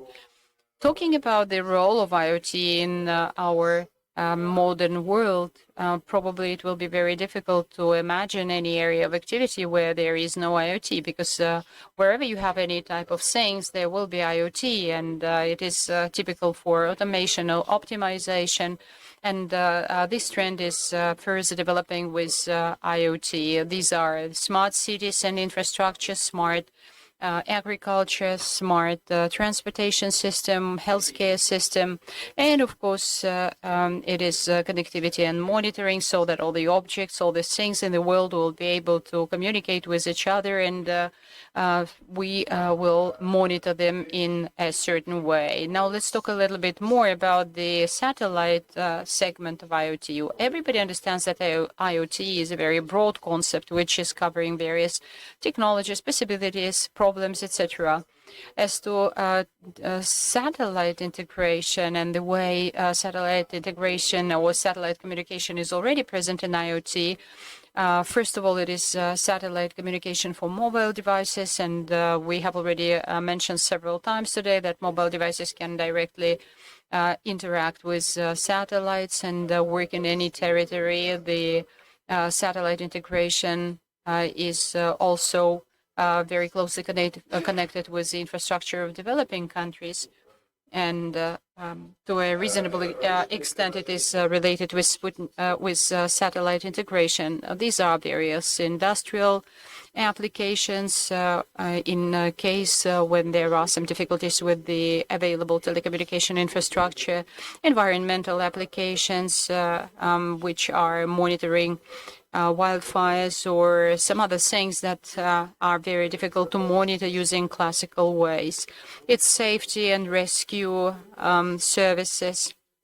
When even a cell phone can send an alert in any point of the world, and global coverage. Everybody understands that satellites enable us to widen the coverage area up to the let's say, size of a country. But when we are talking about the low orbit coverage, actually the whole planet can be covered. And agri-technologies are integrated into IoT as well. Telecommunications through satellites.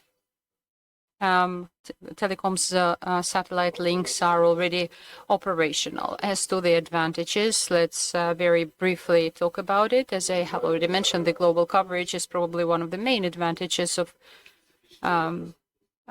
IoT. Specific sectors of industries, IoT in maritime, in oil and gas industry, in agriculture and environmental protection areas.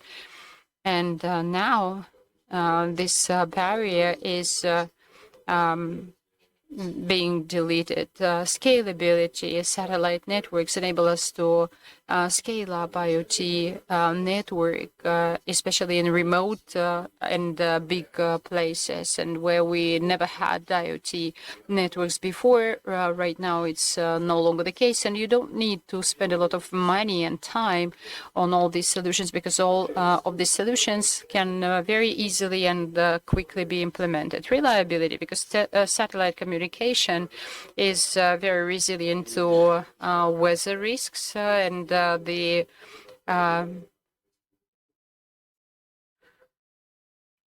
refusal points will be not as frequent as in conventional networks. Mobility, there will be fewer devices now that are operated in fixed mode, because satellite communication is energy efficient, and actually it can establish any type of communication anywhere at any destination. As to the challenges or difficulties that we are facing when we are introducing satellite IoT, number one is data safety, because the risk here is that any type of information that will be transmitted over radio frequencies can be either intercepted, can be modified, or can be stolen away. Therefore, there is a need for encoding or the use of some sophisticated procedures of connectivity. And this problem is addressed by all the companies that are operating in satellite IoT. The next one is the spectrum limitations, and probably this is a painful issue for all of us because we've been talking about it quite extensively during the morning session, how to optimize it and how to make sure that these systems will be operational in the interests of all the countries of the world. Competition and standards. Practically, we can make exactly the same statement because every standard is trying to be the best and to be the most applicable. And this is the reason for which we are debating a lot various technologies, and we have to take the decision which technologies deserve to become a standard, and actually it slows down the development of satellite IoT. Lag or latency is another problem because we understand that any type of satellite communication is closely related with latency, and especially it is delaying the time of processing because the information is actually influencing on the real-time applications. And here we have to understand that some real-time applications will probably not work through satellite IoT as they work in terrestrial networks. The next one is power consumption. Now here, all the manufacturers of such systems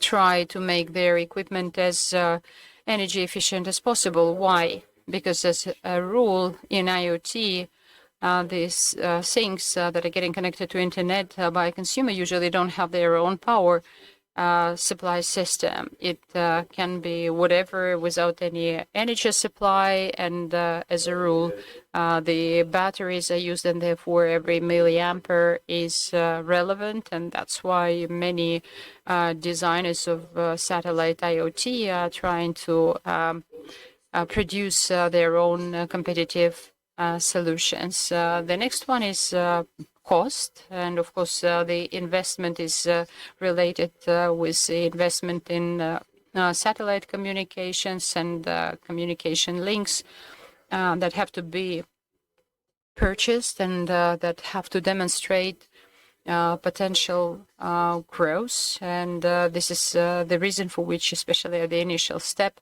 such systems are pretty expensive. But here you have to look into the future. A few words about the tendencies in satellite IoT. Of course, low LEO systems such as Starlink, OneWeb, they are pretty numerous, especially in IoT segment. Yes, indeed, they don't have a global coverage as Starlink. However, they are growing, and on a yearly basis, they are expanding their constellation, and I believe that in several years the coverage is going to be pretty stable. Pseudo communication satellites, these are the devices which are functioning as telecommunication satellites, such as UAVs, for example, which are flying on a very high altitudes, and they operate as the repeaters, which is a very interesting solution that enables us to reduce the investment in such projects. We will not need hundreds or dozens of satellites. We will need only a few satellites. But on the other hand, there might be some difficulties from the regulatory point of view, because such problems are also typical for conventional satellite systems. But nevertheless, this area of activity is developing. Many companies are piloting such projects right now, and they are launching the UAVs that are securing telecommunication link. The next problem is 5G integration that we've been discussing quite extensively today.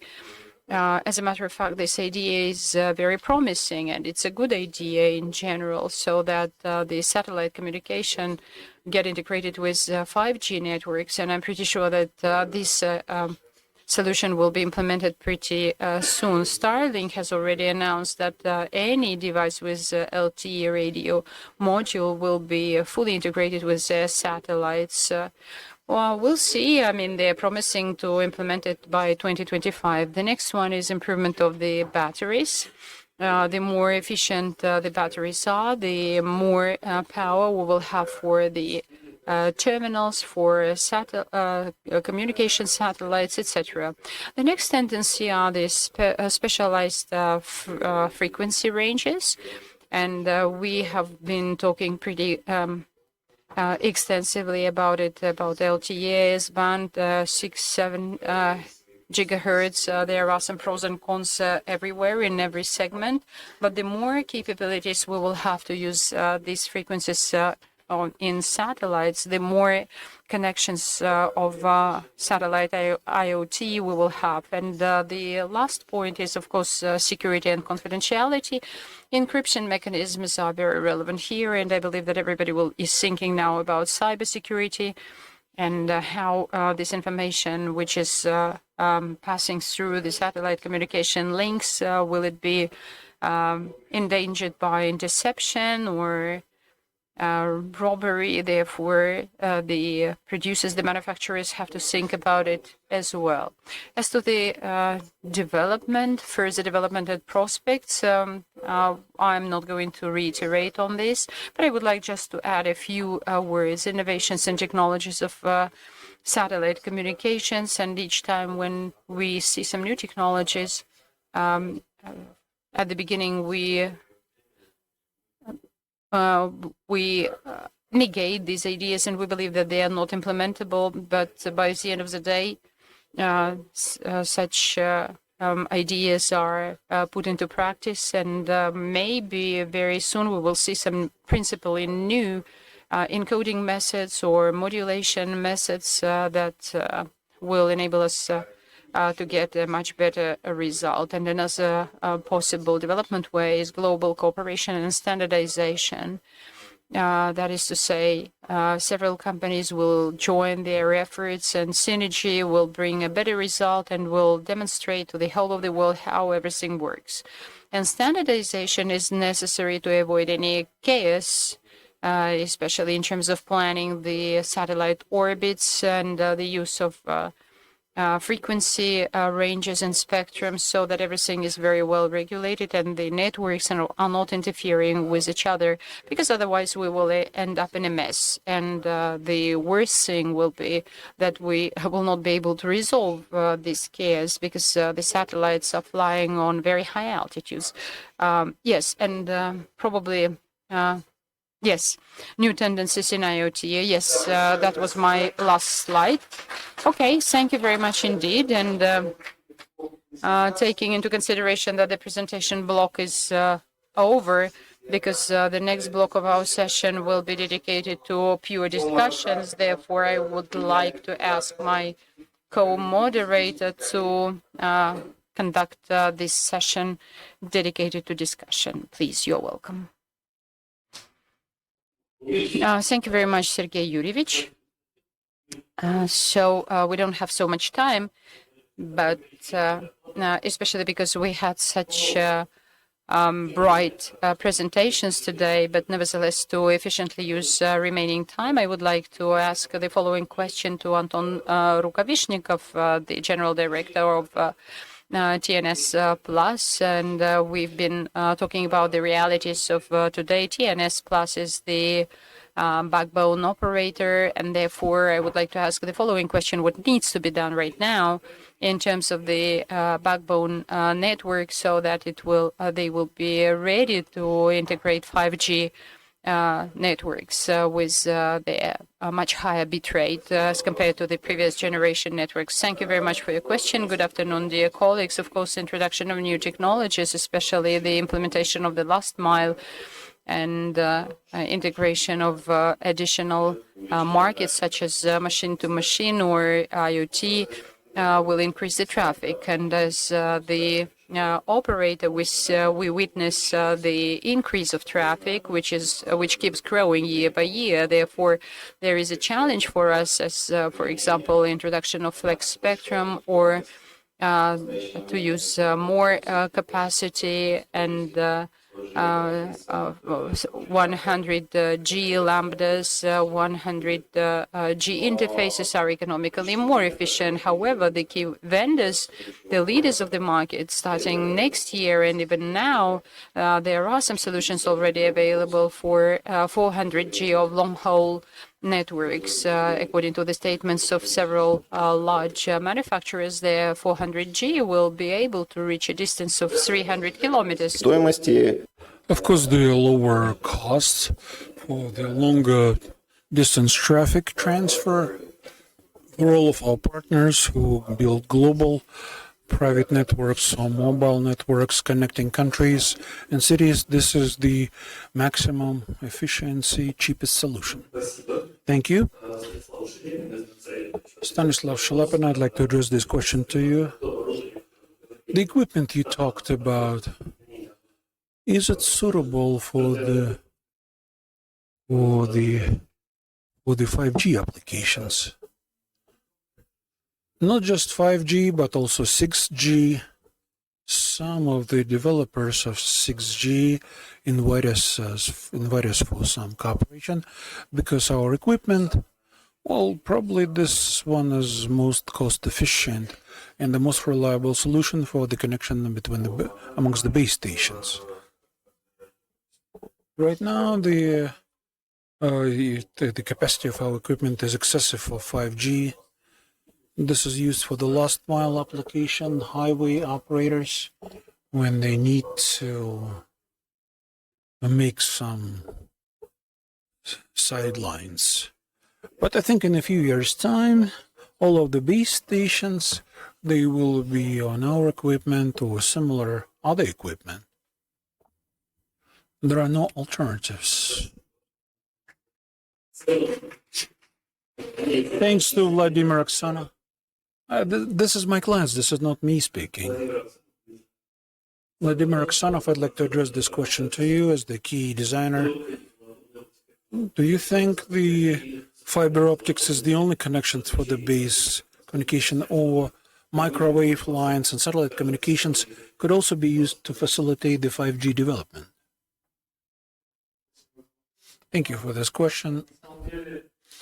In fact, today we discussed one really interesting area for the 5G application, the fixed wireless access, the possibility of building point-to-point, point-to-multiple points channels.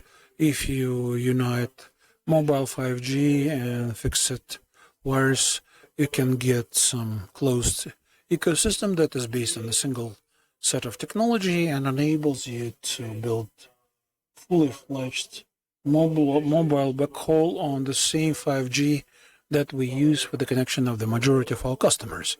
This kind of an approach, we are implementing this.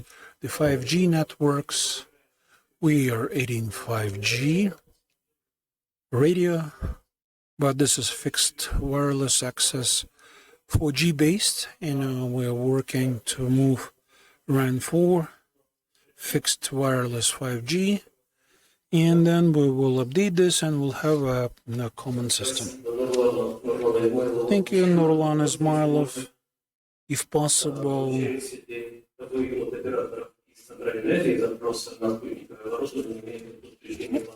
well, do we get any requests from the countries of Central Asia for the 5G equipment?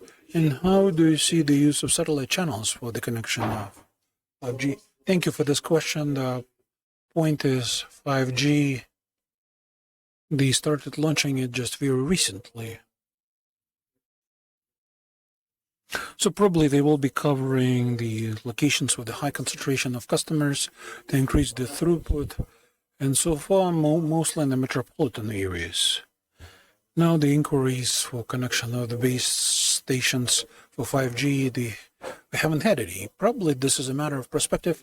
First of all, the cities will be covered in a year or two, and then maybe by the year 2025 there will be question to roll out the base stations after 25 and could be launched in the rural areas or remote locations.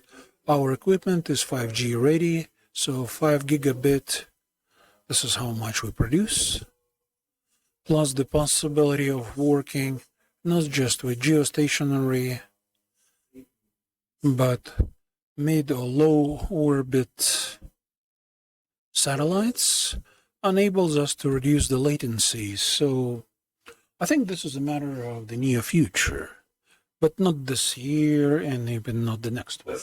Thank you. The question Joe Barrett addressed to Joe Barrett from GSA, there is this analytical opinion, no one shares that. But mobile standards of even 3G, 5G, the less successful than 6G or 4G.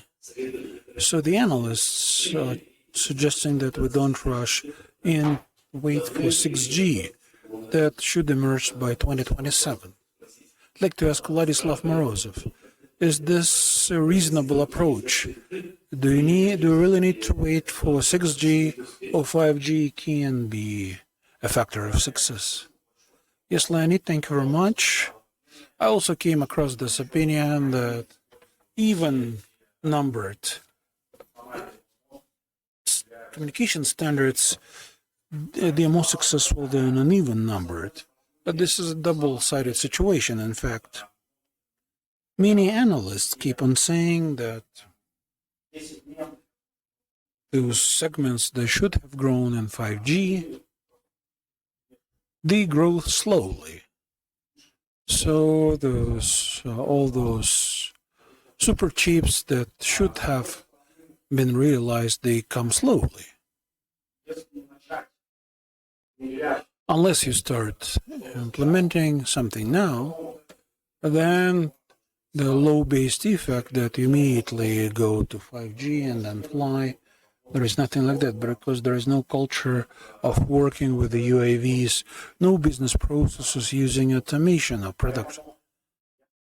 So I believe that those objectives that are out there will need to start to address them with the means we have available. We don't need to fantasize about anything else. Thank you. I'd like to address the same question to Alexander. So for you as the satellite operator, do you think 5G is some interim solution? Should we wait for 6G? Or this is something that gives us some success? Thank you for this question. In fact, I really want to skip forward.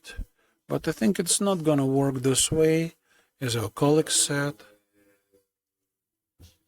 In order to think about 6G, we must understand and try how the 5G works. We need to replicate and upscale. Speaking about the needs, right now, even what is offered by 5G is quite excessive for the current business applications. And when 5G is required, this is not really clear. What is promised by 5G? Looking at how it performs in the real world. Thank you. I'd like to address this question to Sergei Afanasyev on the Open Run.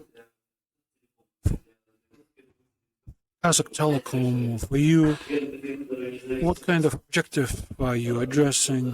Vendor independence or better efficiency because of the network virtualization? Thank you for this question. not a simple one. Like I said in my presentation, we can look at these technologies differently.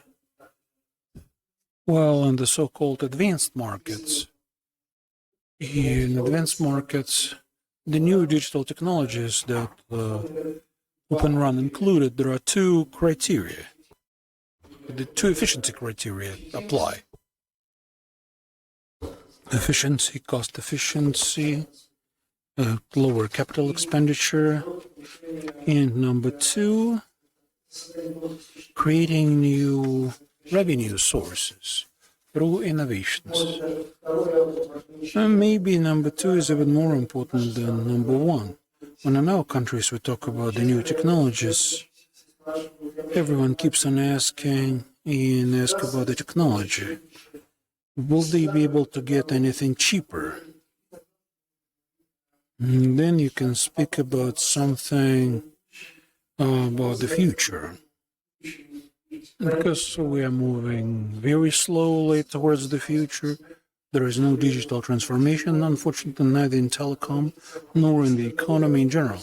If we had it, we had a much higher demand for innovations. We could talk about the digital technologies and better business efficiency. But right now, all the talk is mostly about the economic efficiency, capital expense reduction, and so on. Would also add some of the issues that you mentioned.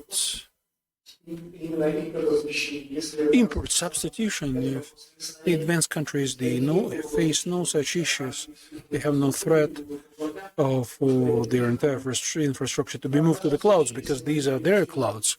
If we move our infrastructure into their clouds, this is going to be our problem. So, first of all, in our markets, I'd like to call upon politicians to pay attention to this. Please open way for the digital technologies. This is in your best interest. This is the best interest of the government. This is in the interest of business. Not now, but maybe we won't be saving a lot, but we'll be saving some. There will be some new opportunities. There will be new technologies. Unless the operators prepare to work based on the new rules, 5G and 6G should become such platforms. This is really important to address. Apart from the economic growth, we need to address the import substitution, technical sovereignty, and national security included. Do you have any other solutions? Not like hardware. There are these new companies like Avenir and new ones. Kazakh Telecom. Which solutions are you looking at? Which solutions have you tested? And which ones are you going to be using commercially? There are lots of Open Run vendors. For this, Open Run is created to expand the range of vendors, to fragment the market and to have lots of sources of the supply. Speaking about the concrete solutions that we test and we offer or will be offering in Kazakh Telecom and the real projects, I represent the local company and our relations. This is our internal matter. Now we work with one set of partners, then we'll work with the others. And we basically expect that the gradual or the business growth we will be able to get a bigger share. We will be able to localize the biggest share of the equipment of these vendors. Thank you. And one more question to Rukavishnikov.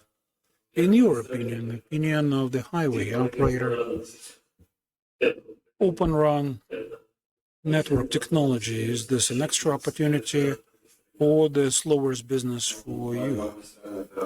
The highway operators that are not affected in any way. For the 5G, this is a great opportunity. Just some of the new players, lower cost.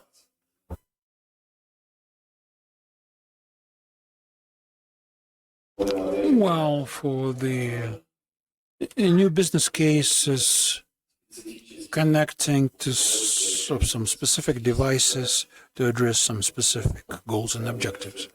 I'm not really sure. I think this is an interesting topic, but right now, I haven't seen any single commercial case globally.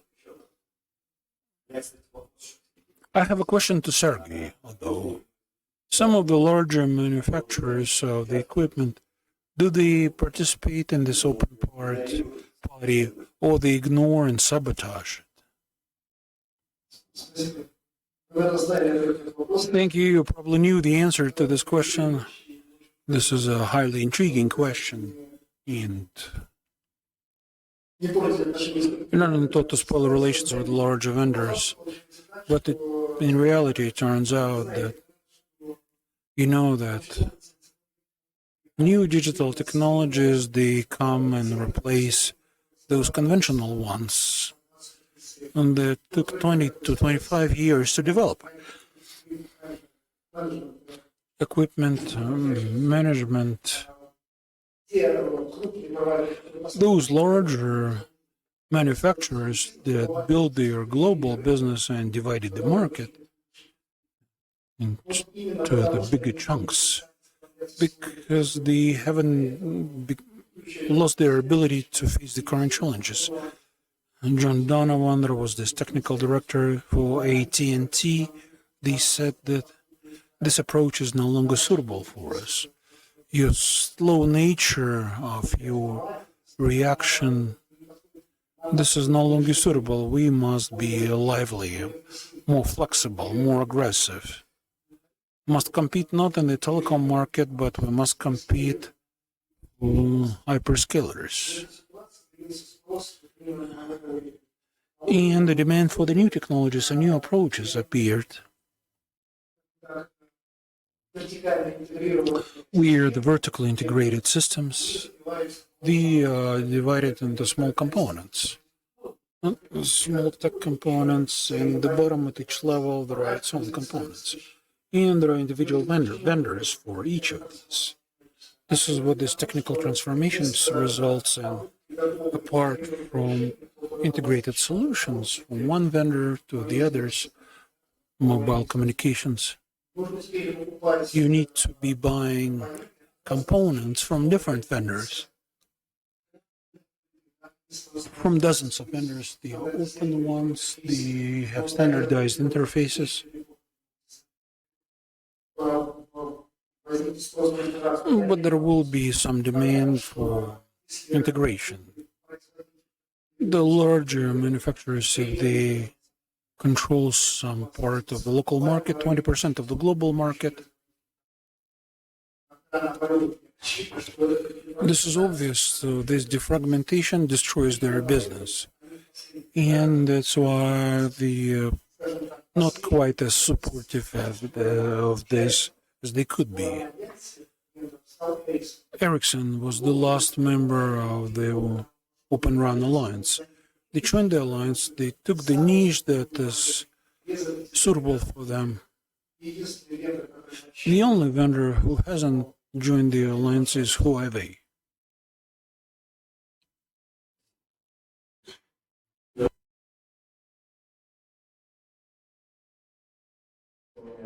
Nurlan, I just wanted to comment on success or lack of success of some of these standards. Success or lack of success of the technology is not related to the numbers or letters. This is no guessing. This is related to the services that the standards provide and the actions by the regulators. The G success was because of the text messages and they killed pagers. Millions of users of pagers, they become GSM users. And that's how they reached the lack of success of 3G. In Germany, they collected 70 billion for the 3G licenses, and they killed operators' activities in terms of launching. So the success of 5G is going to be dependent on 5 because this is the number, but it's going to be dependent on the types of services they are going to be offering and what's going to be the capability of the operator to implement the standard. Let me add a little bit to this. Imagine that you knew this ahead of time, and you as an operator sit and wait for 4G, and then YouTube's traffic goes up, and you have 168 kilobits, and the equipment just left the warehouse. What do you do? Lose customers, or the similar case? Right now, they discuss hubs platforms in narrow circle. This is this thing that can fly at the distance of 22 kilometers. And the use of hubs platform is arguable, but it can replace 450 base stations. Imagine installing 450 base stations in the mountains, 450 microwaves. There is always a balance. You start doing it or wait and see.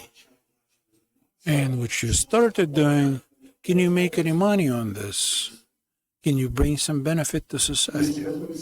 If you allow me, I'd like to join this discussion. It's nice that they touched upon this hubs technology. It should be used HIPS, hubs integrated base station, and one that is going to be flying at 20 kilometers, covering 200 square kilometers. The topic for the countries which have its own industries. I think it's a much better use in the countries like Kazakhstan. But keep in mind that this HIPS, it doesn't really matter what kind of equipment they carry. They are not related to the technologies themselves. Speaking about the technologies, 4G, 5G, I think there is going to be a little secret there. Changes in technology, they mostly happen inside G itself. What happened from 4G, 4.5G, 4.99, this is much greater change versus 5G, 6G. There are lots of changes like that, and this is happening evolutionary with the move to the Open RAN, but you no longer need to change anything. To replace any release of GPP, if you simply reload the software application, this means that you are shifting to continuous innovations. This means that from the technical point of view, any type of update is losing any reason for you. And 5G is not a monolithic solution. I would say that it has two domains, let's call them this way, or generation standalone, and it's standalone, and everybody knows about it.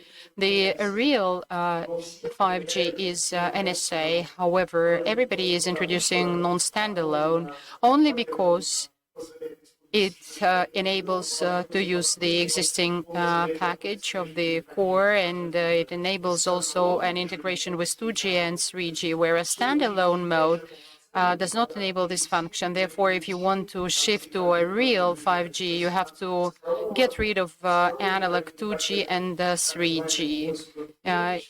In voice over knife 5G, and you will never be able to jump over it. And why NSA 5G was introduced, because it enabled us to get integrated with the old telephony, because you will not be able to receive the calls from 2G or 3G networks, or you will not be able to place a call. Therefore, you will not be able to skip 5G in this sense. I'm really very sorry to complete this discussion, but I have to propose to thank our distinguished speakers. Thank you very much for this. We are not yet replaced by AI, and therefore we really need to have lunch. It will be on the second floor. The lunch will take place on the second floor, and then at 15:45 we will be waiting for you at the final session. Bon appétit.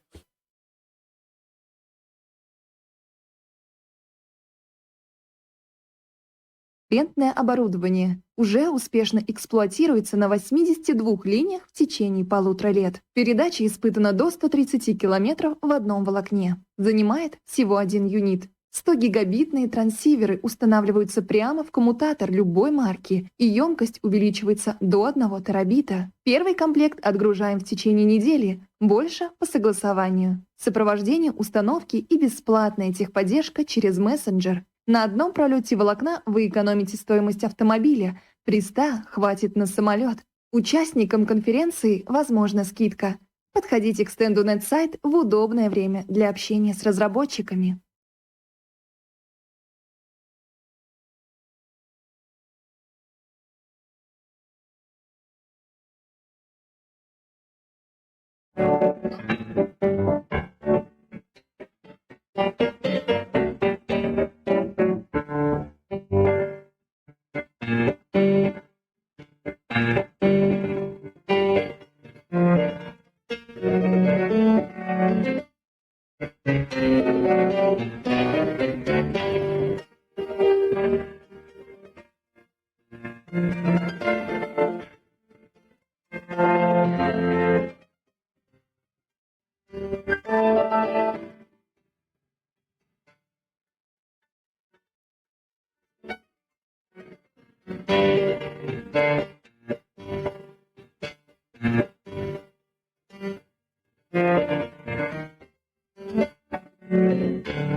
Решение для передачи от 100 гигабит до 1 терабита в одно волокно. В 4 раза ниже по цене, чем когерентное оборудование. Уже успешно эксплуатируется на 82 линиях в течение 1,5 лет. Передача испытана до 130 километров в одном волокне. Занимает всего один юнит. 100-гигабитные трансиверы устанавливаются прямо в коммутатор любой марки, и емкость увеличивается до 1 терабита. Первый комплект отгружаем в течение недели, больше по согласованию. Сопровождение установки и бесплатная техподдержка через мессенджер. На одном пролете волокна вы экономите стоимость автомобиля, при 100 хватит на самолет. Участникам конференции возможна скидка. Подходите к стенду NetSite в удобное время для общения с разработчиками.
Решение для передачи от 100 гигабит до 1 терабита в одно волокно. В 4 раза ниже по цене, чем когерентное оборудование. Уже успешно эксплуатируется на 82 линиях в течение 1,5 лет. Передача испытана до 130 километров в одном волокне. Занимает всего 1 юнит. 100-гигабитные транссиверы устанавливаются прямо в коммутатор любой марки, и емкость увеличивается до 1 терабита. Первый комплект отгружаем в течение недели, больше по согласованию. Сопровождение установки и бесплатная техподдержка через мессенджер. На одном пролете волокна вы экономите стоимость автомобиля, при 100 хватит на самолет. Участникам конференции возможна скидка. Подходите к стенду NetSite в удобное время для общения с разработчиками.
Решение для передачи от 100 гигабит до 1 терабита в одно волокно. В 4 раза ниже по цене, чем когерентное оборудование. Уже успешно эксплуатируется на 82 линиях в течение 1,5 лет. Передача испытана до 130 километров в одном волокне. Занимает всего 1 юнит. 100-гигабитные транссиверы устанавливаются прямо в коммутатор любой марки, и емкость увеличивается до 1 терабита. Первый комплект отгружаем в течение недели, больше по согласованию. Сопровождение установки и бесплатная техподдержка через мессенджер. На одном пролете волокна вы экономите стоимость автомобиля, при 100 хватит на самолет. Участникам конференции возможна скидка. Подходите к стенду NetSite в удобное время для общения с разработчиками.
Решение для передачи от 100 гигабит до 1 терабита в одно волокно.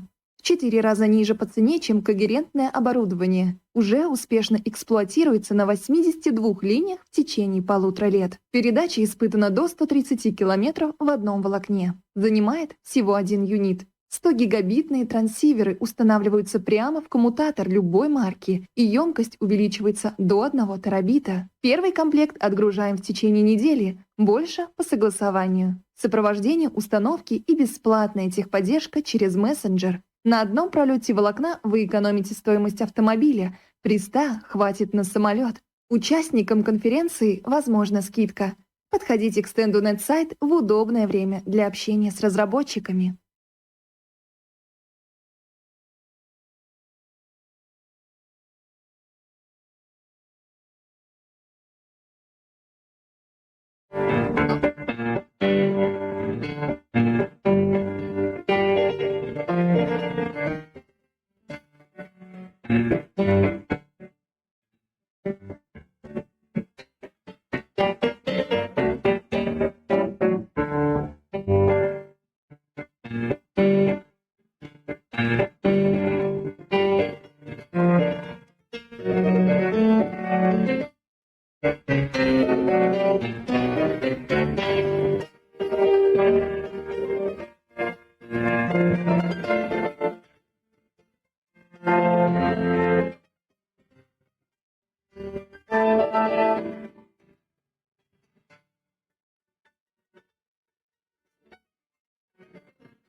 Решение для передачи от 100 гигабит до 1 терабита в одно волокно.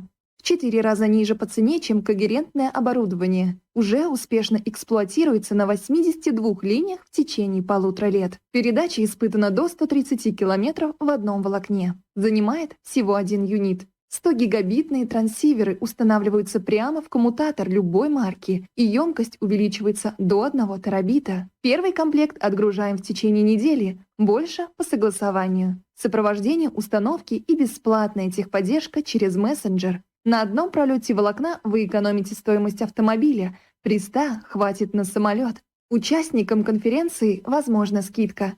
Подходите к стенду NetSite в удобное время для общения с разработчиками.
Решение для передачи от 100 гигабит до 1 терабита в одно волокно.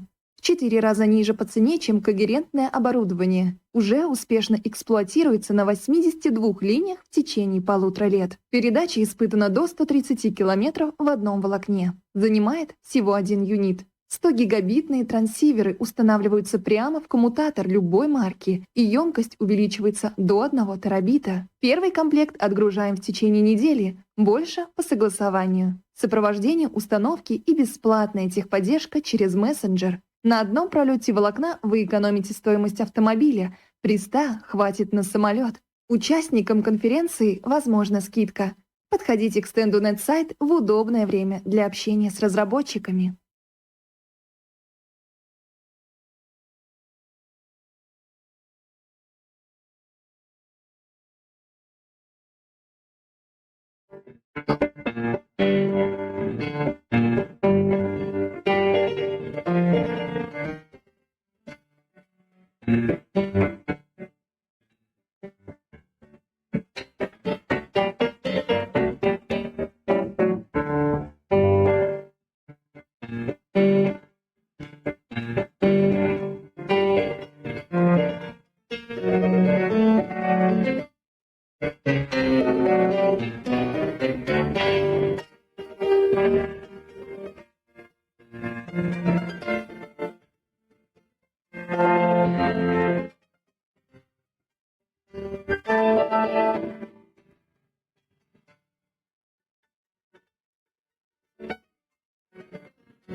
Решение для передачи от 100 гигабит до 1 терабита в одно волокно. В 4 раза ниже по цене, чем когерентное оборудование. Уже успешно эксплуатируется на 82 линиях в течение 1,5 лет. Передача испытана до 130 километров в одном волокне. Занимает всего 1 юнит. 100-гигабитные трансиверы устанавливаются прямо в коммутатор любой марки, и емкость увеличивается до 1 терабита. Первый комплект отгружаем в течение недели, больше по согласованию. Сопровождение установки и бесплатная техподдержка через мессенджер. На одном пролете волокна вы экономите стоимость автомобиля, при 100 хватит на самолет. Участникам конференции возможна скидка. Подходите к стенду NetSite в удобное время для общения с разработчиками.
Решение для передачи от 100 гигабит до 1 терабита в одно волокно. В 4 раза ниже по цене, чем когерентное оборудование. Уже успешно эксплуатируется на 82 линиях в течение 1,5 лет. Передача испытана до 130 километров в одном волокне. Занимает всего 1 юнит.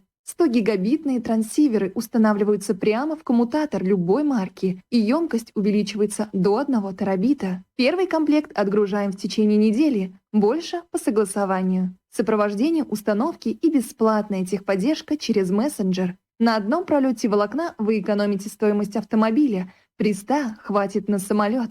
Участникам конференции возможна скидка.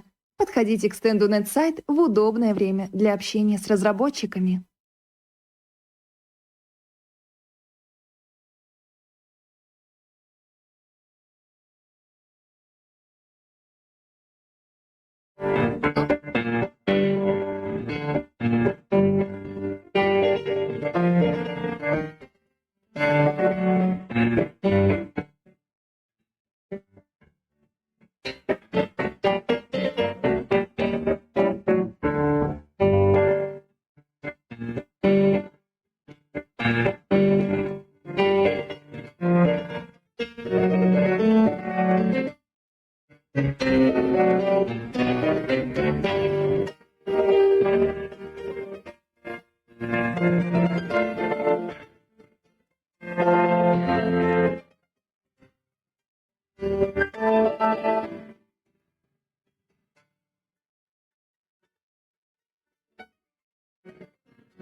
Решение для передачи от 100 гигабит до 1 терабита в одно волокно. В 4 раза ниже по цене, чем когерентное оборудование. Уже успешно эксплуатируется на 82 линиях в течение 1,5 лет. Передача испытана до 130 километров в одном волокне. Занимает всего 1 юнит. 100-гигабитные трансиверы устанавливаются прямо в коммутатор любой марки, и емкость увеличивается до 1 терабита. Первый комплект отгружаем в течение недели, больше по согласованию. Сопровождение установки и бесплатная техподдержка через мессенджер. На одном пролете волокна вы экономите стоимость автомобиля, при 100 хватит на самолет. Участникам конференции возможна скидка.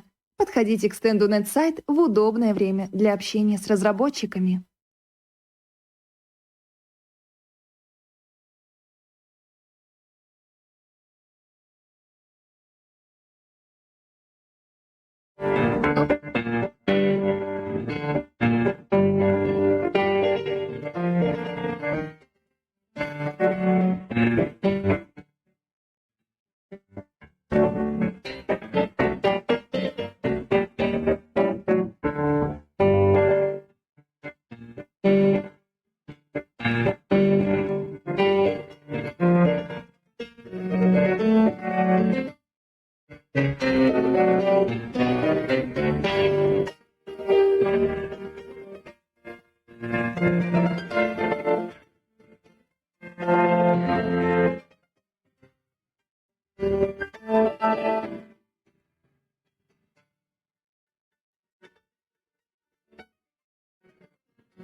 Решение для передачи от 100 гигабит до 1 терабита в одно волокно. В 4 раза ниже по цене, чем когерентное оборудование. Уже успешно эксплуатируется на 82 линиях в течение 1,5 лет. Передача испытана до 130 километров в одном волокне. Занимает всего 1 юнит. 100-гигабитные трансиверы устанавливаются прямо в коммутатор любой марки, и емкость увеличивается до 1 терабита. Первый комплект отгружаем в течение недели, больше по согласованию. Сопровождение установки и бесплатная техподдержка через мессенджер. На одном пролете волокна вы экономите стоимость автомобиля, при 100 хватит на самолет.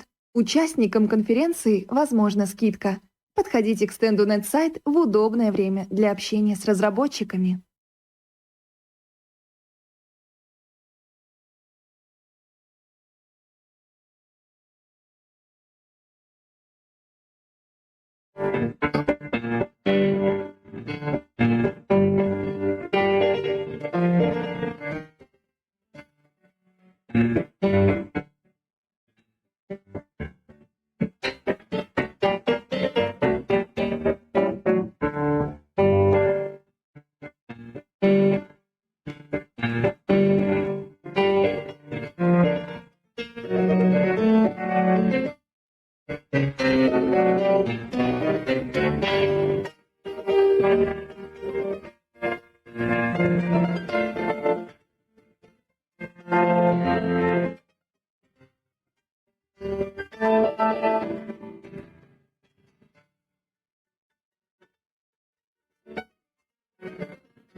Решение для передачи от 100 гигабит до 1 терабита в одно волокно. В 4 раза ниже по цене, чем когерентное оборудование. Уже успешно эксплуатируется на 82 линиях в течение 1,5 лет. Передача испытана до 130 километров в одном волокне. Занимает всего 1 юнит. 100-гигабитные трансиверы устанавливаются прямо в коммутатор любой марки, и емкость увеличивается до 1 терабита. Первый комплект отгружаем в течение недели, больше по согласованию. Сопровождение установки и бесплатная техподдержка через мессенджер. На одном пролете волокна вы экономите стоимость автомобиля, при 100 хватит на самолет.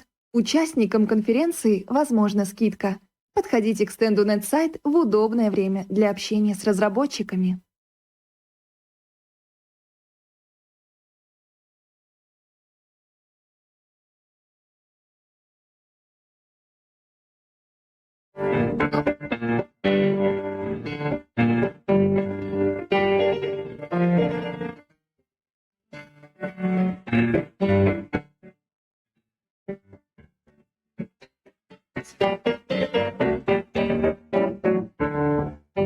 Раз, раз. Мне кажется, вот так лучше будет или нет? Вот так лучше будет, нет? Потому что когда вот здесь...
Решение для передачи от 100 гигабит до 1 терабита в одно волокно. В 4 раза ниже по цене, чем когерентное оборудование. Уже успешно эксплуатируется на 82 линиях в течение 1,5 лет. Передача испытана до 130 километров в одном волокне. Занимает всего 1 юнит. 100-гигабитные трансиверы устанавливаются прямо в коммутатор любой марки, и емкость увеличивается до 1 терабита. Первый комплект отгружаем в течение недели, больше по согласованию. Сопровождение установки и бесплатная техподдержка через мессенджер. На одном пролете волокна вы экономите стоимость автомобиля, при 100 хватит на самолет. Участникам конференции возможна скидка. Подходите к стенду NetSite в удобное время для общения с разработчиками.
Для передачи от 100 гигабит до 1 терабита в одно волокно. В 4 раза ниже по цене, чем когерентное оборудование. Уже успешно эксплуатируется на 82 линиях в течение 1,5 лет. Передача испытана до 130 километров в одном волокне. Занимает всего один юнит. 100-гигабитные транссиверы устанавливаются прямо в коммутатор любой марки, и емкость увеличивается до 1 терабита. Первый комплект отгружаем в течение недели, больше по согласованию. Сопровождение установки и бесплатная техподдержка через мессенджер. На одном пролете волокна вы экономите стоимость автомобиля, при 100 хватит на самолет. Участникам конференции возможна скидка. Подходите к стенду NetSite в удобное время для общения с разработчиками.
Комплекс программ, графы и базы сетей подключений решает задачу анализа в режиме. Решение для передачи от 100 гигабит до 1 терабита в одно волокно. В 4 раза ниже по цене, чем когерентное оборудование. Уже успешно эксплуатируется на 82 линиях в течение 1,5 лет. Передача испытана до 130 километров в одном волокне. Занимает всего один юнит. 100-гигабитные транссиверы устанавливаются прямо в коммутатор любой марки, и емкость увеличивается до 1 терабита. Первый комплект отгружаем в течение недели, больше по согласованию. Сопровождение установки и бесплатная техподдержка через мессенджер. На одном пролете волокна вы экономите стоимость автомобиля, при 100 хватит на самолет. Участникам конференции возможна скидка. Подходите к стенду NetSite в удобное время для общения.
Светлана, надписи нету для Александра.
Да, вроде все.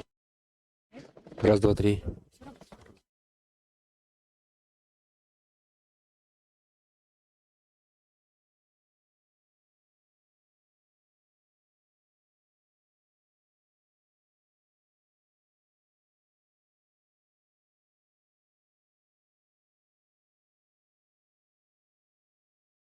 С разработчиками.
Для передачи от 100 гигабит до 1 терабита в одно волокно.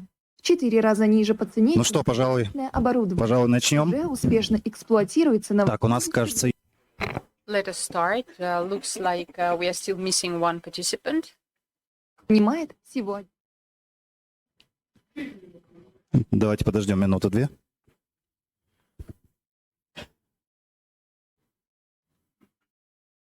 Да, Дмитрия нету.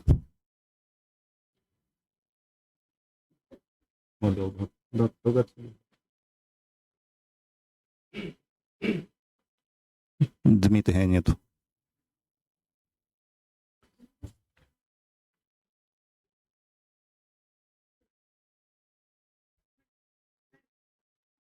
Хорошо. Ну что, давайте. Okay, take your seats, distinguished guests. Thank you very much to those who have already survived this battle, which is called lunch. And half of our guests are lagging behind a little bit. My name is Vyacheslav Kvan, and I'm working in Beeline. I'm in charge of the relationship with the clients. Our clients in Kazakhstan, in Beeline, and those of you who have joined us online, please ask your questions as well in the chat of our online broadcasting, and at the end of this session we will be able to discuss some of your questions and find answers to them. Our session will consist of 2 parts. All in all, we will be working during 2 hours and 10 minutes. The first hour will be dedicated to presentations and reports. Alexander Zaik, Evgeny Mali, and Tadej Dragash will talk about their vision on the private networks, and the remaining time will be dedicated to the discussion of all the topical issues that are related to the private networks, which are topical for the suppliers, for the users.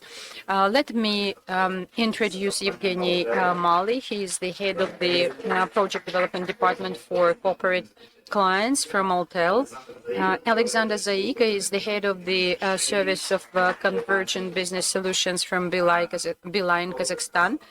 And Dmitry Zamkovoy, he's the General Director of Mobile Group. And next to me is Marat Smagulov, who is the Director of CAP Technology Department. He is the integrator of the Kazatomprom company. He's probably representing both the integrators and the clients. Talgat Ablai is the head of Information Department Technologies from Kazakhmys. Alexander Antonyuk is the Director of IoT Department from Astel. And Tadej Dragesh, Regional Director, Sales Director from Druid Software Ltd. Let us now get down without further ado to our presentations, and I would like everybody to stick to the timelines. The first presentation of Alexander Zaika, the LTE development in Kazakhstan. Alexander, please, the floor is yours. Thank you. Thank you very much, Vyacheslav. Shall we have a clicker?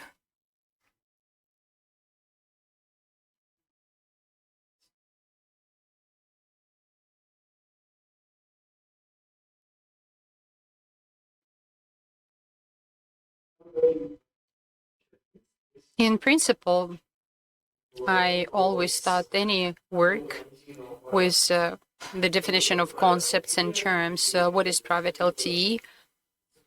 And what is digital transformation? When we talk about private LTE, actually it's a private local data transmission network based on LTE standard, and which is owned by the production facility. For example, when we are talking about the digital transformation, we mean a very integrated approach to optimization and improvement of production and technological processes based on information technologies. Anyway, it is understandable that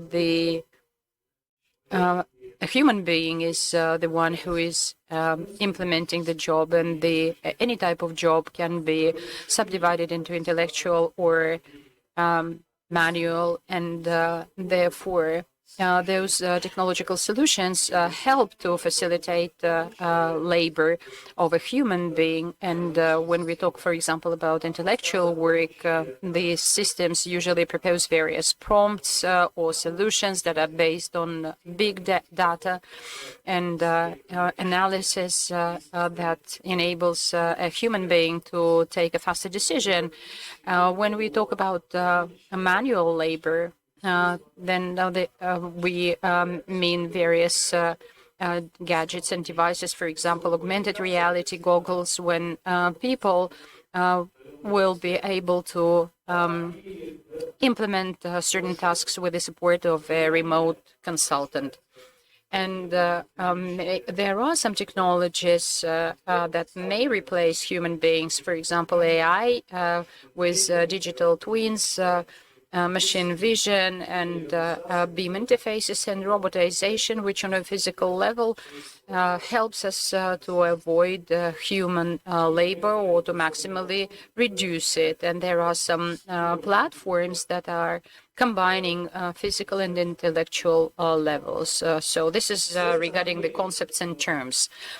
On my side, I believe that it will be very important to underscore that we are approaching solution of the problems based on the definition of the problems that the business is facing. Even though we are now participating in the conference which is dedicated to telecommunications, but we are talking about the way of resolving and approaching problems that a business is facing or an enterprise is facing. What are these problems? I believe that every enterprise is first and foremost a commercial enterprise, which is established to get profit, to gain profit. And this is the reason for which an enterprise will aspire after increase of the efficiency And the second one is optimization of OPEX, and it is interrelated with efficiency. And this third aspect, and when we are talking about industrial enterprises, we talk about HSC. Therefore, these are three main streams that are actually necessary for application of new technologies, and this is the reason for which data transmission networks are required. On the other hand, we understand that when we are proposing a very complicated technological product, such as networks, and if there is no adequate context understanding the specifics of the production at various enterprises, then our solutions will not be matching the requirements of our client. We understand that there might be various services that we are providing, but when we are not using internet just in an abstract way, but we use it as the way to access WhatsApp, Telegram, internet, etc. And here we tried also to go deep into various aspects and to identify the main sectors of industry that might be of interest for us to, where we can promote corporate private network. And here we are talking about the mining industry and oil and gas development industry. And probably here we will be talking more about mining industry, and later on I will tell you why. In general, it is understandable that it is one of the fundamental areas of our sector of economy that is generating the major part of the GDP, about 18% of it. And this 18% of GDP is generated by mining industry. It also gives job to more than 270,000 employees, and therefore it has a strong social impact. And another very important aspect is that digital maturity and penetration of digital technologies in this sector of industry. And I'm quoting several studies that was evidencing to the fact that about 75% of the companies, mining companies, usually have digitized processes, and only 15% of the total volume are automated, and therefore the volume of possibilities for introduction of new technologies in mining industry are huge.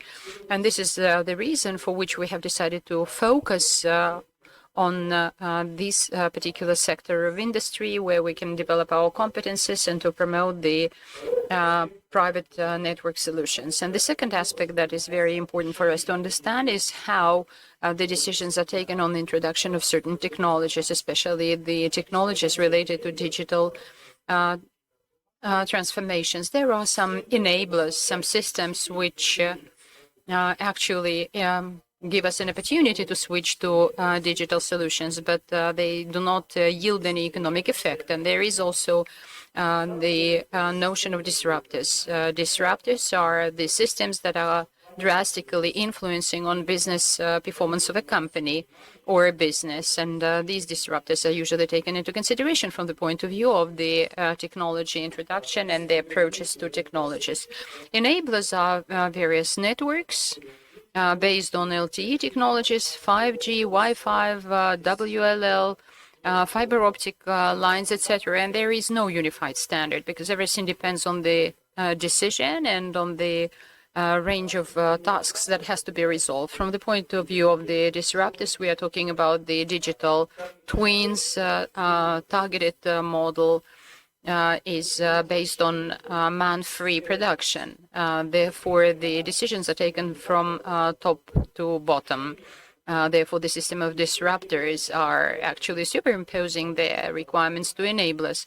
This is the reason for which we have to really understand what is where the pain is, and we have to propose the best ICT solutions.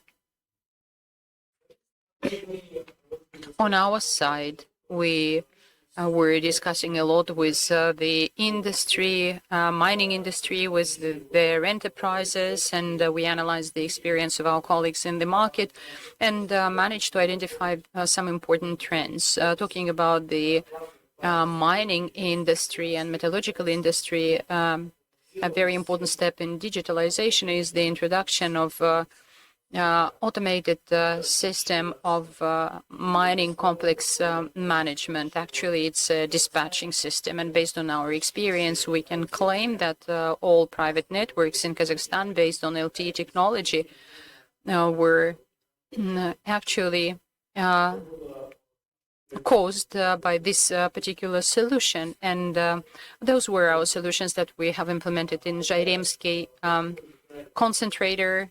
And similarly, we can talk about the same driving force of our colleagues from KCell, who were trying to resolve the PTT voice telecommunication system. And now we are introducing the private LTE network, the main tasks of which is provision of data transmission and dispatching function. And it is important to notice that the introduction of dispatching function is significantly increasing and improving the economic effect. And even if the company does not owe the pit equipment, if this function is outsourced by the mining company, but nevertheless it has a desire to introduce the dispatching system to optimize and control the functions of the subcontractor and to fix KPIs on transportation of ore. Private LTE versus commercial network.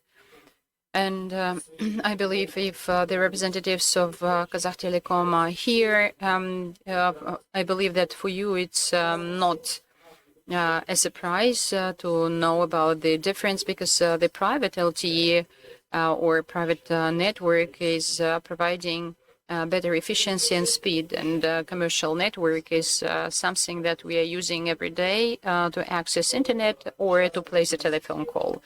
And it is different from the private dedicated network by the way of allocating resources, because when you are getting integrated to such a network, there is a PLTE and which is located somewhere in a data center, whereas the dispatching and management and control system is located at the enterprise, at the plant. Therefore, the traffic before it goes, it reaches the dispatcher, will have to pass a very long way along long-haul operators network, and then be processed and kicked back to the dispatcher. And therefore, there will be a lot of failure points, the increase of the lag in the network, and maybe there is one more issue that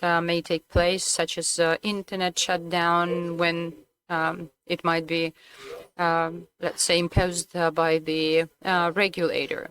And if an enterprise will be able to deploy its own private network, then it will be guaranteed against any type of shutdowns, so that the internet will never be shut down and the service of dispatching will not be interrupted either. Therefore, the companies don't want to roll back by 10 years back, using only voice for dispatching. Therefore, the core and the access of the level of the radio access, everything will be implemented at the enterprise, and such risk will be actually mitigated. And in Zhairemsky concentrator, in January last year, when all of us, we were suffering from internet shutdown, nevertheless at Zhairemsky enrichment plant, internet was available and dispatching function was available as well. And automated equipment enables its function is enabled by telecommunication network, by satellite, but when we talk about underground operations, the automation there is required even more than on the surface, because there are many more risks in underground mines, and there are a lot of operational costs as compared to any surface operations. Therefore, introduction of the technologies of private corporate networks enable us to use such technologies as automated equipment, when the equipment will automatically be implementing the functions irrespective of the fact whether or not it will be manned or unmanned. And therefore, it is accelerating the time to provide access, the time for task implementation, and of course, it will minimize the injuries at work, because if the equipment is remotely controlled, or if it is fully automated, then of course the operator will not have a need to go underground into the underground network, but the operator will be located somewhere in the control room and will manage and control the equipment underground. And another stream is electric equipment, the battery equipment that can be used in underground mines. And the point of influence on business here on investment is really very significant.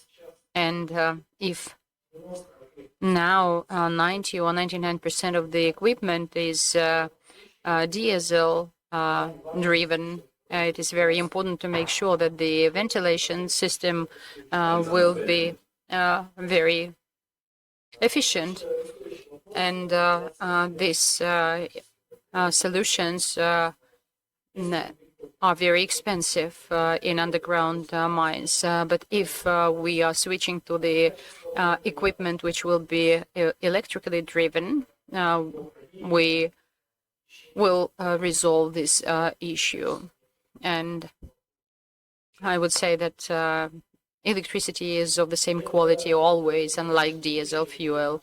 This is not our future, this is our reality. Of our technological partner, Pirog company, which is one of the leaders in production of underground mining equipment. And there are 3 plants where automated underground mines equipment is already functioning, and which is based on private LTE solutions. And there is another class of solutions that requires availability of network and which is drastically influeing on the enterprise. It's the system of personnel movements tracking, both on the surface and underground. As to tracking of the personnel movement underground, this is one of the requirements of the regulators to bring down and mitigate the injury risks. And there is also the collision warning system. You know that the mining equipment is very bulky, and therefore such alarm system will not only send a warning signal to the people who are working in the vicinity, to the operator of the equipment, and it excludes a risk of rolling over personnel or damaging any other equipment on site. Having consolidated all this information and working with our technological partners, we've managed to understand better the context of this industry and therefore propose better solutions in the area of telecommunication platforms and digitalization. I wanted to show you some videos that we put together jointly with our technological partner. Unfortunately, there is no sound.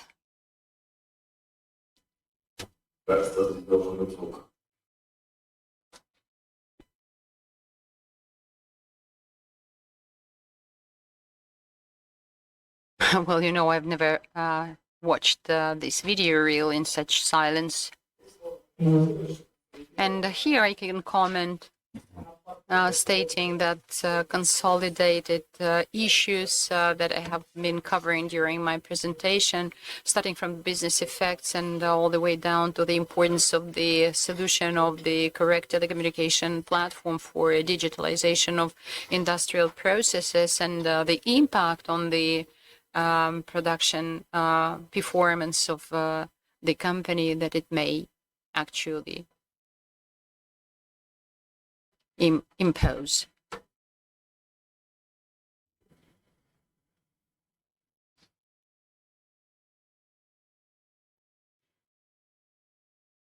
Здесь важный аспект, что внедрение автоматизации и удаленного управления позволяет увеличить коэффициент технического использования оборудования до 85%, и натуральные показатели компании тоже существенно улучшаются.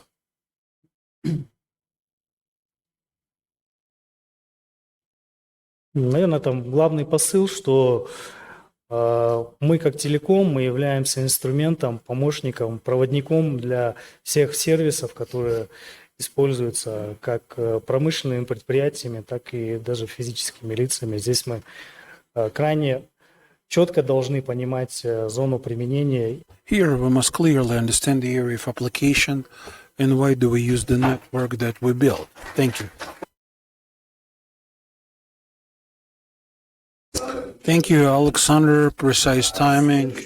Next floor I'd like to give to Evgeny Mali from Altel. Topic: Corporate Mobile Network Private LTE and 5G, integral part of Industry 4.0. Hello, colleagues.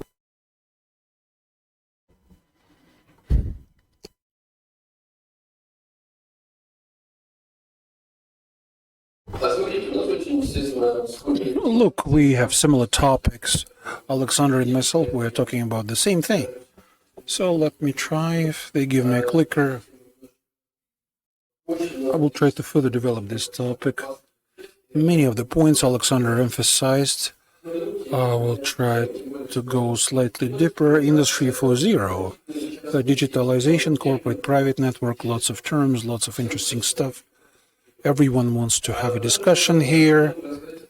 As a part of this, I'd like to tell you about the three key sections: global trends, industries, global trends, because the industry is the key driver for the development of private network. I'd like to tell you a little bit about the architecture of corporate private networks, because this is not just Telecom, but also our distinguished colleagues from various industrial enterprises, whom it's going to be of interest to go deep into this topic. I'd like to focus on the examples of the use of the private network. Alexander emphasized the important point that data network is the most important element. Private corporate network, the main idea, implementation of any network. This is the implementation of various digital initiatives to get the necessary industrial profile. This is what you can see from the standpoint of the global growth. Here I'd like to go back to the previous speakers. We talked about the small 5G network. There is a high demand. Globally, the standpoint of the information that is out there, you can see the very clear correlation between the interests of private network and the implementation of the scenario Industry 4.0. This is the data we got from the Global Consulting Agency, their outlook for the next 5 years for the Industry 4.0. This one seems to be highly prospective. The annual growth index is more than 21%, which is quite interesting for us. And the important factor is that from the standpoint of the perspective of the development market, the global agency points to the Asia, including Kazakhstan. So we are one of the players of this market, and we should move along the same scenarios. I'd like to speak about the idea of digitalization, about what colleagues said. This whole technology or scenarios must be based on some reliable basis. If you imagine the entire system in the form of this pyramid, At the bottom, there should be some really good foundation. Of course, in our current reality, this should be the broadband network to be able to pass a lot of data. This should be wireless network because the number of mobile unit, typically the communication devices are used, and the network should be reliable. This is the foundation based on which everything operates. And you can see there's the implementation, the private networks, 5G or LTE, and all of the other scenarios they lay on top of it, adding to this whole pyramid structure. In terms of architecture, Alexander showed the slide how this technology is designed. Unlike the general accessible networks or public use networks, there are two key points. You can build a hybrid network with private and commercial networks. This is some interesting scenario where the customers can get some specific requirements for the network operation and the special requirements for Industry 4.0. These requirements do not overlap and exist concurrently and use the single radio element, the form of the base station. You can implement independent radio systems, independent systems for designing corporate networks. In the private network, they use their own stations, their own equipment, and basically in no way are dependent on the public networks. This scenario is attractive for the companies because this is attractive for the operator. What's the main idea I'd like to convey from the standpoint of digitalization scenarios? I'm going to tell you now. Our colleagues from Beeline told us all of them fit into quite a simple scheme where the customers of network connect to the base station, data get connected to the core,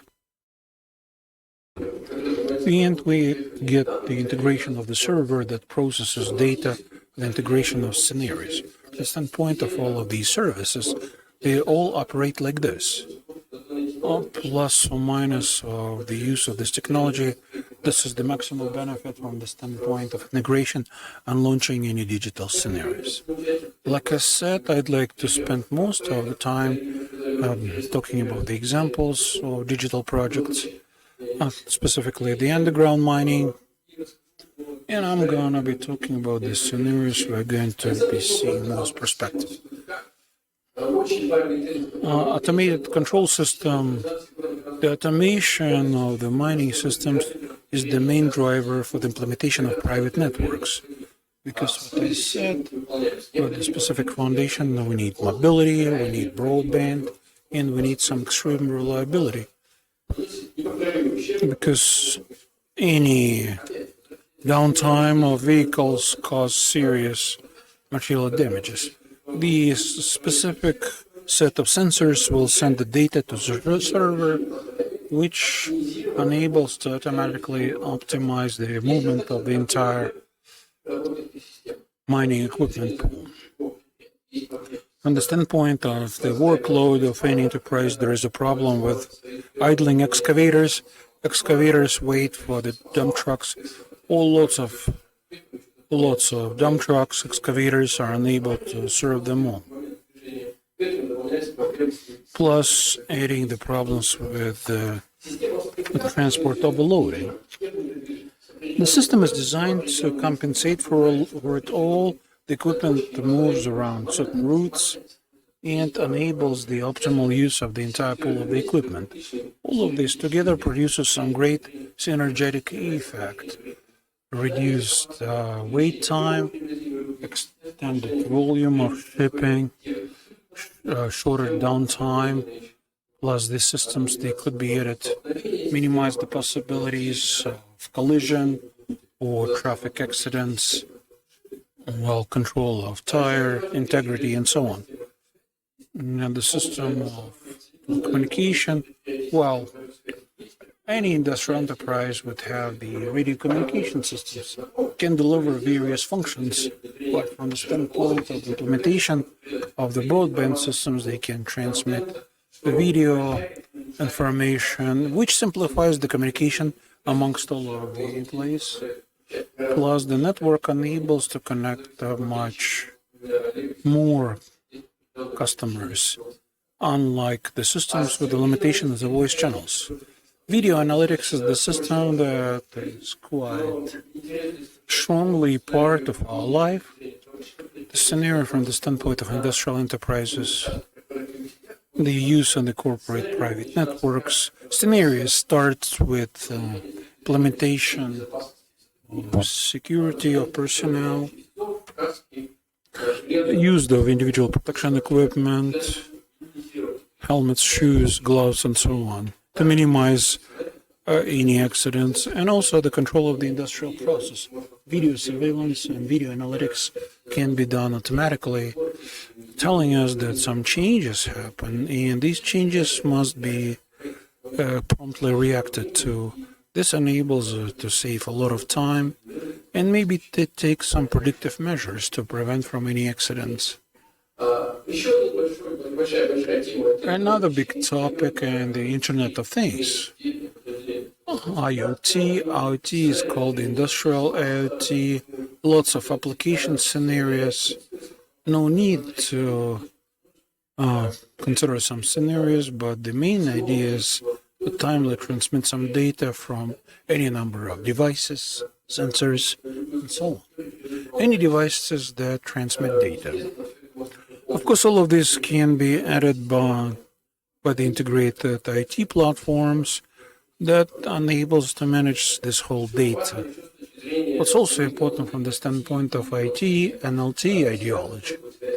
The LTE mobile networks, they have sub-frequency. This is for IoT devices. Its main advantage is the very high energy consumption. Devices that from time to time communicate and can operate for several years without any batteries. Yet another important topic from the standpoint of manufacturing is digital twins. Digital twins, this is a software module, can form the models of enterprises. 5 minutes. Some models of enterprises that the construction phase to optimize its work in the future, they can form digital twins. Some existing enterprises, with the help of IoT, combination of data that comes from various types of sensors. Well, basically, this digital twin enables to double the company's operations all the way up to modeling of any production emergencies. Some of the elements of the predictive analysis in the event of enterprise operational changes. This is a very simple scenario. We're not talking about the mining equipment, but trucks and commercial vehicles. The scenario is quite simple. We install devices, GPS trackers, collection of data from the devices. Of course, the full control of the vehicles enables to achieve some substantial business benefits, reduce fuel consumption, longer inter-service period, and so on. And some other equipment that sometimes could be misused. Another important point, monitoring of personnel. Why is this important? First of all, because in the industrial enterprises, some accidents happen because of the safety violations, and these systems are designed to address these problems. The system general architecture, all of the employees have some trackers and sensors, defining the location inside the facilities. I'm not going to go deep into this topic. They can be added by the gas sensors or temperature sensors of various application scenarios. Well, the main benefit is reduced traumatism, while the control of employees results in a better industrial discipline. Another interesting scenario where everyone keeps on talking about already find some applications in the industry. This is the possibility of use of AR and VR technology. VR technology is needed to model certain situations for the enterprises. VR technology can be used for the remote expert scenarios where the employees can connect the expert who is at some remote location via the online mode. The good quality video, they can transmit all of the necessary information and slightly model a person who is in the actual location in situ. And the benefit is achieved. There is no need to keep highly expensive employees at these remote facilities. This is it from my side. Hopefully I've been able to fit within the time frame.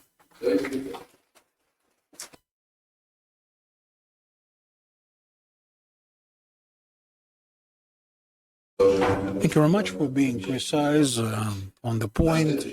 Our next speaker, Tadej Hangash, the topic, global trends and the experience in building private networks. Vyacheslav, thank you for this opportunity. Thank you for the professional approach to this session. Also would like to thank the organizers for the possibility to speak. Ladies and gentlemen, you notice I'll be speaking with some accent, so apologies for this. Druid company, probably a less known company in Central Asia, but the company does have some experience. The company was established 23 years ago, and since then we've been doing mobile private networks. My name is Tadej Dragash. I'm the development director for Central and Eastern Europe in the CIS. Well, since the company is quite new in Kazakhstan, while we strategically approached the possibility to participate in the projects that some of them have been highlighted as part of this conference, we're based in Ireland, in Dublin, island suburbs. The company is developing private mobile network based on 5G technology. Since the company has been around for more than 20 years, of course it all started with 2G, 3G, which can still be supplied for some of the specific projects. The solution, well, could be typically used for enterprise applications, one of the biggest segments, the so-called mobile age computer, starting from 2015, 2016, they also went up in our key markets. Public safety, public security, large-scale projects are being implemented in Europe, and the Internet of Things. The company is only supplying software, apart from software, 5G equipment, different services, customization services, and consultation services. This is the company's brief timeline. It was established back in 2000. The ultimate goal was to do some consultations, do consultancy to implement onboard mobile systems for aircraft. From that very moment, the company's advantage, the software that is being developed and supplied, this software, it can be installed on a small form factors like Raspberry Pi computer. In 2008, after the creation of these consultants, in 2008 we established the first platform called Ramis. Immediately after, in a few years' time, the first customers came from the Netherlands. Netherlands is one of the countries which is highly innovative. There are some very good specialists, and the product started developing in the sector of medical services, healthcare, and large conferences. In understanding what happened, the regulators of various countries, they started opening the bandwidth, 3G, 4G, 5G, as you all know. And from that moment, the company got a lot of experience, lots of use cases, which you can see here. Some of the biggest segments, maritime segment, seaport facilities. In the year 2017, there are special use cases for defense or military applications. The software is so compact, could be installed on small pieces of equipment, small hardware, and military machines, and they basically operate kind of like a daisy chain. So by these means, you can achieve longer distances with the telecommunication. Well, the company, 2018, as you know, in the US, they opened this called the CBRS spectrum, 150 megahertz, which enables, this is a non-licensed spectrum that enables various business companies to create its own professional coverage, 4G, 5G. So basically going to Wi-Fi and apply the new technologies. In 2021, even a little bit earlier in the European Union, we started liberalization of this market. And everybody knows that Germany has already approached this point, this threshold, as well as UK. But in spite of the availability of the spectrum for all players, it's understandable that the process is not as fast as everybody would love it to be. You know, in Europe, when we start talking about new technology, then the European countries will say, okay, let us think about it, let us put down the necessary regulatory framework, whereas in the United States of America, the approach is different because they grab this new technology and start implementing it. And in general, we deploy such systems in mission-critical systems or in business systems. Where do we supply this equipment? Probably you have already heard from my presentation that in the United States of America, we actually gain 50% of our revenues in the States, and pretty quickly these type of projects are introduced now in Europe, in Japan, in Taiwan. We have a lot of 5G standalone solutions that are usually used for testing of various terminals. As it has already been mentioned several times today, there is a problem with the terminals. And that's why we are supplying there a lot. And right now, the company has already strategically decided to find inroads into the ex-Yugoslavia. Myself, I'm based in Ljubljana, in the capital of Slovenia, and I'm covering the whole Adriatic Sea region. We are slowly moving these projects in East Europe. And I would say that the biggest potential that I see here is in Kazakhstan, because everybody understands that the industrial sector is very well developed here, and therefore the technologies that they have been using up to now will not enable and facilitate their further development. This is why there is a very active introduction of the future generation 5G networks. How do we work? I would like to show you the ecosystem, which is on the right bottom of this slide. We are not only the producers of 5G, 4G cores. We have to work with all the participants which are enumerated here, and then we are regrouping them into resellers, influencers, and the recommenders.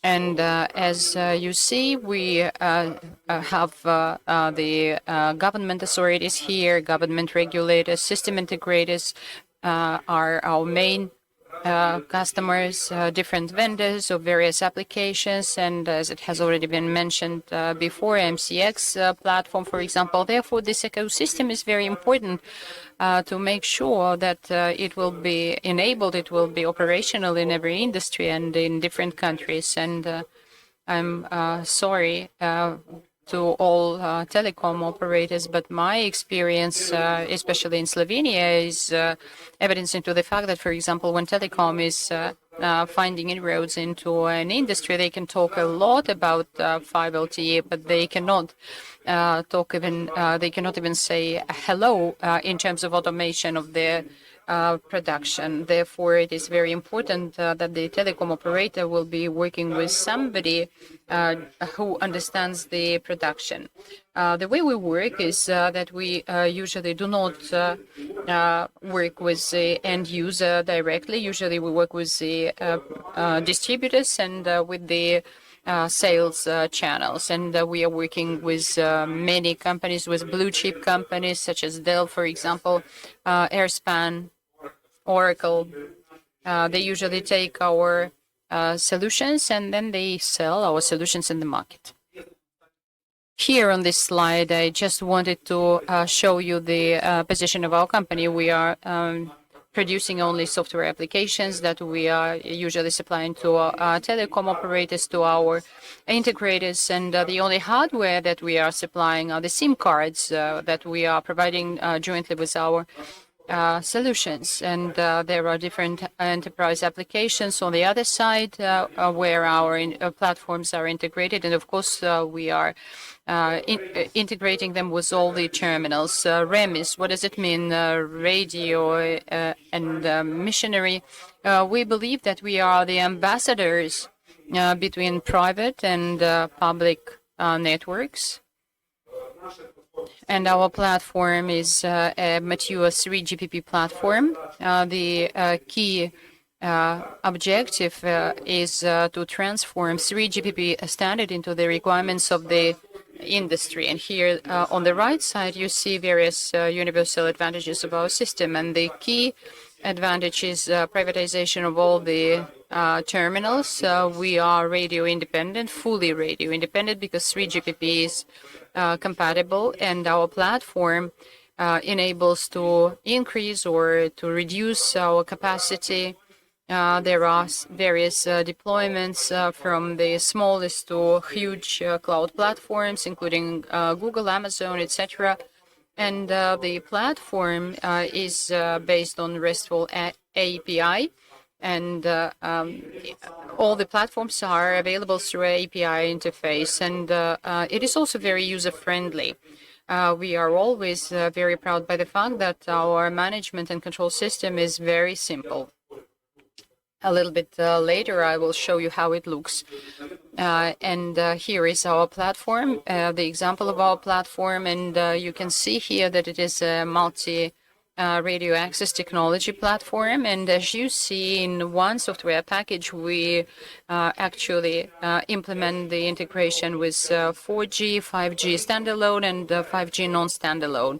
And we are also adding up Wi-Fi and N3 interworking function. And when the biggest subscriber licenses are obtained, then we are providing IMS, which actually get integrated with PBX systems with voice over LTE. And it goes without saying, the app interfaces give us a possibility to get integrated with any other system. And probably the most important here is the integration with enterprise systems of the existing client with whom we are working. And there are some specialized issues, as for example, airline Soarin. It also has some interfaces through which this platform can be integrated with them.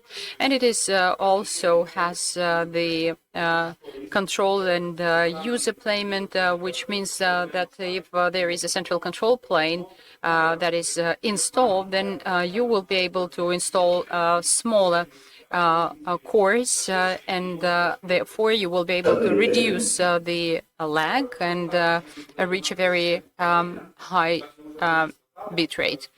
This is how our system looks like, and I think that the functions are probably more or less the same with all vendors, but here what is really differentiating us from the other suppliers is that you can configure the system during 15 minutes and the system will be fully operational. And what is very important is that to manage this ecosystem, the operators don't need to be very highly qualified and or specializing on 3GPP standards. There should be just an IT or IPVPN engineer that can adjust it through the system. And as it has already been mentioned, slicing is also one of our basic products. Slicing is not something that we are going to achieve in the future, but this is what is already implemented. In 2021, we have been demonstrating during one of the webinars of how it is implemented. Here are the products. I will briefly mention them. So there is only one platform, and then based on this platform, you can have the multi-operator core network. This means that based on one radio network, you can actually get many multiple cores be integrated into it. And in addition, you can also integrate inbound or outbound roaming. When you have your own SIM cards that might be operating in the operator's network or vice versa. The providers of various SIM cards and single instance when there will be used only one server or multi-site server. Here, very briefly, there are two similar slides, but I'm not going to advertise myself, but I'm going to show you various vendors. You know, in terms of 4G, there is indoor and outdoor solutions and inbox solutions as well as and fixed wireless access as well. Therefore, speedy wireless internet is also available here, and here you see 35 vendors, but the number of vendors keeps changing. And here you see the biggest three top vendors and network manufacturers. This is it for me. Thank you. Thank you very much indeed. You observe the timelines. And then we are passing over to discussion. And I would like my presentation be on the screen. Please launch it. I would like to give you some input data so that it will be interesting for us to discuss these issues. And I would like the participants be involved. Did anybody understand by 90% everything that was told here or presented here? Don't be shy, please raise your hands. Well, roughly about 50% of those who are present here understood by 90% the content of our today's presentations. Who was fine-tuning Wi-Fi? Okay.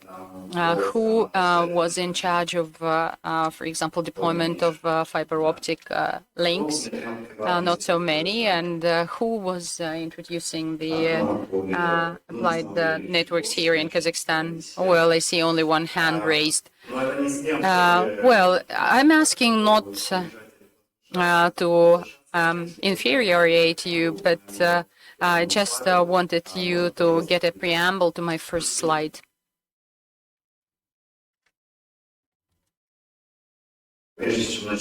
Before I start, I would like to ask one more question. What do you think? How many customers are there on the Earth's planet who have already implemented private LTE networks?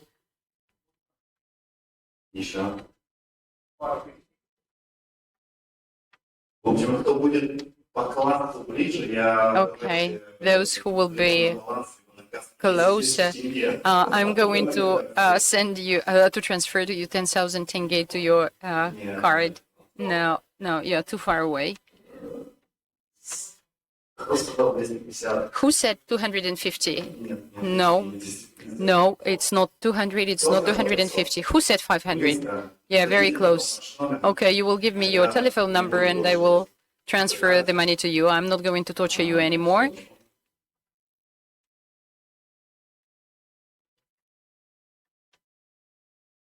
$560 customers all over the world right now have implemented the wireless networks.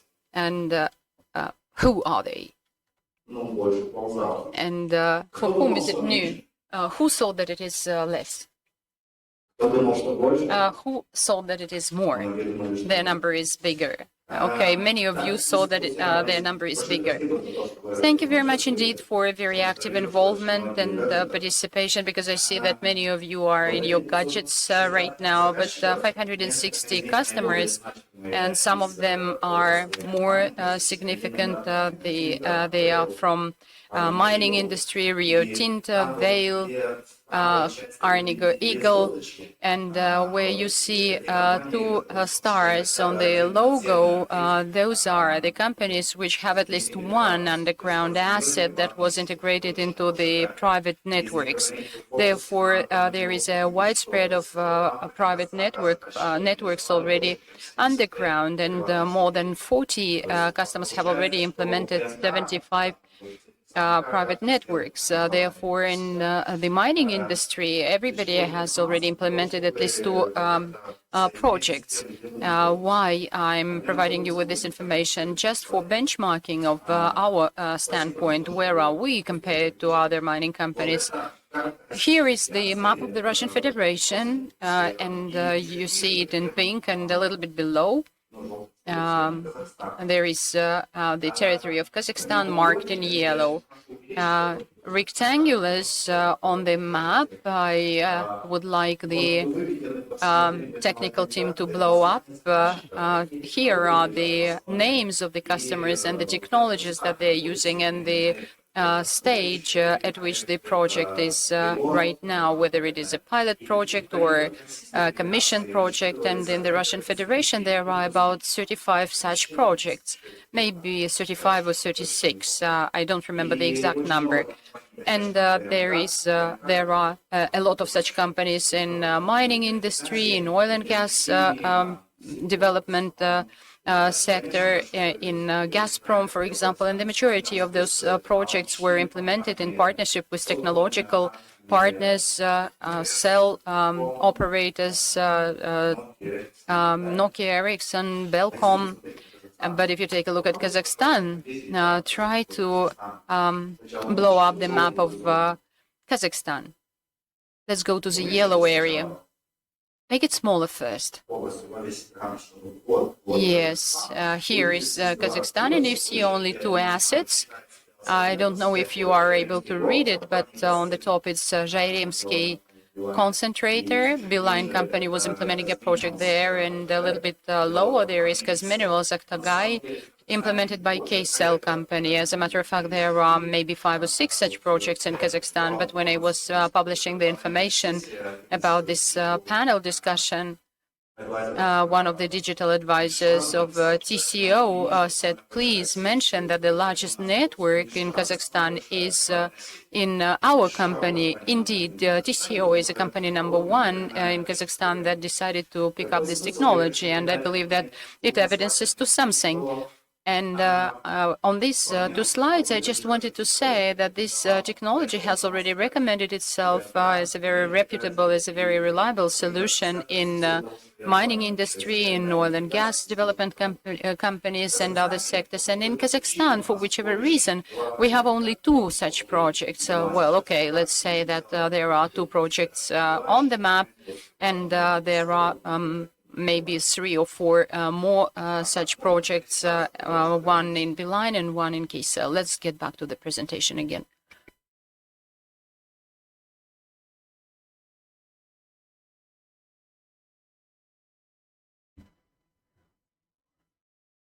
And here I would like to add that there are some separate cases when we were promoting LTE in the mining industry. For example, it's in Sherigeshskaya, in Nornickel, it's Kaliste mining. They have already been implemented, such private networks. They're already operational. But in Kazakhstan, unfortunately, we don't have any single case operational underground. And we hope so much that our clients will become more active. And here I wanted to comment on this slide. This company is the first to introduce in its mine, underground mine, private LTE. Can you imagine that you are the first ever in the world who has taken such decision, because this decision is pretty risky, since everybody knows that underground mining is a very risky from the point of view of HEC story. And here are two representatives of the company, and of course there is a link, and you can read more about this case. Two people who took the decision, and one of them is the director on operational technologies, and another one is in charge of maintenance and servicing. And one of them said that we wanted to have a modern mine that will raise the industry standards and that is ready to enter the era of Industry 4.0. And we didn't want to implement any technologies that have been in use for 20 years. They would have worked, but we would not have been what is best for a modern time. And we challenged experts to give us proofs that we were on the wrong direction and using LTE, but nobody could. So such was very interesting reasoning for this. And the person who is in charge of maintenance, he said that in fact we did not invent anything new. We used the technology that already existed, that is tested by millions of people every day.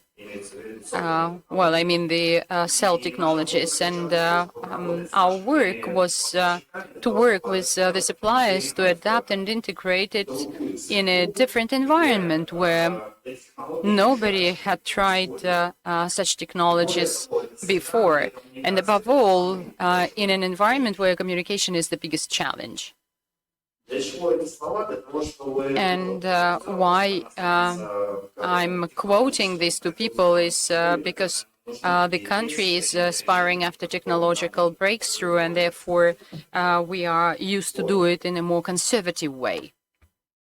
Извините, не туда. Apologies, the wrong slide. So before we start this discussion, I'd like to show you this slide.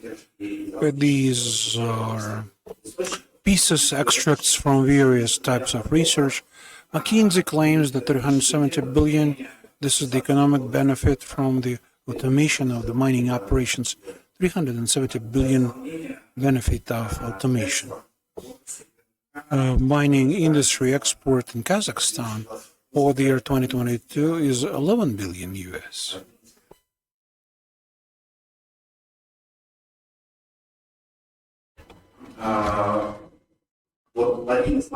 Also, one of the mining operators in Australia claims that they really reduced the diesel fuel consumption by 12.4 liters. And the Air Force series will reduce CO2 emissions. Since this is relevant from the standpoint of ESG, it's got an impact on the carbon footprint.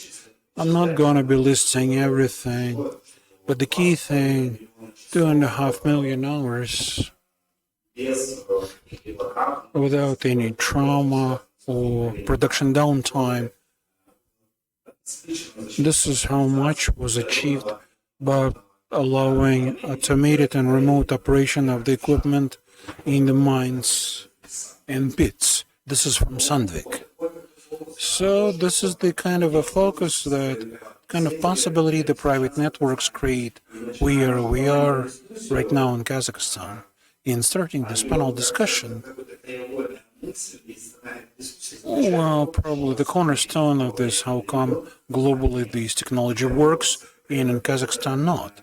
So the question I'd like to address is to our distinguished audience.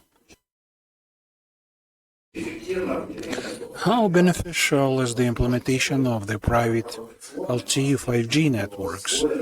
Well, we do have our own answer to this.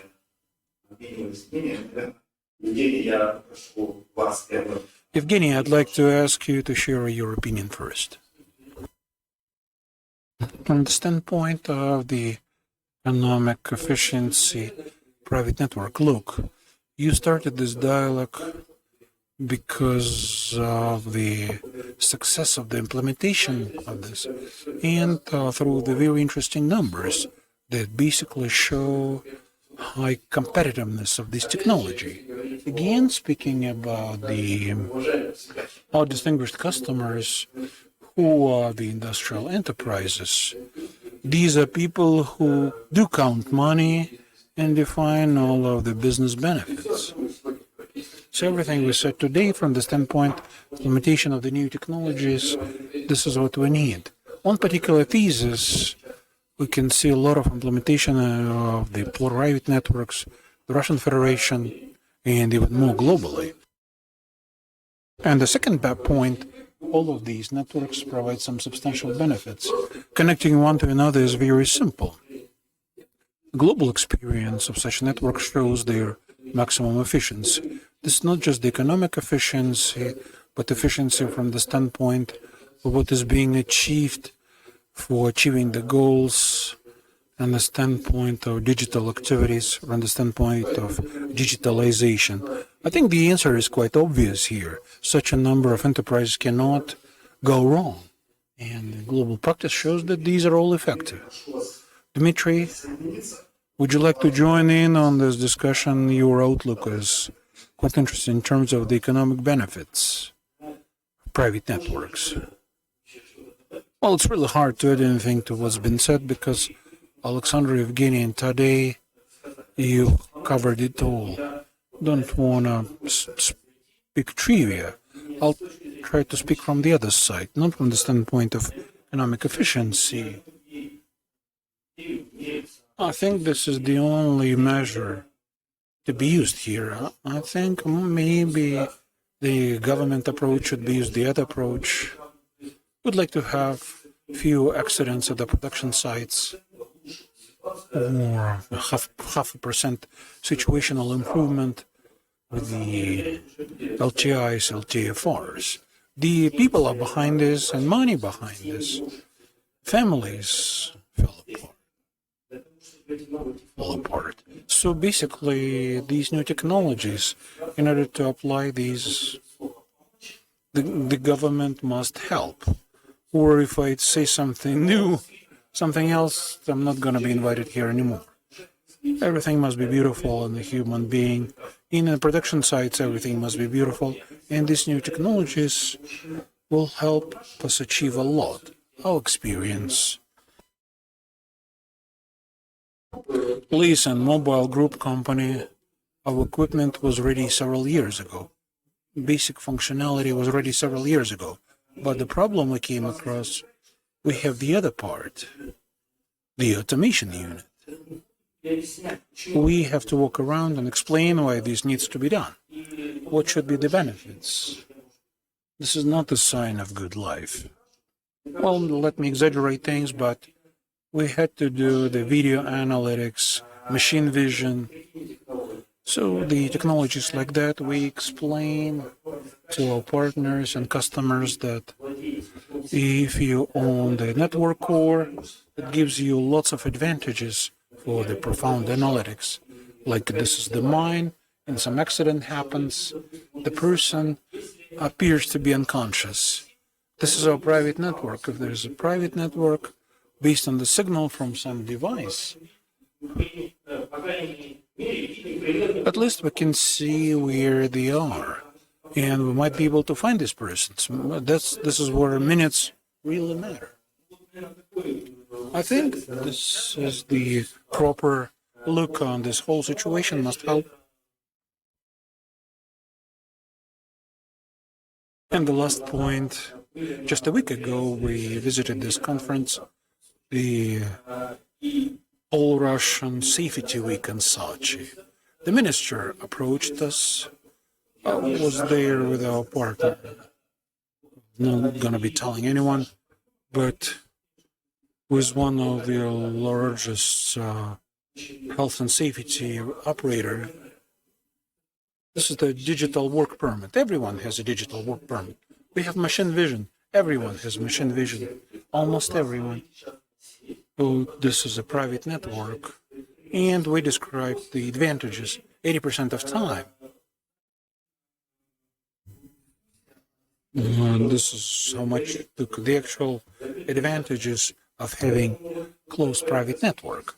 So this kind of enlightenment activity, automation, what colleagues would describe really well. I think this is how we should go about it. And the last point, there were two gray zones, Greenland and Russia, from the standpoint of the implementation perspective. We will try to be moving in this direction. Thank you. Some interesting aspect you highlighted. I said this question is a bit provocative because the enabler for the investments is hard to get one. But human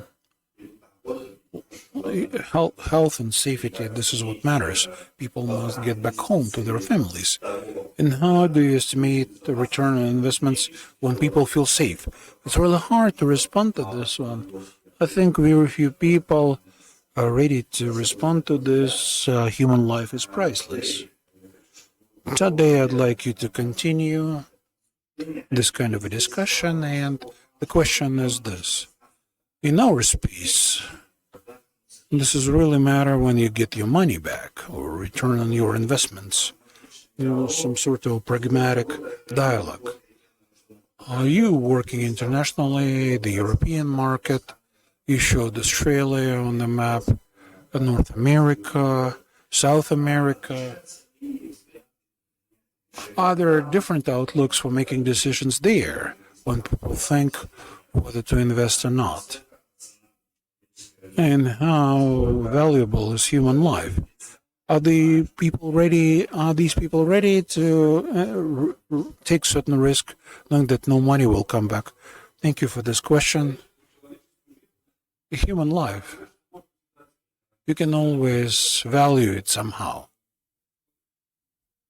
Well, for instance, some trouble happens, people get damaged, people pass away. This can all be valued in some way. If there is a possibility of building such public safety systems, I think this is where the government can save money on. But I'd like us to go back, and the main driver, I think it's all in the hands of the state. It's all in the hands of the government. When the regulators, they open the spectrum for the industry, and the companies can buy a possibility to buy some bandwidth, well, it appears to be driver, and this is when it all starts. I think we passed through such examples in the US. This really pulls the whole industry behind. Well, we as the equipment manufacturer, we are no system integrator. It's really hard to estimate what needs to be done. We know that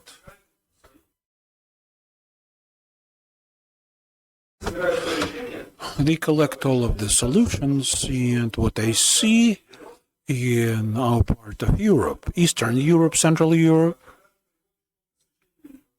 when you come with the software solution only, I'm not gonna be supplying hardware, just software. It's got some resonance that is perceived badly. And now we collect a bundle offer, and together with the partners, we offer a ready-made solution and basically pass it over either to telecom operators or maybe some sort of a system integrator, and they, based on that, add some use cases. This is our experience. In the US, it's all different. If you bring this whole bundle, they say, no, we don't work like that. We collect whatever we need ourselves. We choose our technology partner. So there are different approaches. Like I said, we are trying, well, our partner arrangement is really broad. We don't do preferences for a single vendor. We say, we give them a whole list of vendors, indoor run vendor. Well, the customers themselves or partners, they can choose their partners based on specific use case. Some interesting outlook, and as we sum up, we'll explain all of the lessons learned, and your outlook will have an impact on this. Olgat, I'd like to address you as a client environment representative Kazakh. This is clear that you haven't yet implemented private networks, but you've got certain curiosity towards this. If you had to make a decision to invest into private networks, what would you consider trying to understand the economic benefits? What would you consider first of all? Hello, colleagues. First of all, I'd like to thank the organizers. Some very interesting and learning conference, very useful, personally for me, for my colleagues. Today we participate as users, as the customer.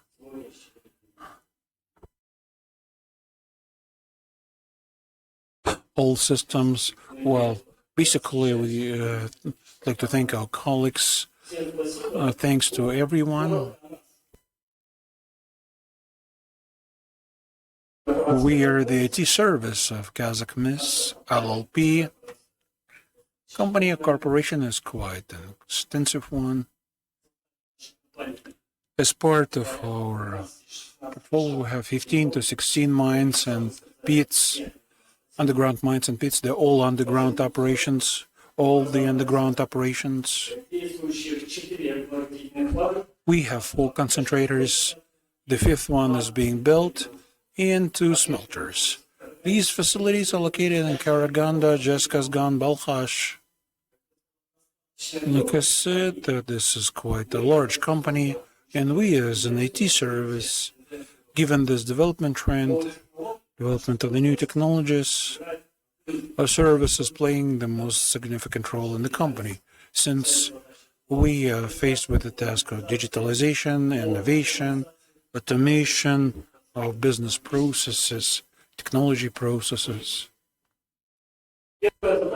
And the initial task we face that corporation sets for us is safe working environment, ensuring proper safety performance, reduce risk of trauma, accidents. Number 2, improve business processes, automation, and operations, and compliance.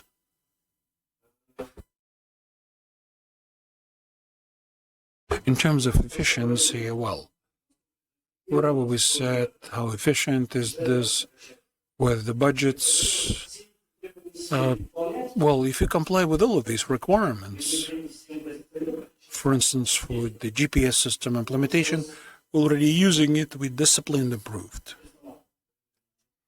People come to work timely, the work permits are issued effectively, staff KPIs, they're improved.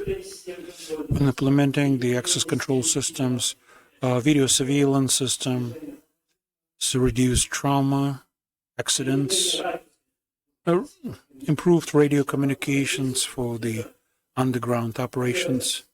Basically, timeliness of operations, fewer, less downtime, more production, the effective work for the corporation in general.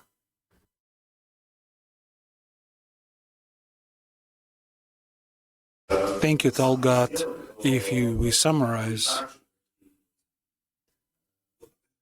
you basically confirm the point that the vendors who are present here, they think correctly when they think about what to offer to the customers apart from network, GPS, dispatching, and any other functions.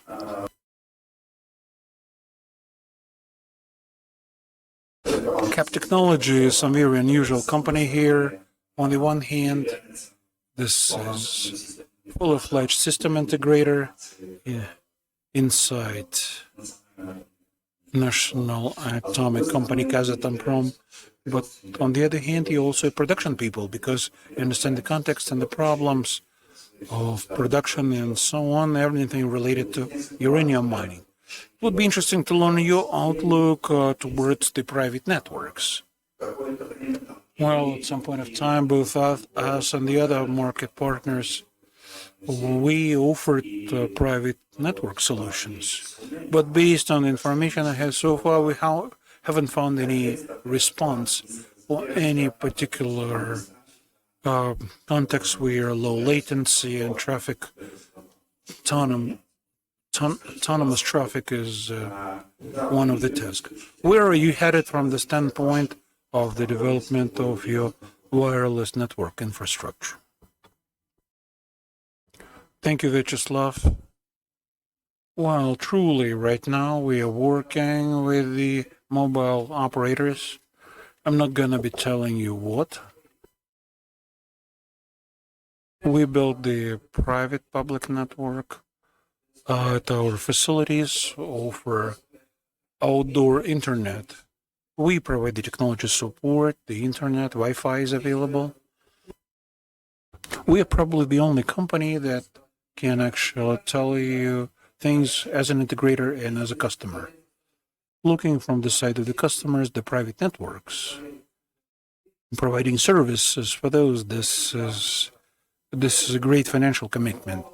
All the cost of the equipment, installation, and technical support too, since even if you calculate the entire value, I cannot lease it for 4 or 5 years. With this equipment, to calculate their cost so that in 4 years' time, this equipment could finally become mine. I cannot because the currently effective law will not allow for that. As an integrator company, I can say that in this sense, again, I'll be coming across various admin barriers. I will not be able to get any permits. Because for this range and for this telecommunication standard, a license will be required, passing through all the necessary administrative procedures, and therefore we will be waiting, we will be looking for some other ways. Maybe we will get back to leasing, and we will start our negotiations with the mobile operators.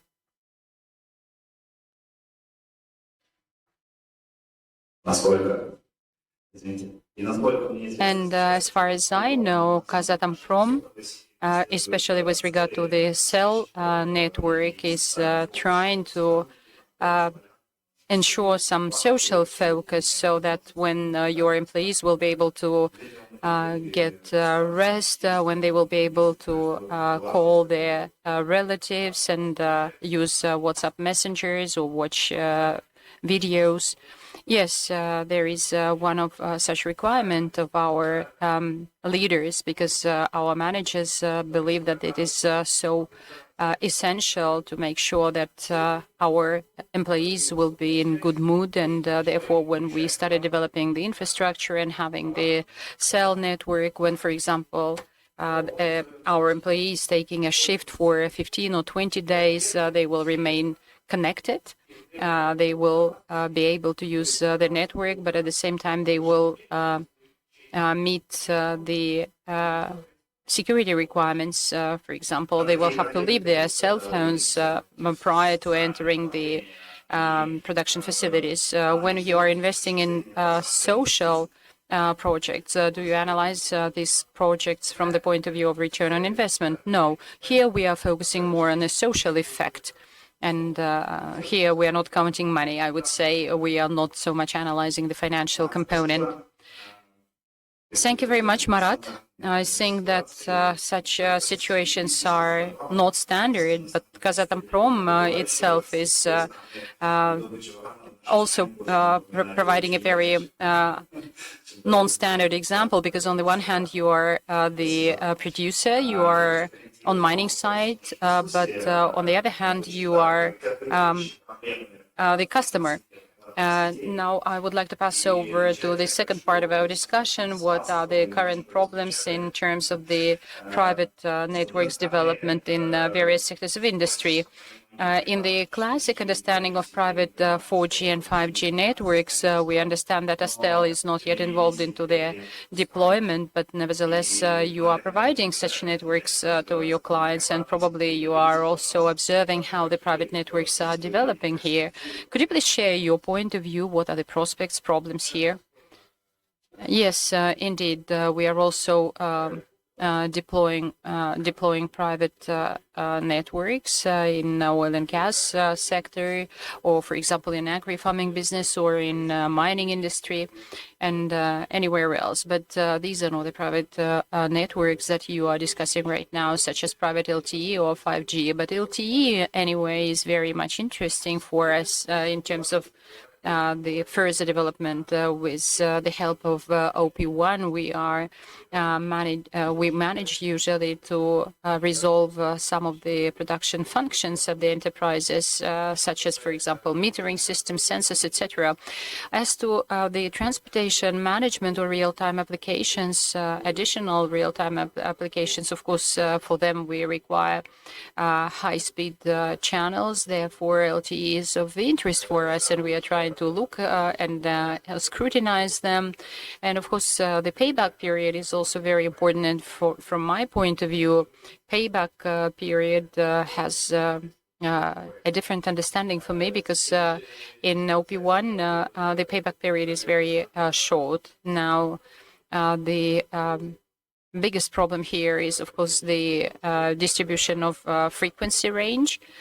And I think that the distribution of frequencies does not enable any company to deploy such systems, because no matter how much technical expertise you have, but you will be able to deploy the networks only in collaboration with mobile operators who already have the license. And from this point of view, we are very much interested in this type of cooperation.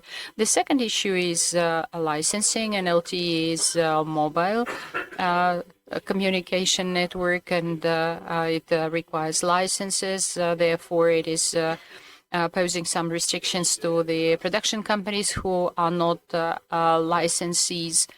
And for us, it is also posing a certain problem, because we can work on such projects only in collaboration with mobile operators. And the technology, 5G technology, the equipment, the architecture of such networks is really changing very rapidly, and we are very much interested in it. From the point of view of the future, we are very much interested in 5G, and we are aspiring after their availability and accessibility for many of our potential customers, or any telecom operators who have a possibility to get fixed networks. Because when we are talking about private networks, we do not assume here the mobility which is stipulated by the license. It's a pretty conditional mobility which is limited by the enterprises. So these are the problems that I see as of now. Thank you very much, Alexander. It's a very interesting point of view. We will keep an eye on it, and I think that our today's event is only proving that probably in the upcoming future there will be more players in 5 and 6G markets, and it depends largely on the licensing procedures and frequency distribution. Dmitry, in the Russian Federation and in the Republic of Kazakhstan, we have a lot of common features, because we are raw material sources, but from the point of view of regulation and from the point of view of such market capacity, there are a lot of differences. Maybe you will share the difficulties that you are facing in the Russian Federation when you deploy such private networks, or maybe you already have some positive experience that might be useful for Kazakhstan. Well, I would say that the situation is very similar in all regards, and indeed the problems are more or less the same, and this is why I believe that we really have to mention that we are following the same path more or less. And I think that in Kazakhstan there is no problem for the purchase of the equipment from neighboring countries. And another problem is, of course, introduction of such technologies and maybe some kind of, internal confidence that it is necessary to do so. Because, when back in the 90s, people started buying new cars, for example, a Mercedes, then, I saw that it's a kind of fantastic. But now then there were new brands appearing, and I believe that it's exactly the situation that we are facing in our telecoms market. And maybe very soon there will be not 500 such implementations, such projects, but more than 1,000 such implementations, and I believe that everybody will be benefiting from it, ourselves as the system integrators and providers of such solutions, and the people who will be end users of our solutions. So there is not so much to add. But I think that you are a little bit shy because you, as the equipment manufacturer, especially when you are operating in the market with a lot of restrictions, maybe you will enjoy a lot of additional opportunities. Yes, maybe to some extent it is probably good that some of the manufacturers have left our market. There are 3 of such manufacturers, but on the other hand, there are some, little back doors through which we continue getting this equipment. I would say that from this point of view, there is not such a drastic change, even though the tendencies, the trends are pretty understandable. And maybe when we meet in 1 year, there will be some other changes. But there are not any drastic changes, I would say.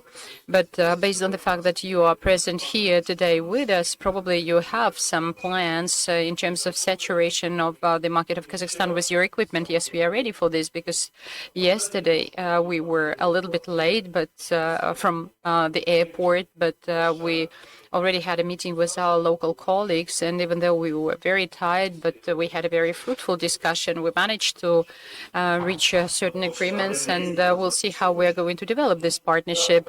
Yes, there are some additional possibilities. Yes, this is the reason for which we came here, because we believe that there are a lot of possibilities available here. Yeah, that's great.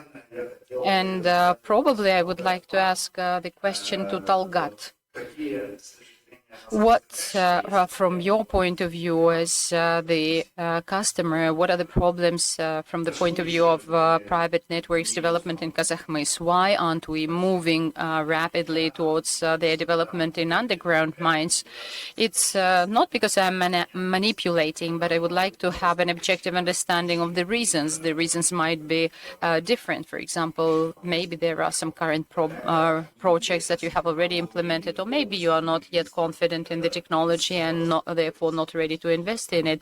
Please share your opinions on the situation in Kazakhmys as a practitioner and as the person in charge of the operations.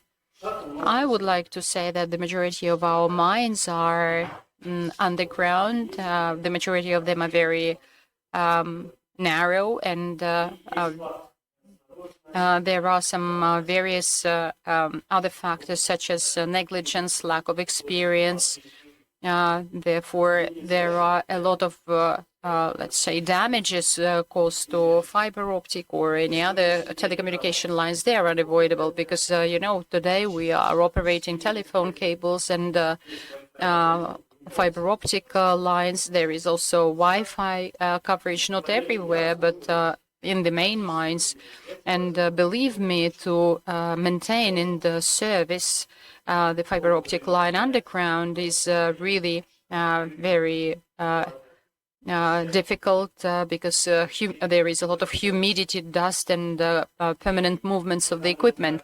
All these factors are really hampering with our work. And I always had a proposal because, as far as I know, LTE is based on fiber optic lines. And my proposal was to consider a possibility, I don't know, I mean, we should exclude the use of fiber optic lines as much as it is possible, and maybe we have to use repeaters or antennas so that there will be wireless access. Maybe some technologies will be developed that will be able to, let's say, go through these depths. And maybe when we are talking about it right now, we believe that it is not realistic, but maybe in 5 years, when we will meet again, I'm pretty confident that the technologies don't have any limits. I'm not stating that fiber optic should be excluded by 100%. There is nothing better than fiber optic, but for our environment, I will prefer to have wireless transmission and autonomous work of this equipment. Let's say for 6 months or for 1 year, it will be much easier for maintenance, for installation, or dismounting of the equipment. And I believe for the operational staff, it will optimize our workload. And in such case, with great pleasure, we would have switched to these solutions. But right now, there is no yet 100% of confidence whether or not LTE is going to be viable for our underground mines. We wouldn't like to lose time and money on the solution that will not be any longer operational in 2 years. Yes, I do agree that the development is necessary, but if somewhere in Kazakhstan this type of network is already put into operation, I would like to see how it works.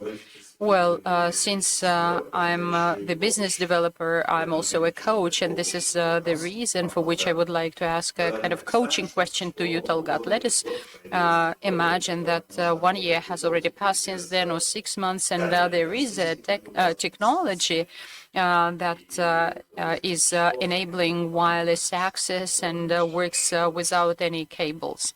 And one of your suppliers is coming to you and saying, okay, here is your dream coming true. What's next? Are you going to start a pilot project, or there is something else missing for you to take final decision? Our task right now is to make sure that there will be coverage for Wi-Fi coverage for the mines, because we will be able to implement dispatching functions, telemetric functions. We will be able to monitor the fixed equipment, and from your office, you will be able to control and manage remotely any type of equipment. Looks like abroad such technologies are already available and they are already working. If so, we would like anyway to start with a pilot project. And this is one of our goals. Thank you very much. It sounds great. Yes, Dmitry, please, you're welcome. Talgat, of course, you identified the main direction, and as we are exchanging our opinions, I would like to mention that the manufacturers are usually associating the cellular equipment in the range of 900, 1000 megahertz. But we usually produce the equipment which is not associated with the cellular telephony range. Now, Talgat has voiced some other desires, and for us, we have only one base station and one antenna, but all other subsystems are integrated into it: UAVs, telephones, sensors, etc. And this is exactly the way that we are following right now. Because we believe that whatever happens, whatever type of equipment that we are going to use, it will be integrated into the same system. Therefore, we have a ready-made solution. Please come up to us, and we will be happy to discuss them with you. Evgeny, I believe that it will be very wrong if I do not ask the same question to you, because you are my distinguished colleague, a representative of a cell operator, and you have the competences and all capabilities to develop private networks. From your point of view, what are the prospects for such development in Kazakhstan? Since we are trying to compare it with the situation in the Russian Federation, where this technology has been developing quite rapidly. But I do not agree with the statement that we are lagging behind. I think that there is a pretty natural, maybe, delay in the development of such technologies in Kazakhstan, only because we were missing some confidence to a new technology, which is pretty expensive and heavy. And the situation was resolved there in a very interesting way, because there was a great number of the market participants who took part in the development of these technologies. And it's really great that we have such platforms as our today's discussion. And I believe that it is a big step forward on the way to the development of such technologies and their introduction. And normally, this experience should yield positive results. I believe that we simply have to work jointly, making sure that this technology will be promoted. And I'm pretty sure that in the nearest future, it will yield a lot of good fruits, a lot of positive results, because it is a very interesting undertaking, not only for us as operators from the point of view of making money, but from the point of view of resolving the problems of our distinguished customers. Therefore, I would like to get back to the same statement. We don't have any barriers. We simply have to work. Yeah, entrepreneurship will win. I believe that from our point of view, we really have to improve our legislative framework, and we have to provide a more detailed definition of what are public networks and private networks. So that we will see the industrial communications and in-production communication networks. Yes, we've been working with Alexander. We have some practice when we established the national standards in data transmission, and Alexander understands what exactly I'm talking about. And we saw that probably we have to get down to standardization, but we are not quite sure that now, as you have already mentioned, you've been actually representing the Ministry of Digitalization, and I believe that your proposal is really very precious, and we have to think jointly with the operators and other market participants on your proposal. It's a very valuable insight, and the first one was expressed by Dmitry and Talgat. And thanks to you, there is an idea of putting together a kind of wireless transmission. I believe that, Talgat, you also have something to add. Что было сказано, конечно, я полностью согласен. Может быть, что добавить? То, что... Well, basically, I agree with everything. Everything has already been mentioned. The main point is to pull the customer. The customer is going to be using this system. I participated in multiple conferences. It appears telecom operators, vendors, they're convinced that this is pretty much needed. And they show that they're convinced, but there are no industry representatives. Or maybe they invite just one single company, they say lots of problems, they don't understand what 5G is. They come and they sell them the technology, but you cannot sell the technology today. It's nice that we have in Kazakhstan here, the integrator who understands this business. And I think right now the emphasis should be, this is the government's task. The regulator's task is to pull these companies, to get them involved with the help of some funds, just to be able to rely on these modern technologies that are most affordable. Because maybe in some time, if these technologies are not available, this industry will no longer be competitive, even on the global scale. So I believe this is a very important approach. And as I'm saying, we're also having this a big problem, how to get them engaged. So with the permission of our distinguished audience, let me express my own view on these things, since I believe the participant of this market closely interact with the market, specifically for the private networks promotion. I think our role, the integrator's role, I think it's somewhat, to some sense, it's evangelistic, because let's take a look at the technologies that were there 20 years ago. Wi-Fi, something else.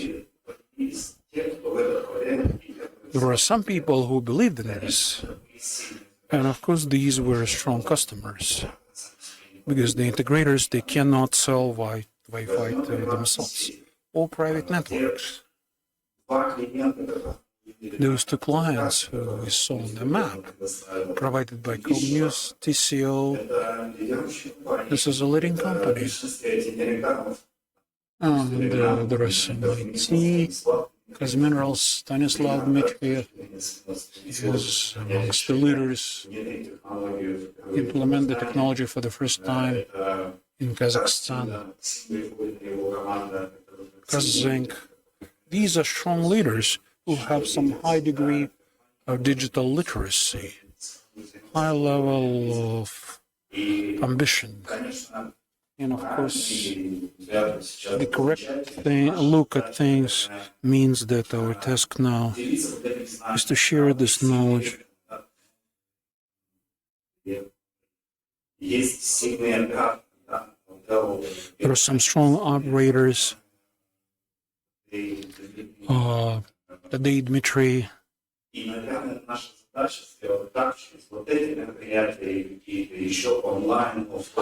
maybe you could make some particular events. People should understand the technology.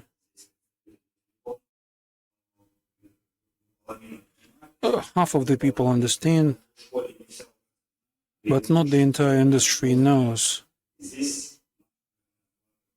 And our contribution is to educate these people to bring light to these technologies.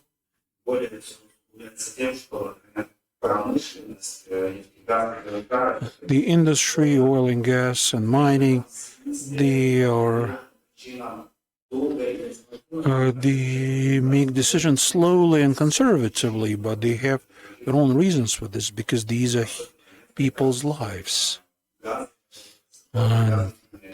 Gas and chemicals,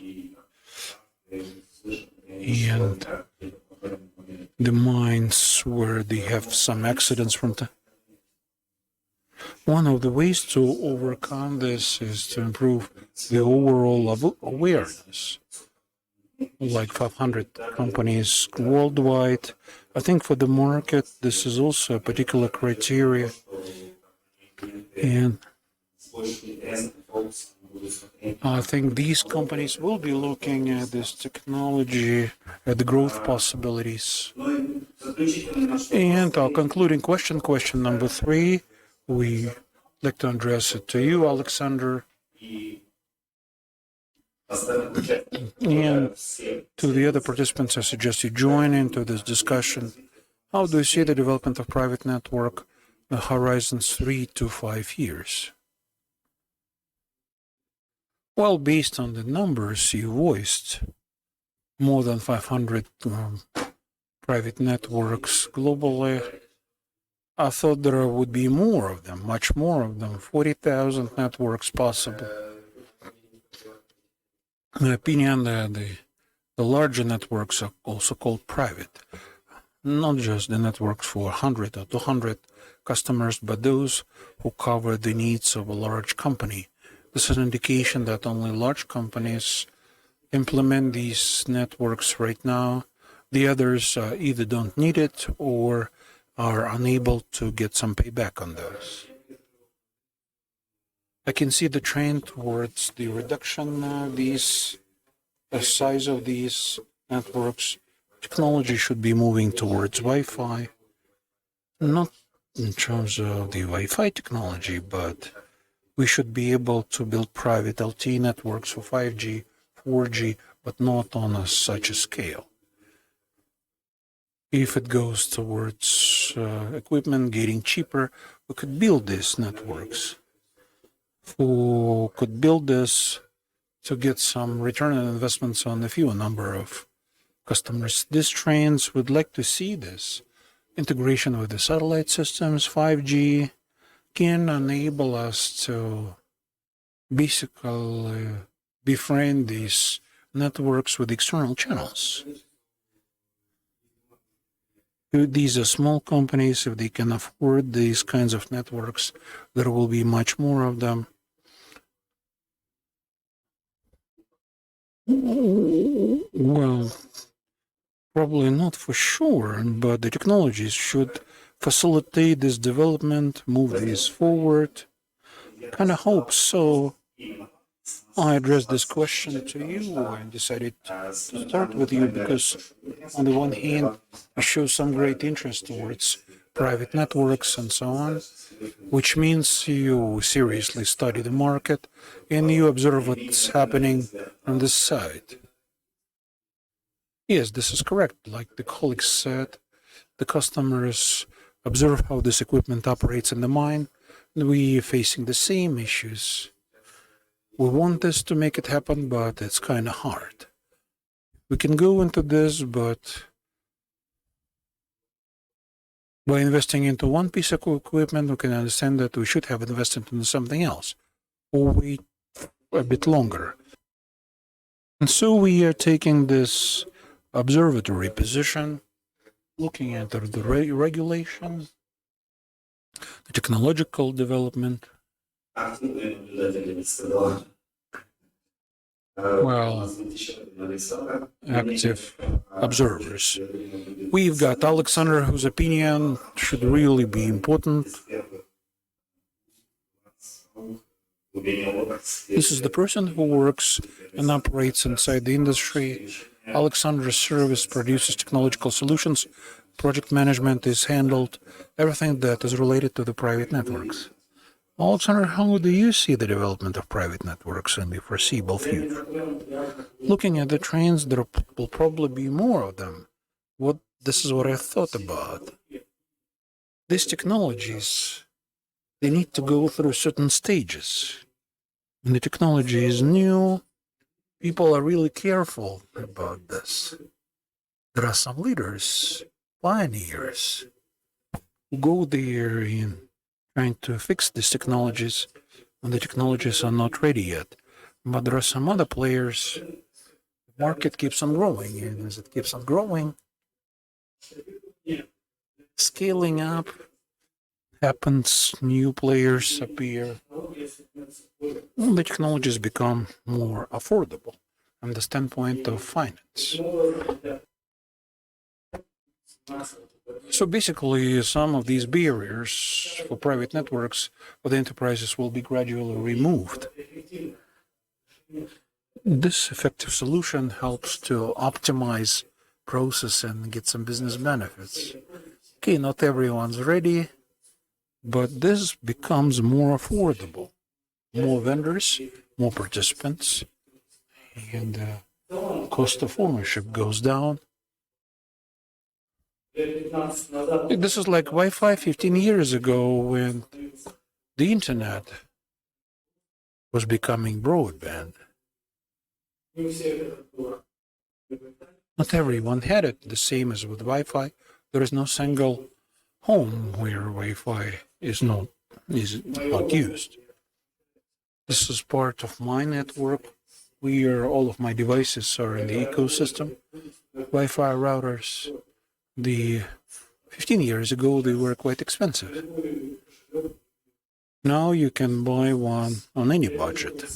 So I see the same trend goes up, increasing a number of networks and reducing the scale of those networks. Previously, that was large-scale company. Tomorrow, this could be some 5G slicing and some small network for the warehouse. Thank you, Alexander Tadej.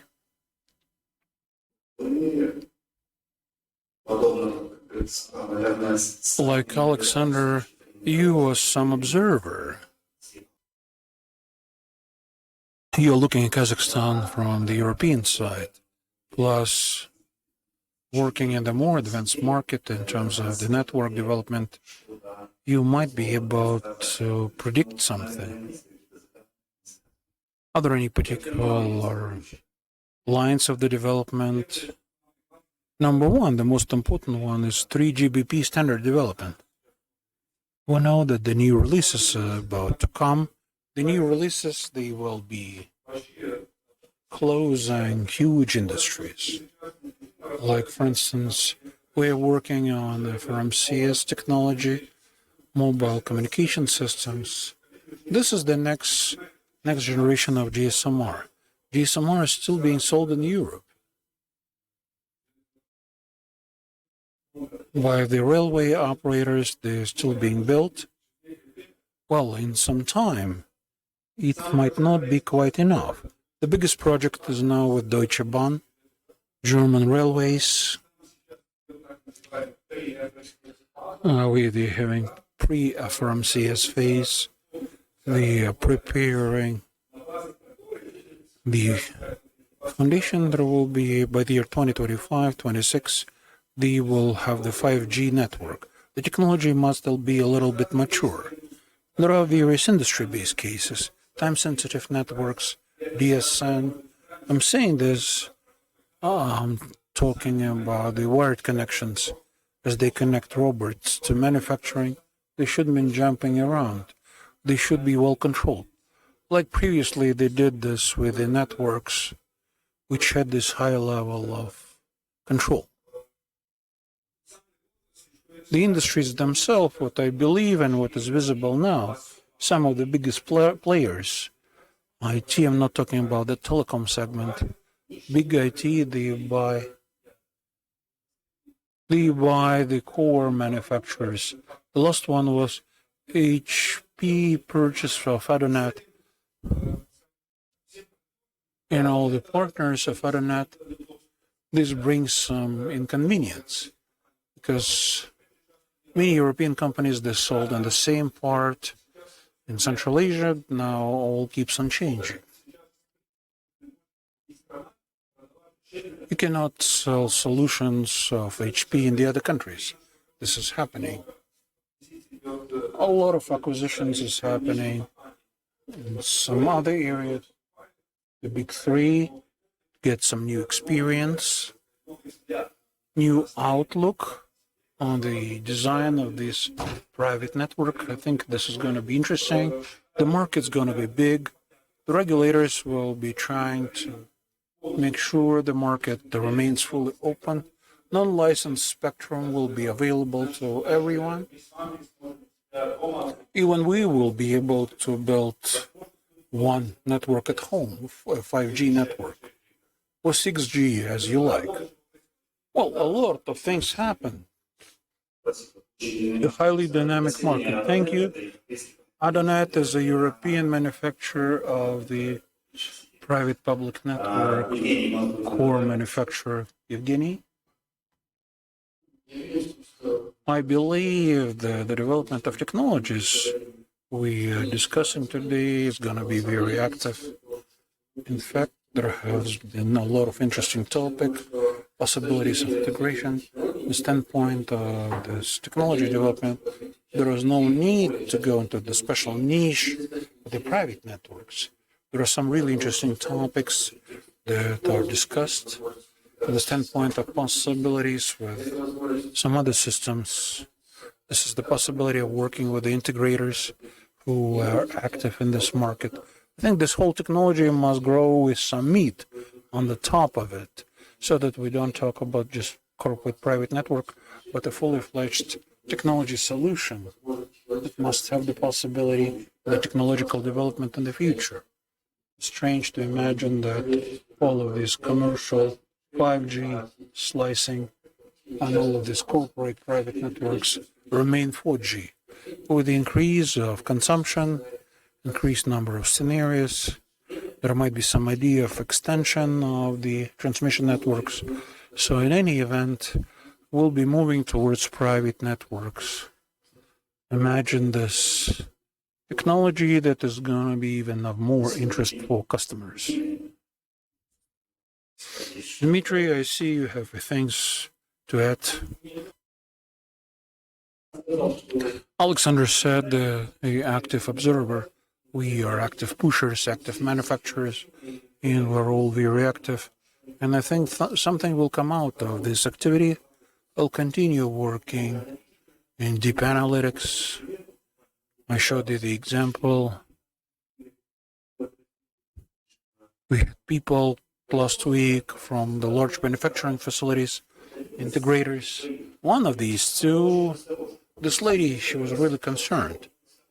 Well, we're concerned, we're careful, and our engineer, he's present here. He did some manipulations and says, "You've got Beeline."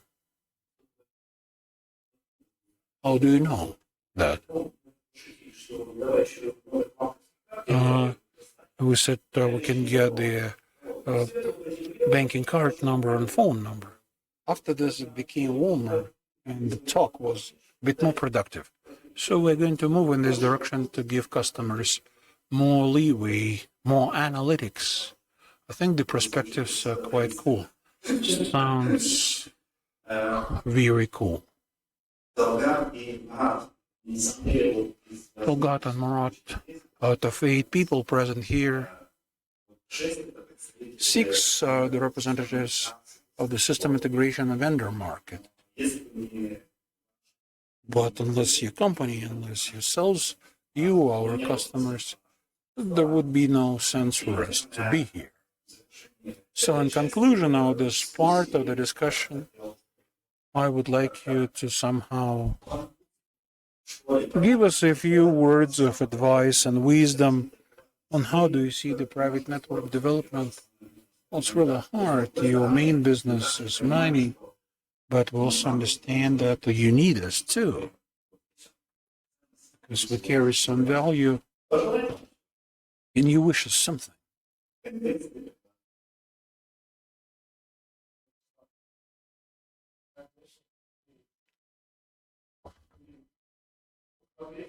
Yes, we will be looking and watching, as our colleagues said, over the development of this part of the industry and this type of communication. Of course, I think we will be looking into 2 types of infrastructure, both private and public, like I said, to get more social benefits. To basically employees' loyalty and gratitude. All of our mines are remote. People go there, and if there is no infrastructure, no public network, people can talk to their close ones, relatives, friends, or get some services which are well developed in Kazakhstan. At the same time, I think the construction of the private networks, we will consider those for the information security. There are certain points. Sometimes this is simply forbidden by a law to shoot some video or to broadcast this video. We'll be looking at the virtual networks or public networks. So we'll keep an eye on your offering. Thank you, sounds cool. And after these words, you will be attacked by tons of vendors. We are open for this. Well, publicly, I'd like to thank Cartel, Mobile Telecom, Vyacheslav, Evgeny, colleagues Karina, Nurlan, and Karaganda. If I remember correctly, back in 2022, we, through the joint efforts, built 4 base stations. And this year, according to the plan, we're supposed to build 3. This is in the process. We're planning to build this with the wireless and 4G access. Don't think that these facilities were built inside the city.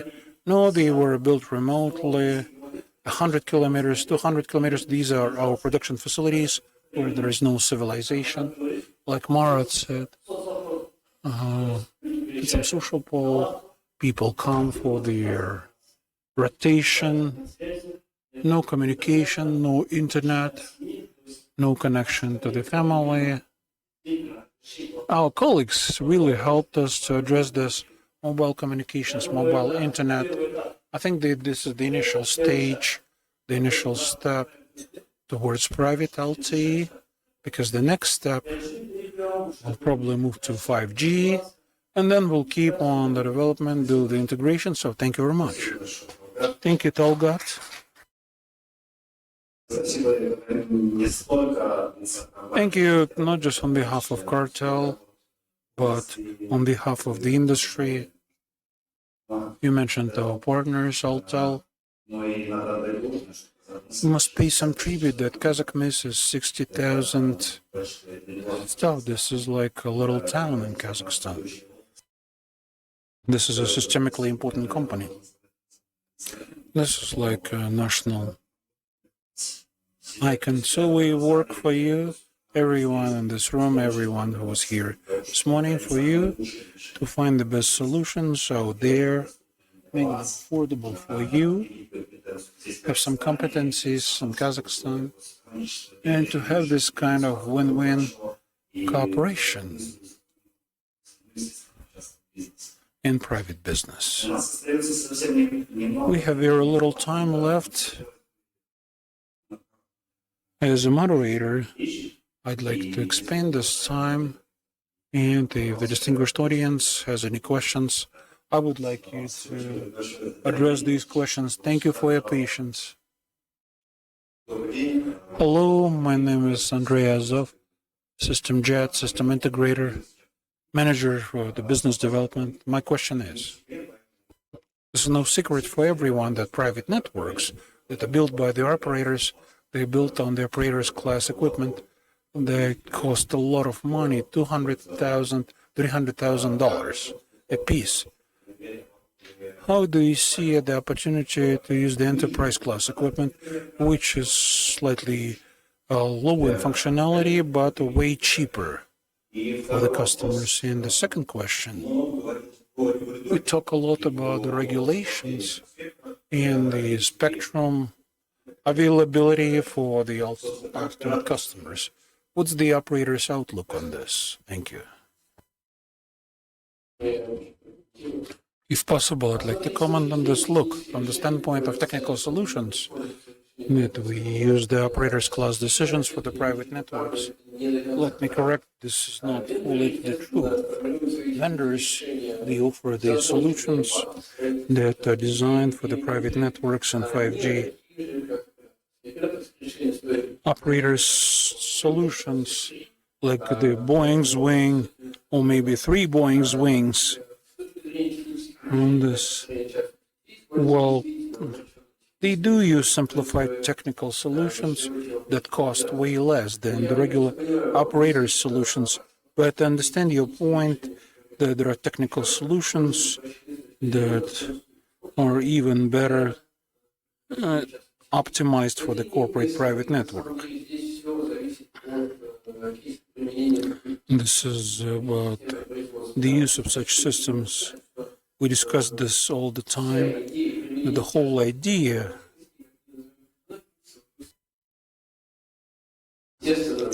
of course, in any event,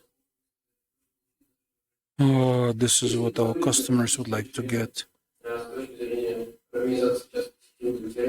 Or if it satisfies all of the solutions that are necessary for the customer. But the important point to be mentioned here, technical solutions for the network designed, standardized one, 3GBP, describes all of the interfaces which are needed. So the short answer is yes, some solutions can be used. Any cheaper solutions will limit the functionality. So you need to approach this really careful. Alexander, can you add a few? Well, I support Evgeny from the standpoint of the core.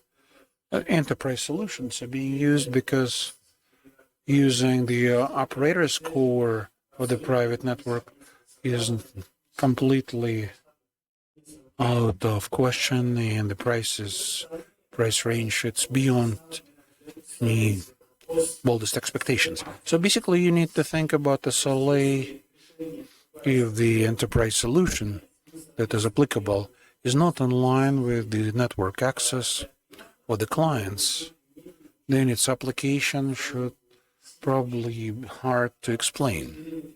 From the standpoint of financing, you need to understand that operators are trying to make the equipment universal, building a private network on a completely different set of equipment from what is already available to the operator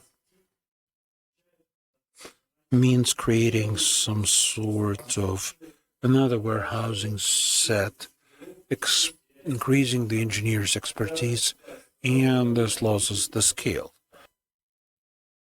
Operators, they buy thousands of base stations. In saying it, we'll use a different technology for the base stations because these are slightly cheaper per unit. I think the economics might not match. So based on the point that the average volume of the base stations, the private network, this is from 5 up to 10 base stations. On the scales, the large-scale operator, this is like a drop in the ocean. If you try to find some savings here at about 10%, it's going to be completely unreasonable. The economics won't match.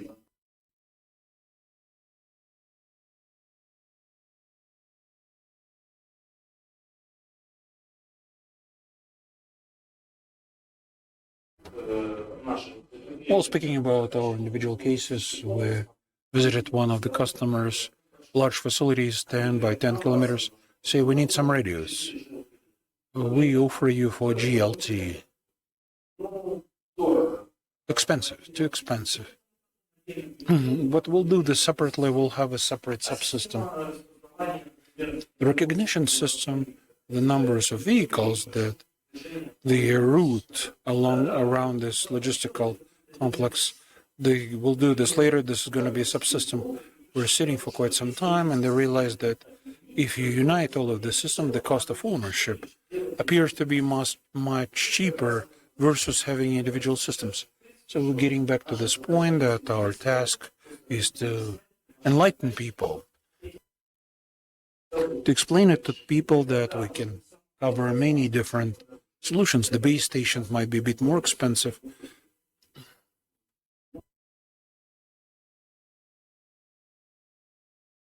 In general, this is going to be cheaper anyways. And since we are present here, conference participants will get the discount, so we will sell it cheaper to you than 20,000 or 200,000.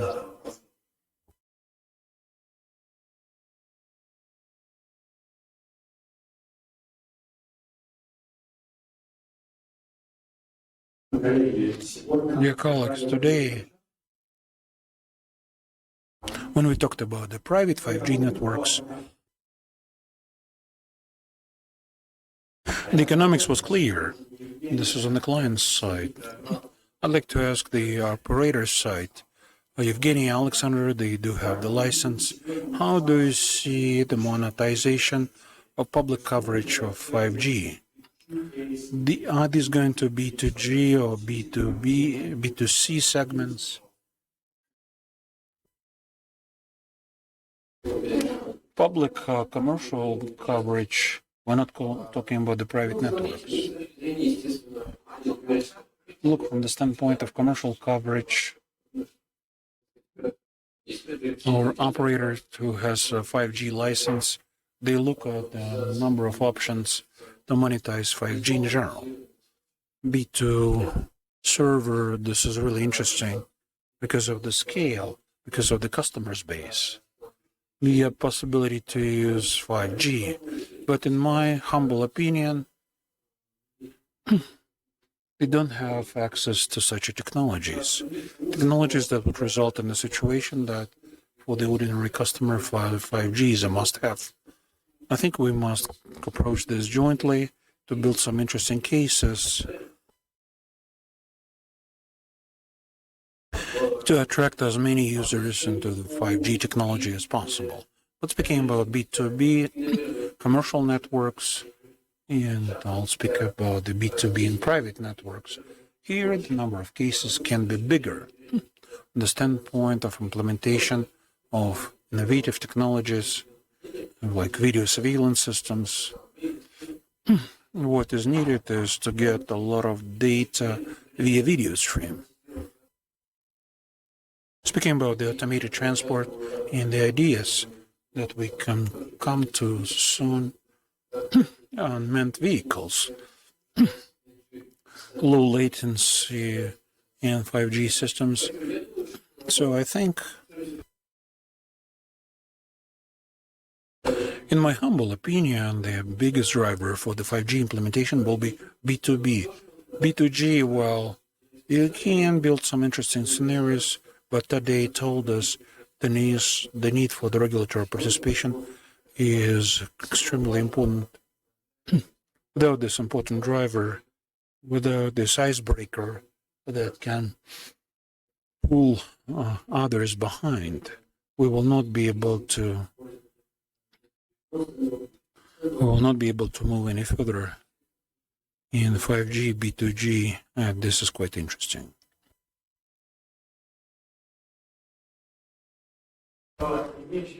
Well, since we don't have a 5G license, from the standpoint of B2C, well, it's hard to see because right now the services that are in high demand specifically require 5G. It's hard to find them. The most active 5G users are South Korea, and that's where the gaming industry virtualization is quite developed. This is the main case.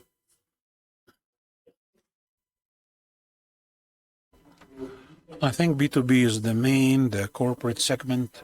This will enable the companies by using 5G. They will be able to step away from the need to build some fixed VPN networks and get some guaranteed service via slicing, organize some corporate network with the fewer operators' participation, move down to some new level of interaction for routing of their traffic.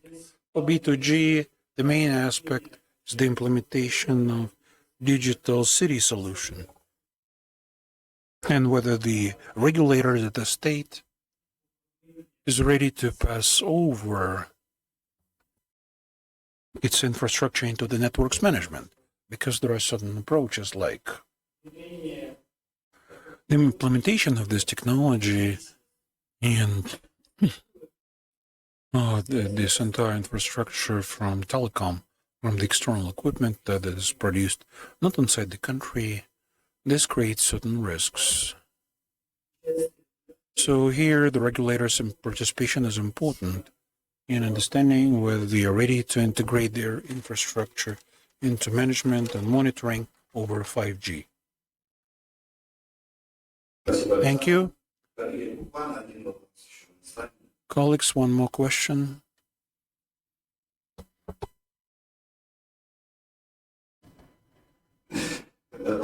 Cool, then let me near the completion. With great respect, I would like to approach those who remain in this room. You are our diehards, you made it till the end. I think this is also a compliment to those who sit here. For you, was it of any interest? Yes.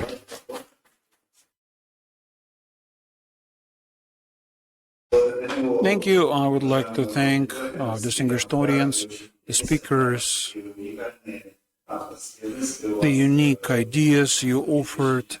Many of the things are quite new for me and for everyone present here. This is really important. I think it makes sense to continue with this. We are all personally acquainted. Let us keep in touch. Because the synergy that we need, this is basically here. We'll need some strong vendors. We have them. Need strong operators. They're here. We need strong customers. They're here. What remains is to multiply this in order to get some synergy, to improve the efficiency, loyalty, and so on. Then everything will grow. I'd like to thank everyone. Have a good evening. I'd like to invite you to the party. It's being served where we continue our communication. Thank you.